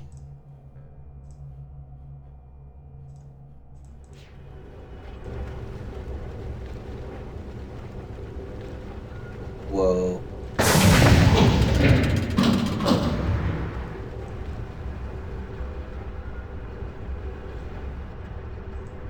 Was it here? Yeah. No, it was not. Here. Oh, because now it's turning with the thing. Yeah, okay, I get it. That's why we had to raise that.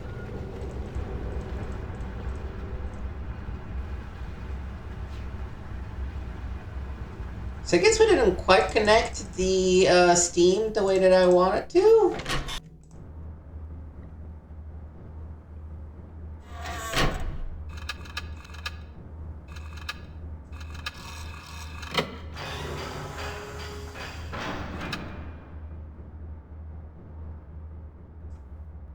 Oh, you know what? It's because the thing is hidden, right? This thing needs to be at the highest level for it to actually produce the steam.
So can I...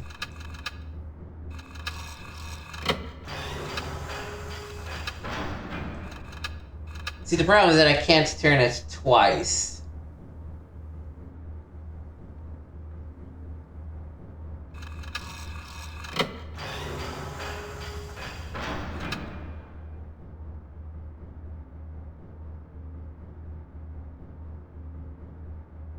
But if I move it to the other side...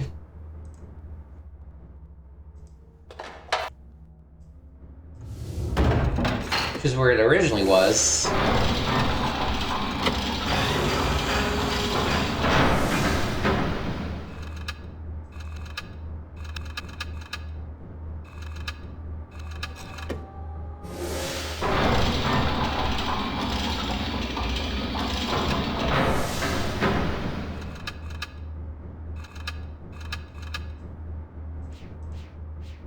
the lava is not gonna come up.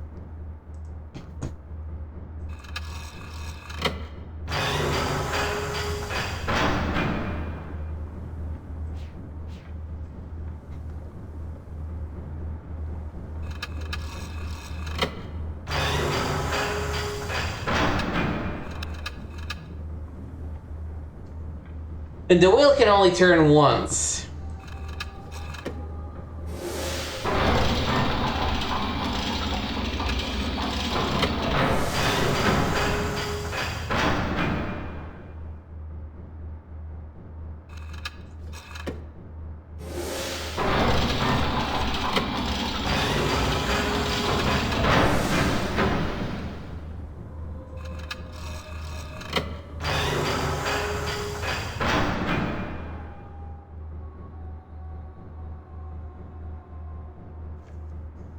For some mystical reason I don't understand, the wheel can only turn once.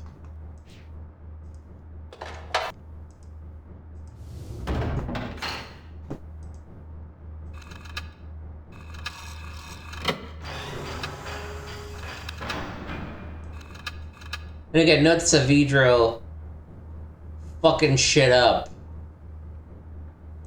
by closing this for me. No, I'm missing something.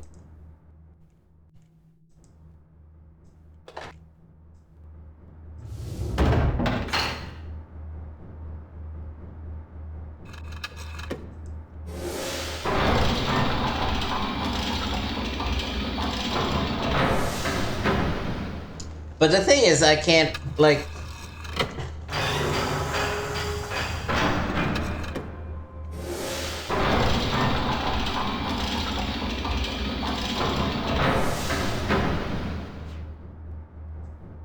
You gonna program a ladder?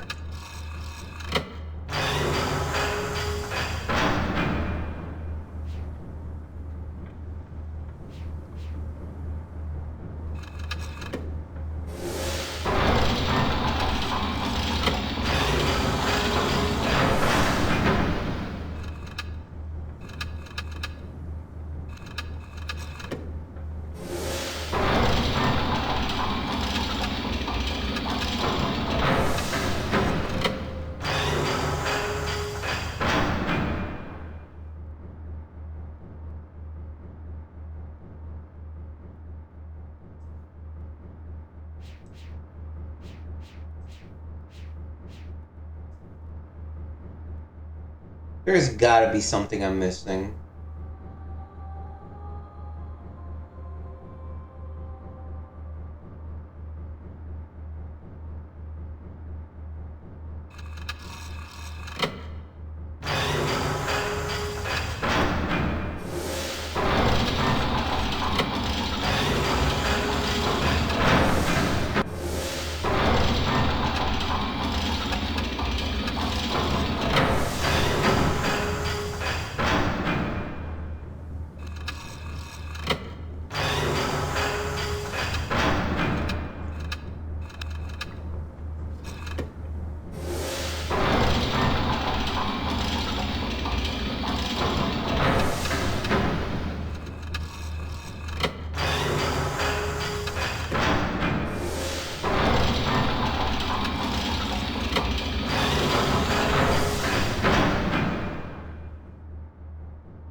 You know what? We should save our game. I don't think we... Oh, there was an...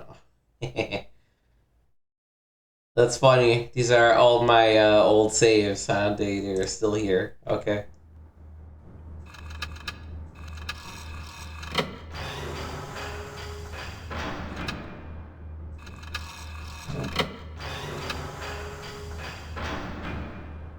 What the heck am I missing? Tell you what, let's try to break this pattern.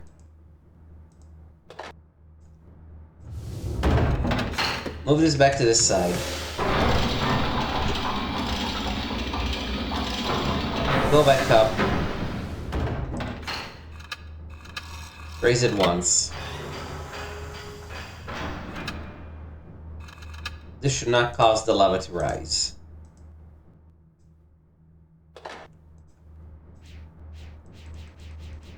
But I also cannot move.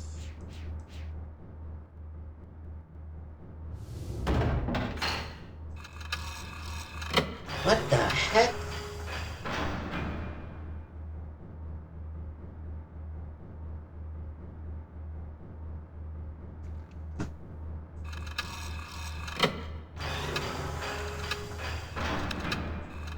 And I still can only rotate it once for absolutely no good reason.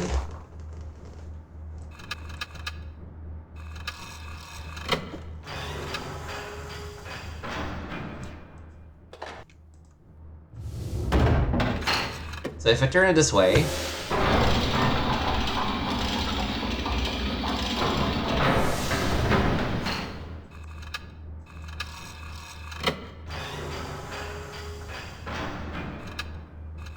I can raise it once, but the vent is blocked, and that's it. It refuses to turn the other way.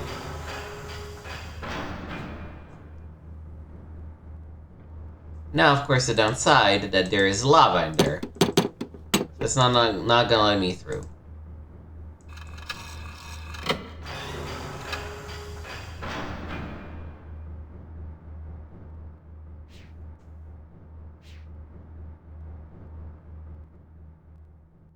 Wait, was there something on the wall behind me? No, it's just a lock.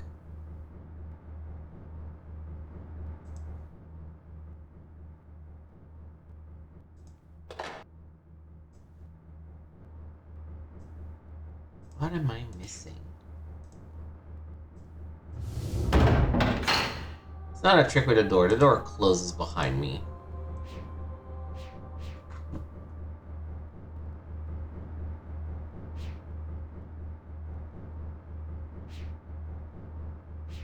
I cannot interact with anything else outside the room.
No, there has to be an interaction I'm missing of some sort. Because mathematically, otherwise, I think this puzzle is impossible.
It just leads there.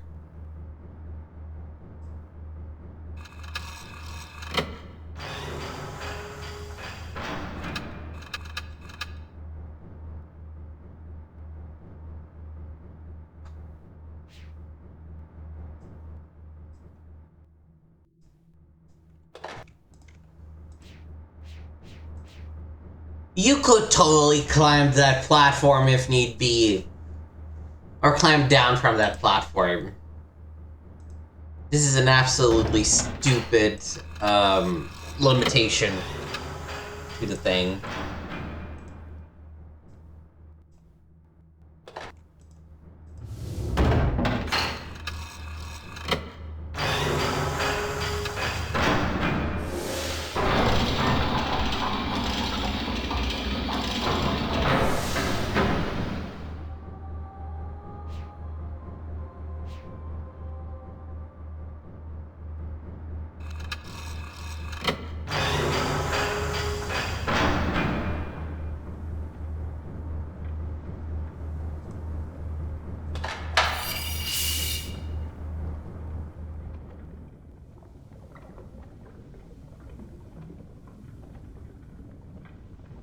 That's what that does. It activates or deactivates the fan.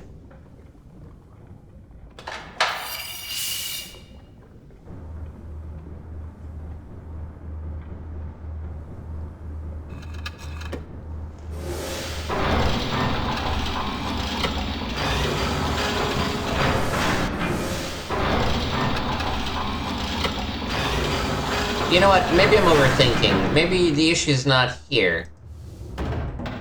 The fan being active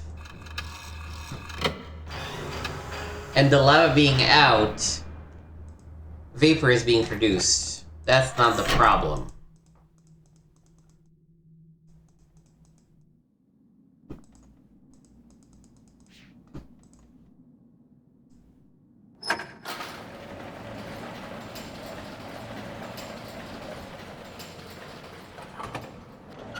The problem is with the other part of it.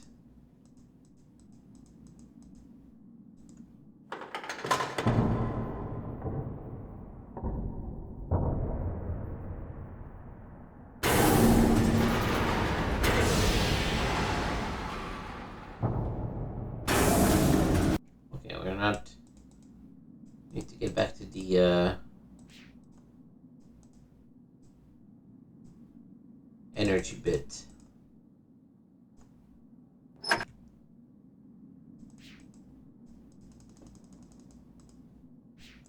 Get back to here.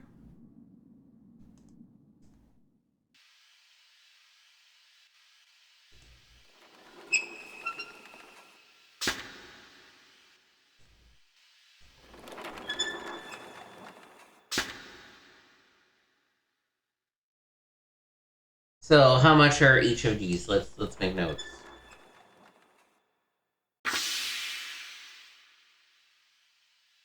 Oh, they went by quite a few. 1, 2, 3, 4, 5, 6, 7, 8, 9, 10. This is 10 units.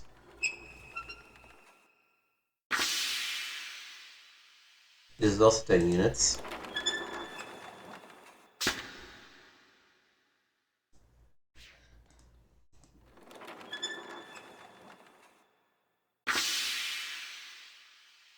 This is also 10 units.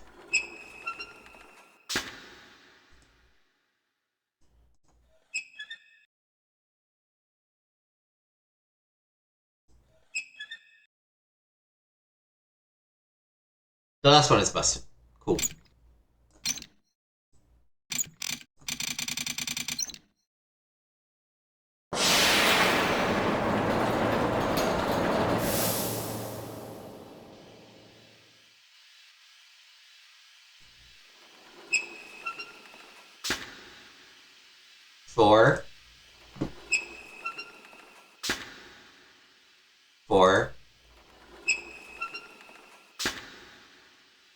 Four. Okay.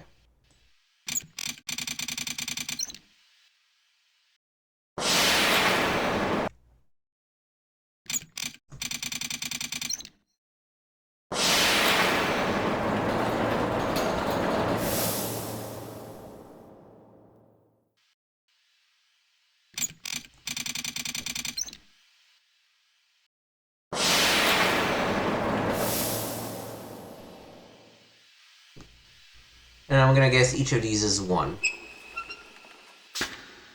Yeah, okay. So now, let's see. We need to... Let's close this one too. No, wait, it's 1, 2, 3, 4 to the mark. 14. 24. 34, 35. We need to subtract 35. This is time to pull up our math notebook. 35 as a sum of 3 10s, 4 4s, and 1 1. Or I guess 2 1s. Or maybe 3 4s? And 2 1s. It's easy enough. We hit all the ones at the bottom. We have to, so... It's just 1 plus 4 plus 30. Pretty simple. So what we need to do from our current spot should be to re-release one of these.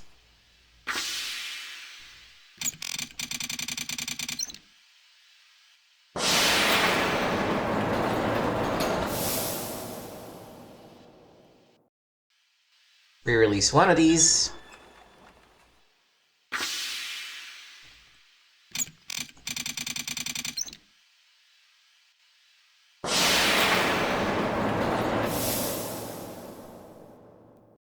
And then release all of these that you can easily release.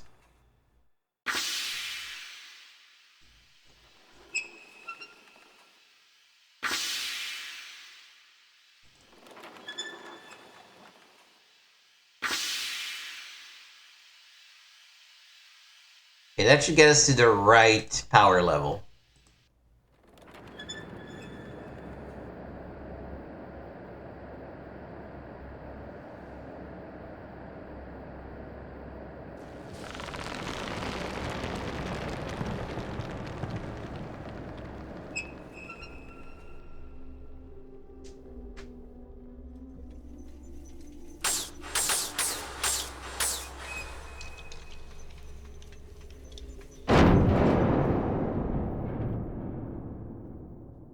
Alright.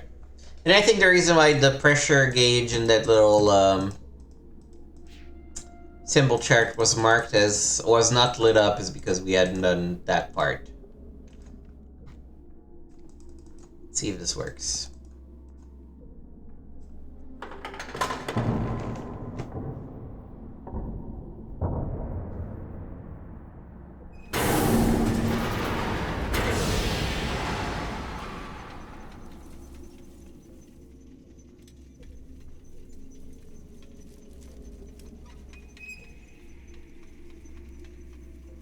Oh, you can see that this is why the symbol of the age was that animal thingy, because that's really just our ship here. Right, I think that actually beats the age, so let's enjoy our boat ride.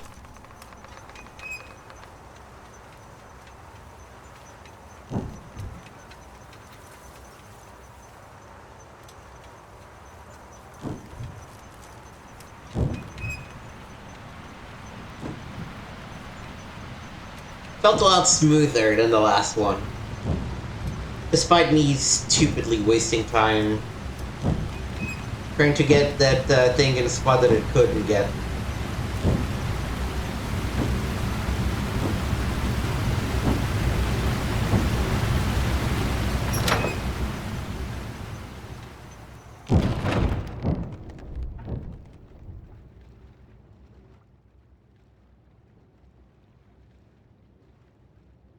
Alright. Activate.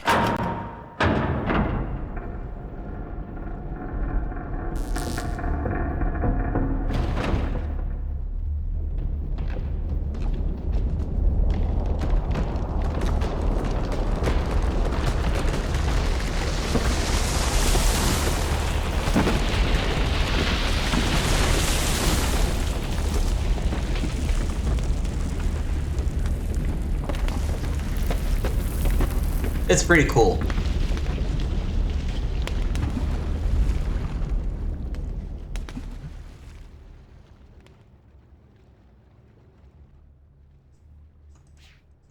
We have to go back in.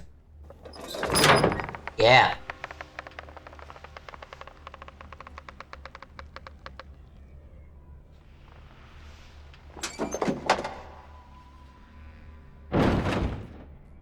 Now we can open that door.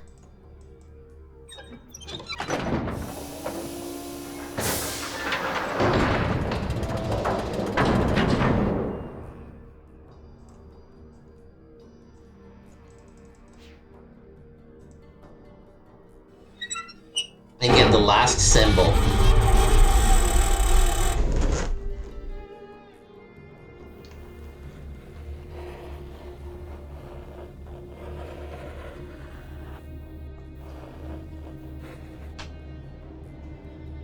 The butt symbol.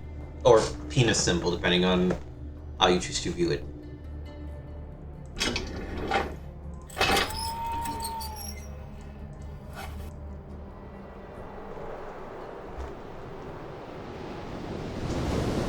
I assume there must be some trigger that the world resets when you're out of it or something.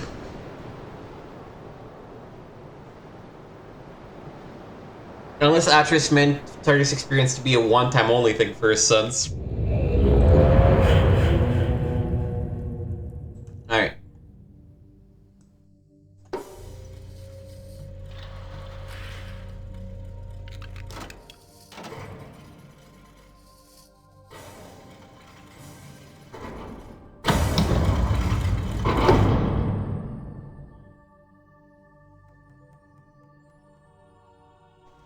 You've done well, my sons, but there's still one task ahead of you. The linking book you see here connects to an age called Narayan. It's a very delicate age, where civilization has emerged in response to the world's imbalances. It's also the first inhabited age I'm sending you to alone. But don't be afraid.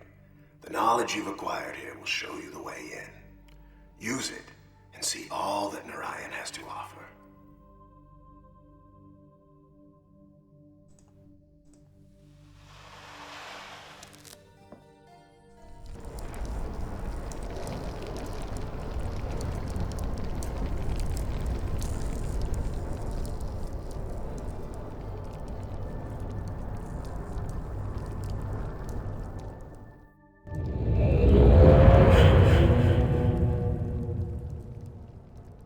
Alright, here we are.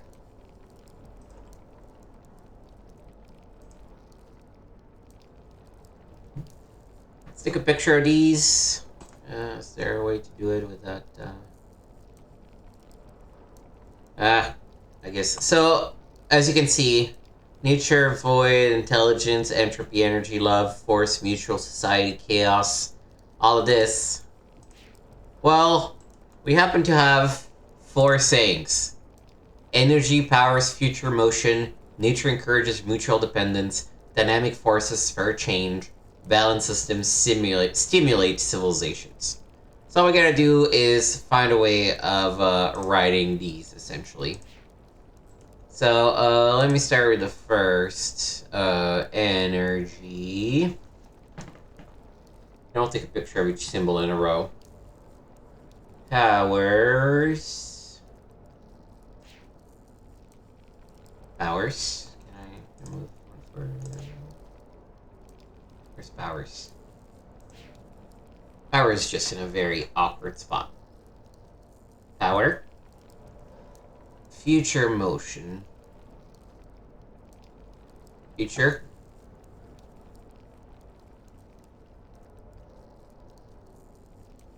Motion. Second up. Nature. Encourages.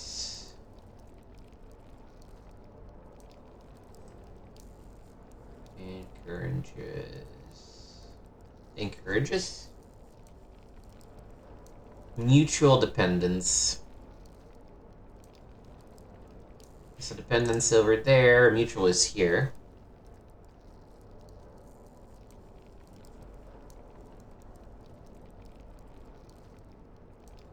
And then last, the third one is dynamic forces spur change. Forces here.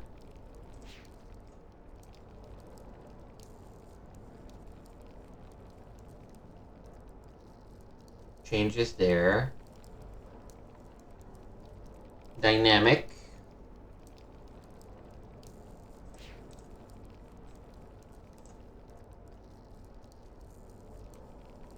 Or forces.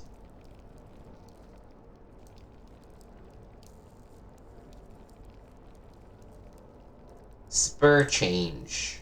One of these should straight up say spur.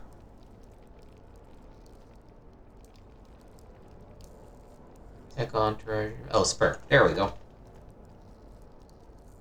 Oh, they got a pictorial word specifically for spur.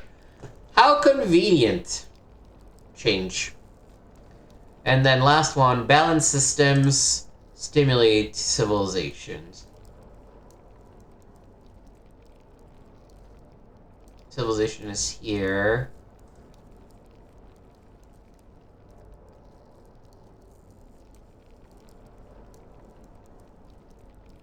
That one we don't have yet. Which is fine. All going according to plan for now.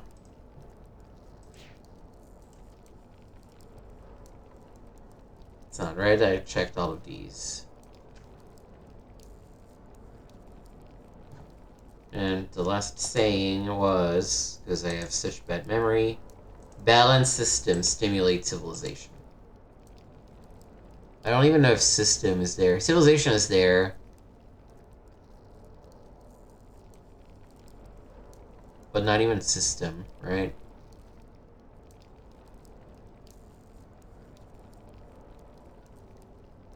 Yeah, okay.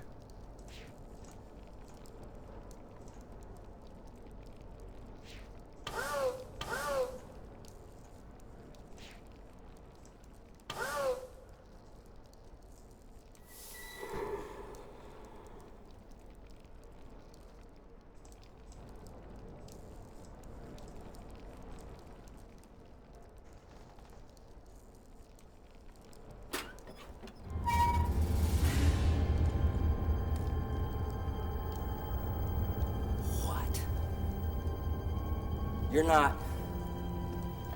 No, I'm not. Where is he? Look, I know he's here. I have his book. So where is he? I'm here instead of him. He didn't come. I take Releeshan from him, and he sends you instead. Well, to be fair, I kind of just jumped the gun. Idiot. You actually thought this would work. You thought that you could force him into coming here, fixing things? Why?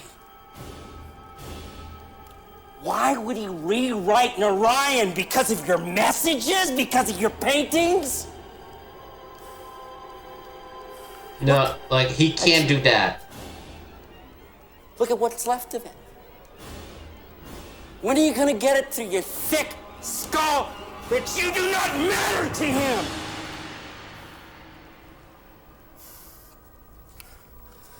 To be alive out there. No one.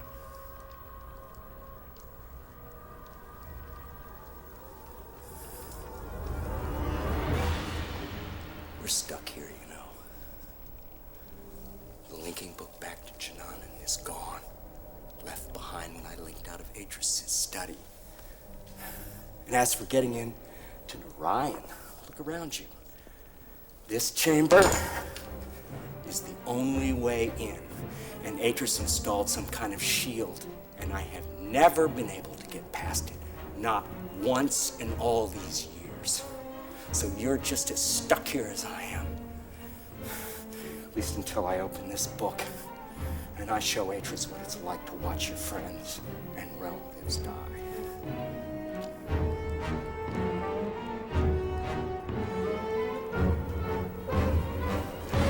If you do find a way out of here, I suggest that you think very carefully about using it.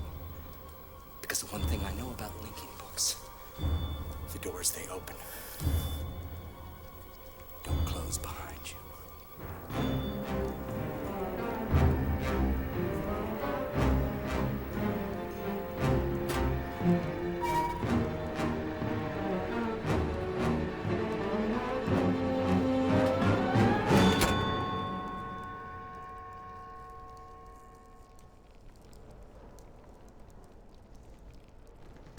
All right.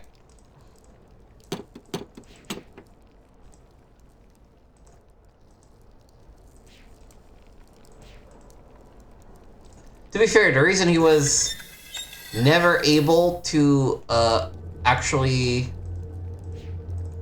get past the shield is because he did not have Atrus's journal saying everything you need to know about the thingamabobs. He didn't have Atrus's grandmother secret knowledge.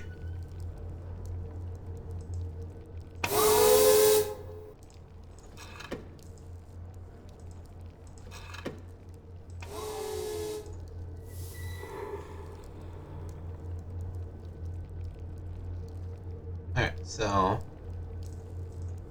let me enter the thing here. Alright, so looking at the pics, it looks like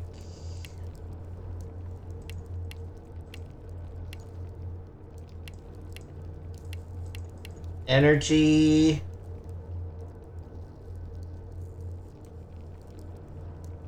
powers,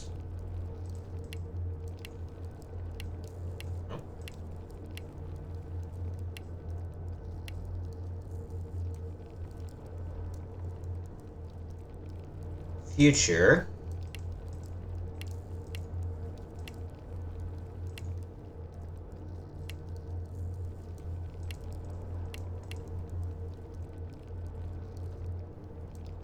motion,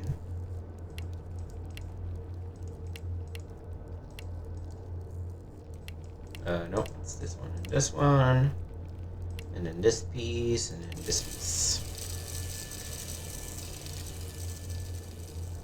Then we have that nature.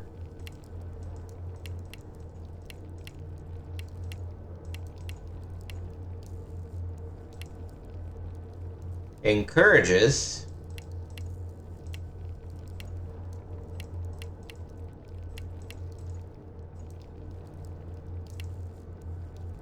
Mutual.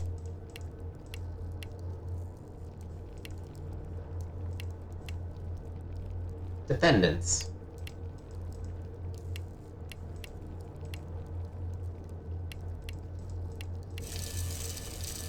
And last but not least, at least for now, dynamic That. Looks right. Forces.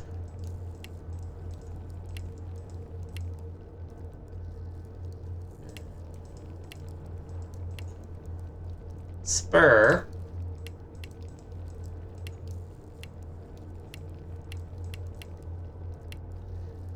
It's funny, there's like 24 words and one of them is spur.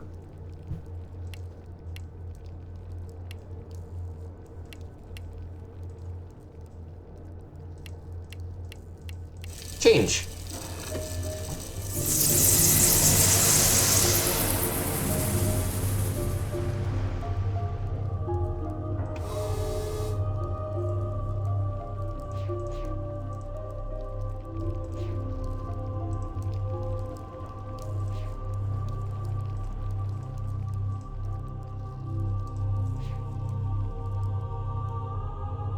And so, okay, so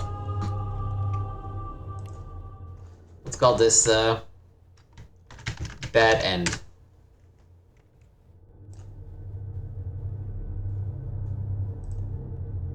We could just go back to Tamana.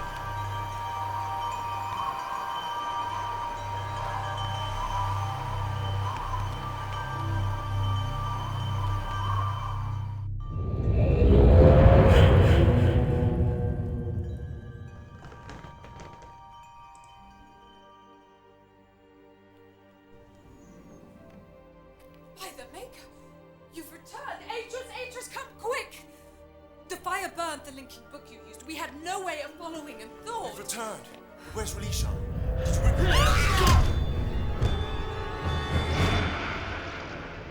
And then he goes on a murderous rampage. Which is, not great.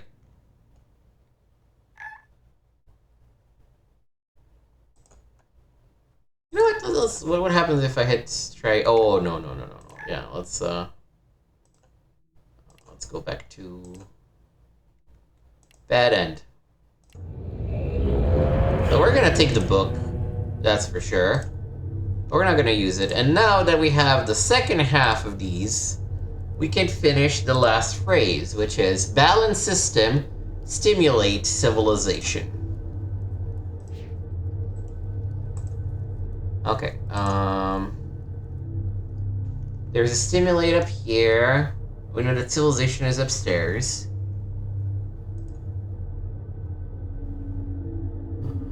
That system. Rebirth. Resurrect. Balance. There we go. Balanced system. Stimulate.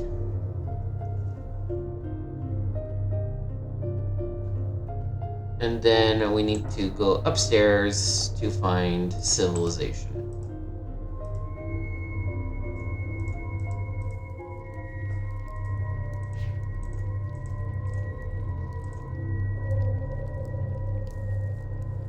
Civilization, here it is.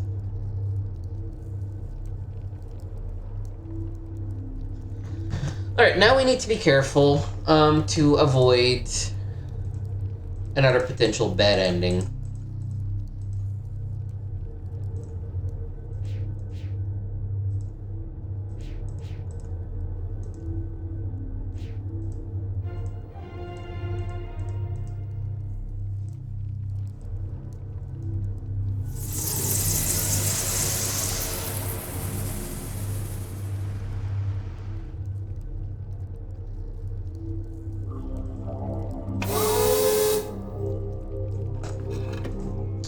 Alright, let's enter the final. So it's this. Balanced.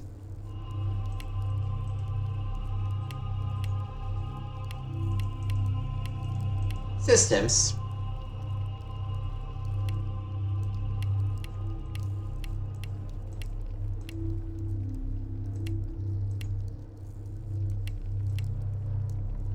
Is that enough? Yeah. Stimulate.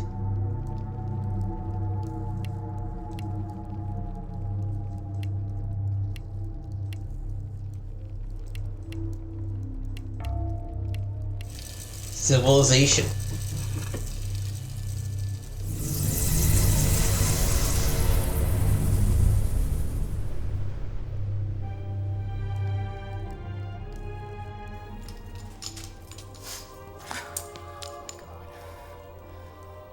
Oh my god. They're alive? Maybe. How did you...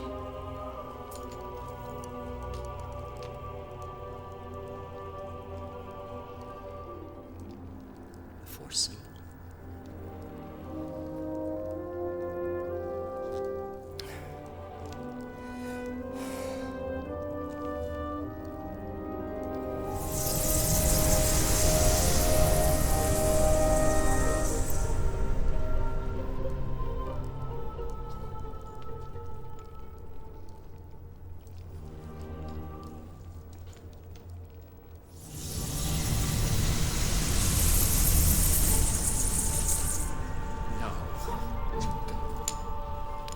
Hope and destroy me.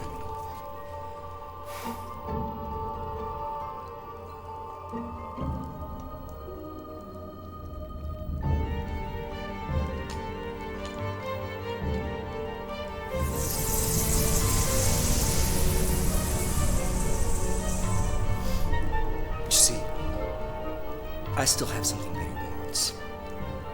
Something that he sent you to bring back for him. Releeshan. Drop the outer barrier when I'm out by the gondola. Switch the shield so the outer barrier is open. And in return, I'll give up Releeshan.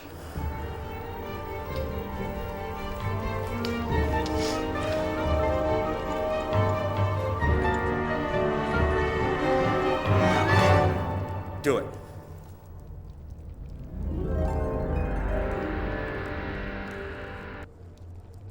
Alright, so let's save again. Still overriding the bad end, it's fine. Let's first do what he says to do.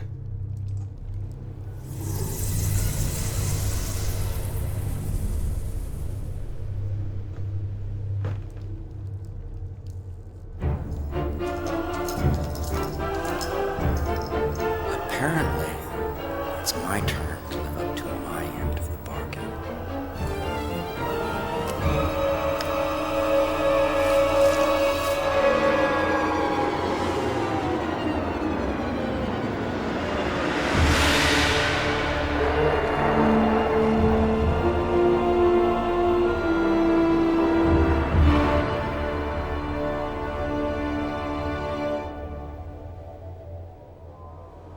I get he's bitter, but that's still kind of a shitty thing to do.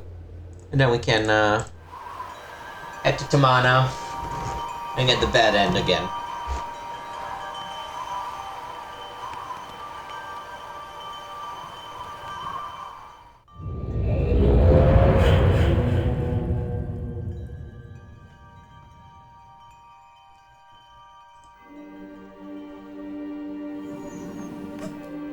By the Maker, you've returned.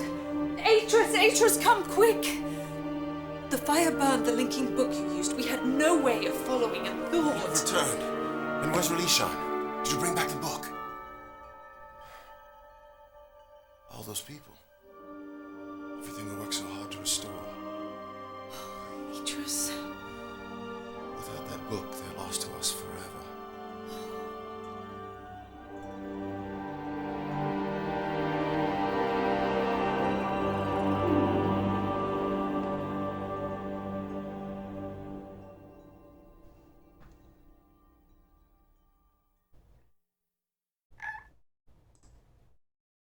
So let's try a different bad ending.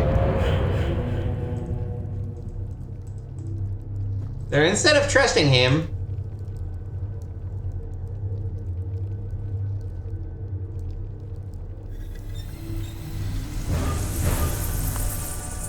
I lock him out.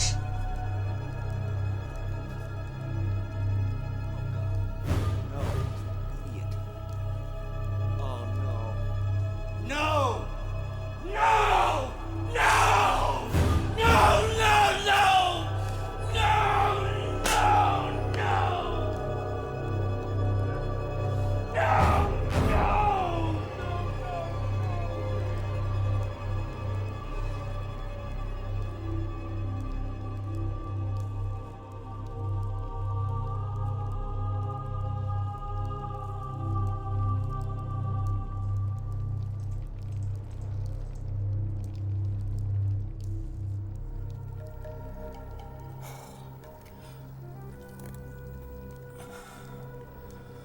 Oh, God. No. Please, don't do this to me.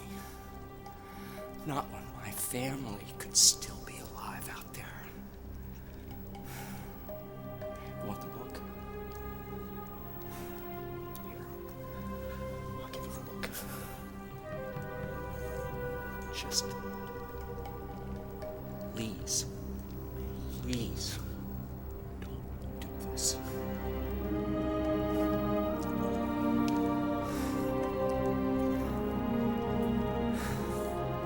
Please. I can't do this again. Please don't leave me trapped here like this. I can't! No!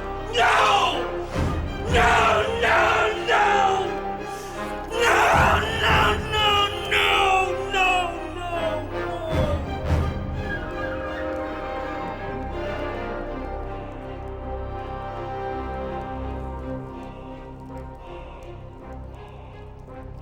Alright. Now, if you want to be a real dick... actually, let's keep this safe. If you want to be a real dick, you just leave him there. He's locked out so he can't get to this linking book. And you got Releeshan. So this is like the okay ending, I would probably say.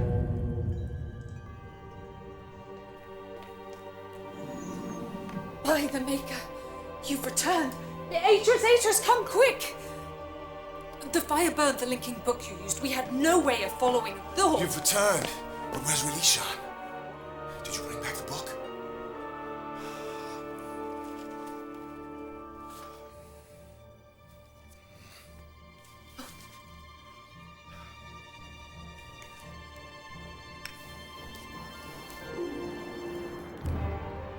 Thank the Maker. It's fine.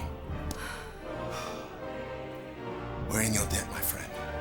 If this book had been destroyed, everything we worked for, all the people of Releeshan, have been lost to us forever.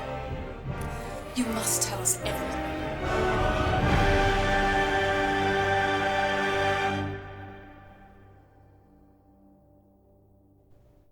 Yeah, so I stranded a guy. Oh, and I guess I was gonna. Yeah. As I once again set my pen to the page, a heavy sorrow hangs over me. It's true that Releeshan has been returned to us unharmed, but the age I wrote to provide a new beginning is secure. But I can't escape the facts of its return. Nothing I can do will change the past. The anguish of decisions that were made must be carried with me forever. But if I had been the one to face Savidro, if I had seen the life my sons destroyed so callously, would I have left him stranded without hope? Would I have sacrificed his dreams to claim my own?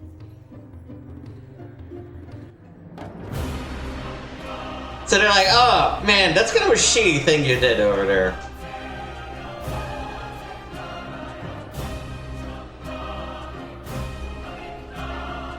I guess we're gonna watch these because I don't know if we can skip them.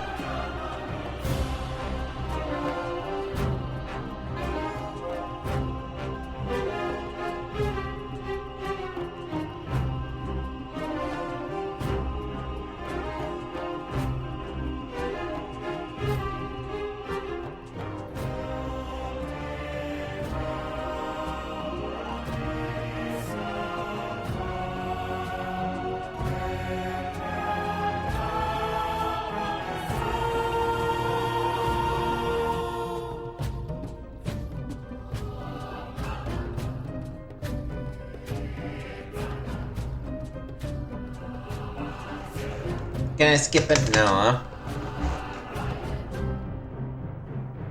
I don't want to give my final thoughts yet, just because there's the actual best ending that we're gonna get. Another bad one to watch.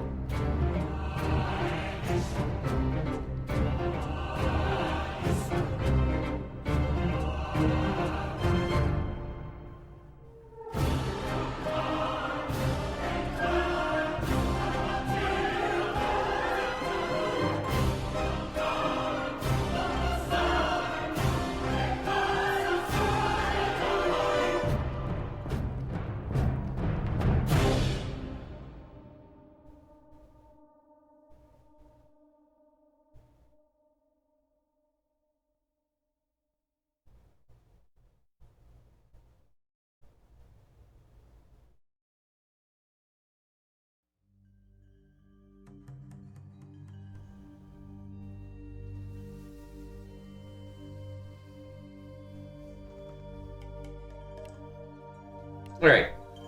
Let's reload our bed end. Let's fuck him again.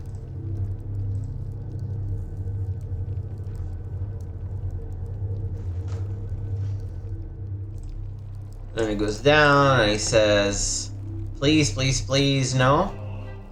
And then let's suppose we mess up and we forget to... So what you're supposed to do is you're supposed to switch out the thing while the power is off, and then turn the power back on. But if we turn the power back on without changing the thing,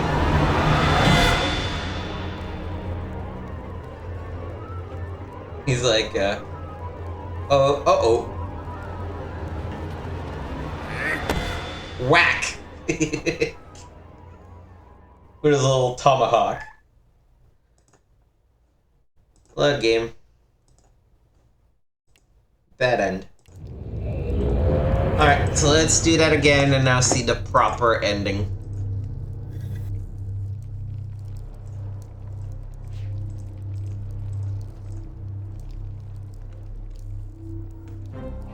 Okay, we need to swap this out and then reopen the barrier.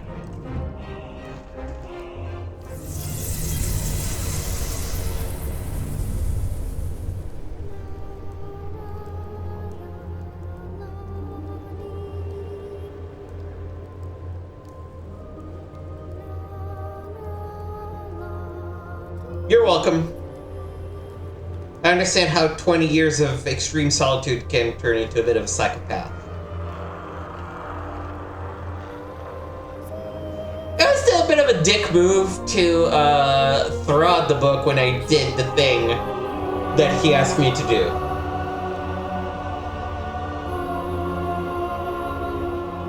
Bit of a dick move.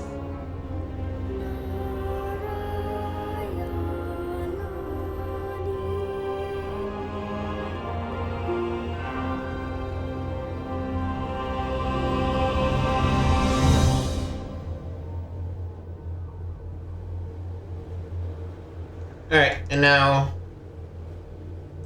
Oh, actually, can we... Oh, Releeshan, I guess, is locked. We can go back to Kamana.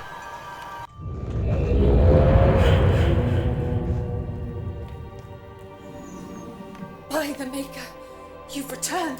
Atrus, come quick! The fire burned the linking book you used. We had no way of following the... You've returned. But where's Releeshan? Did you bring back the book?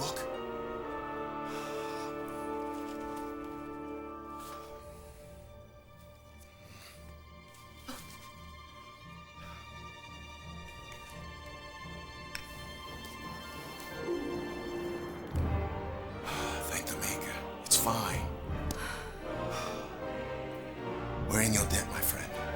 If this book had been destroyed, everything we worked for, all the people of Releeshan, have been lost to us forever. You must tell us everything.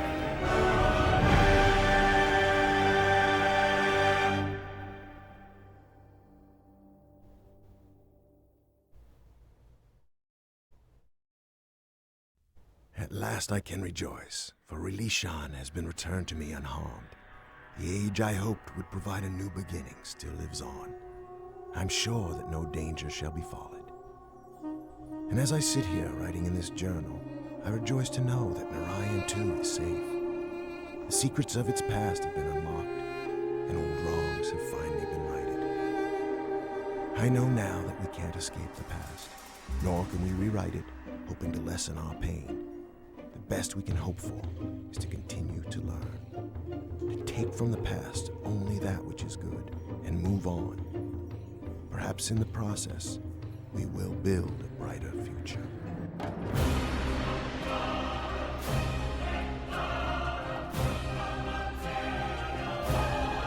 Alright, and that's the ending of Myst 3 Exile. It's a game that I love. It's still very near and dear to my heart. I can't stand the nature area.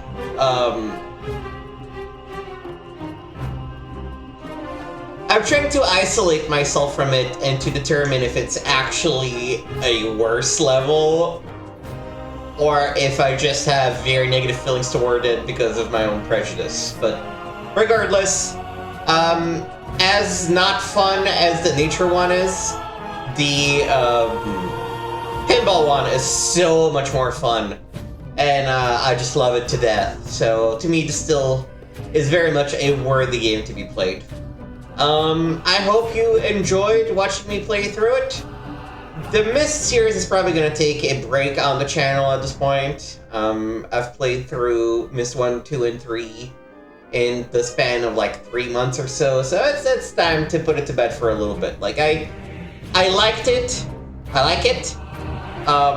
But A, I have not actually beaten the next games in the series, and B, there are plenty other point-and-click adventures that are worth visiting or revisiting that are not Myst. So, what else? I'm recording these way ahead of time, so I don't really have a way of saying what's gonna go live on the channel, except that as usual we'll have a brand new hidden gem, a brand new classical studies game in 4 weeks.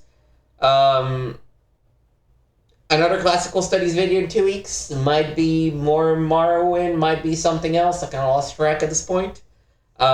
We have, of course, Record Reading and 60 Minutes to Sway happening on alternating Tuesdays with Life of Timmy.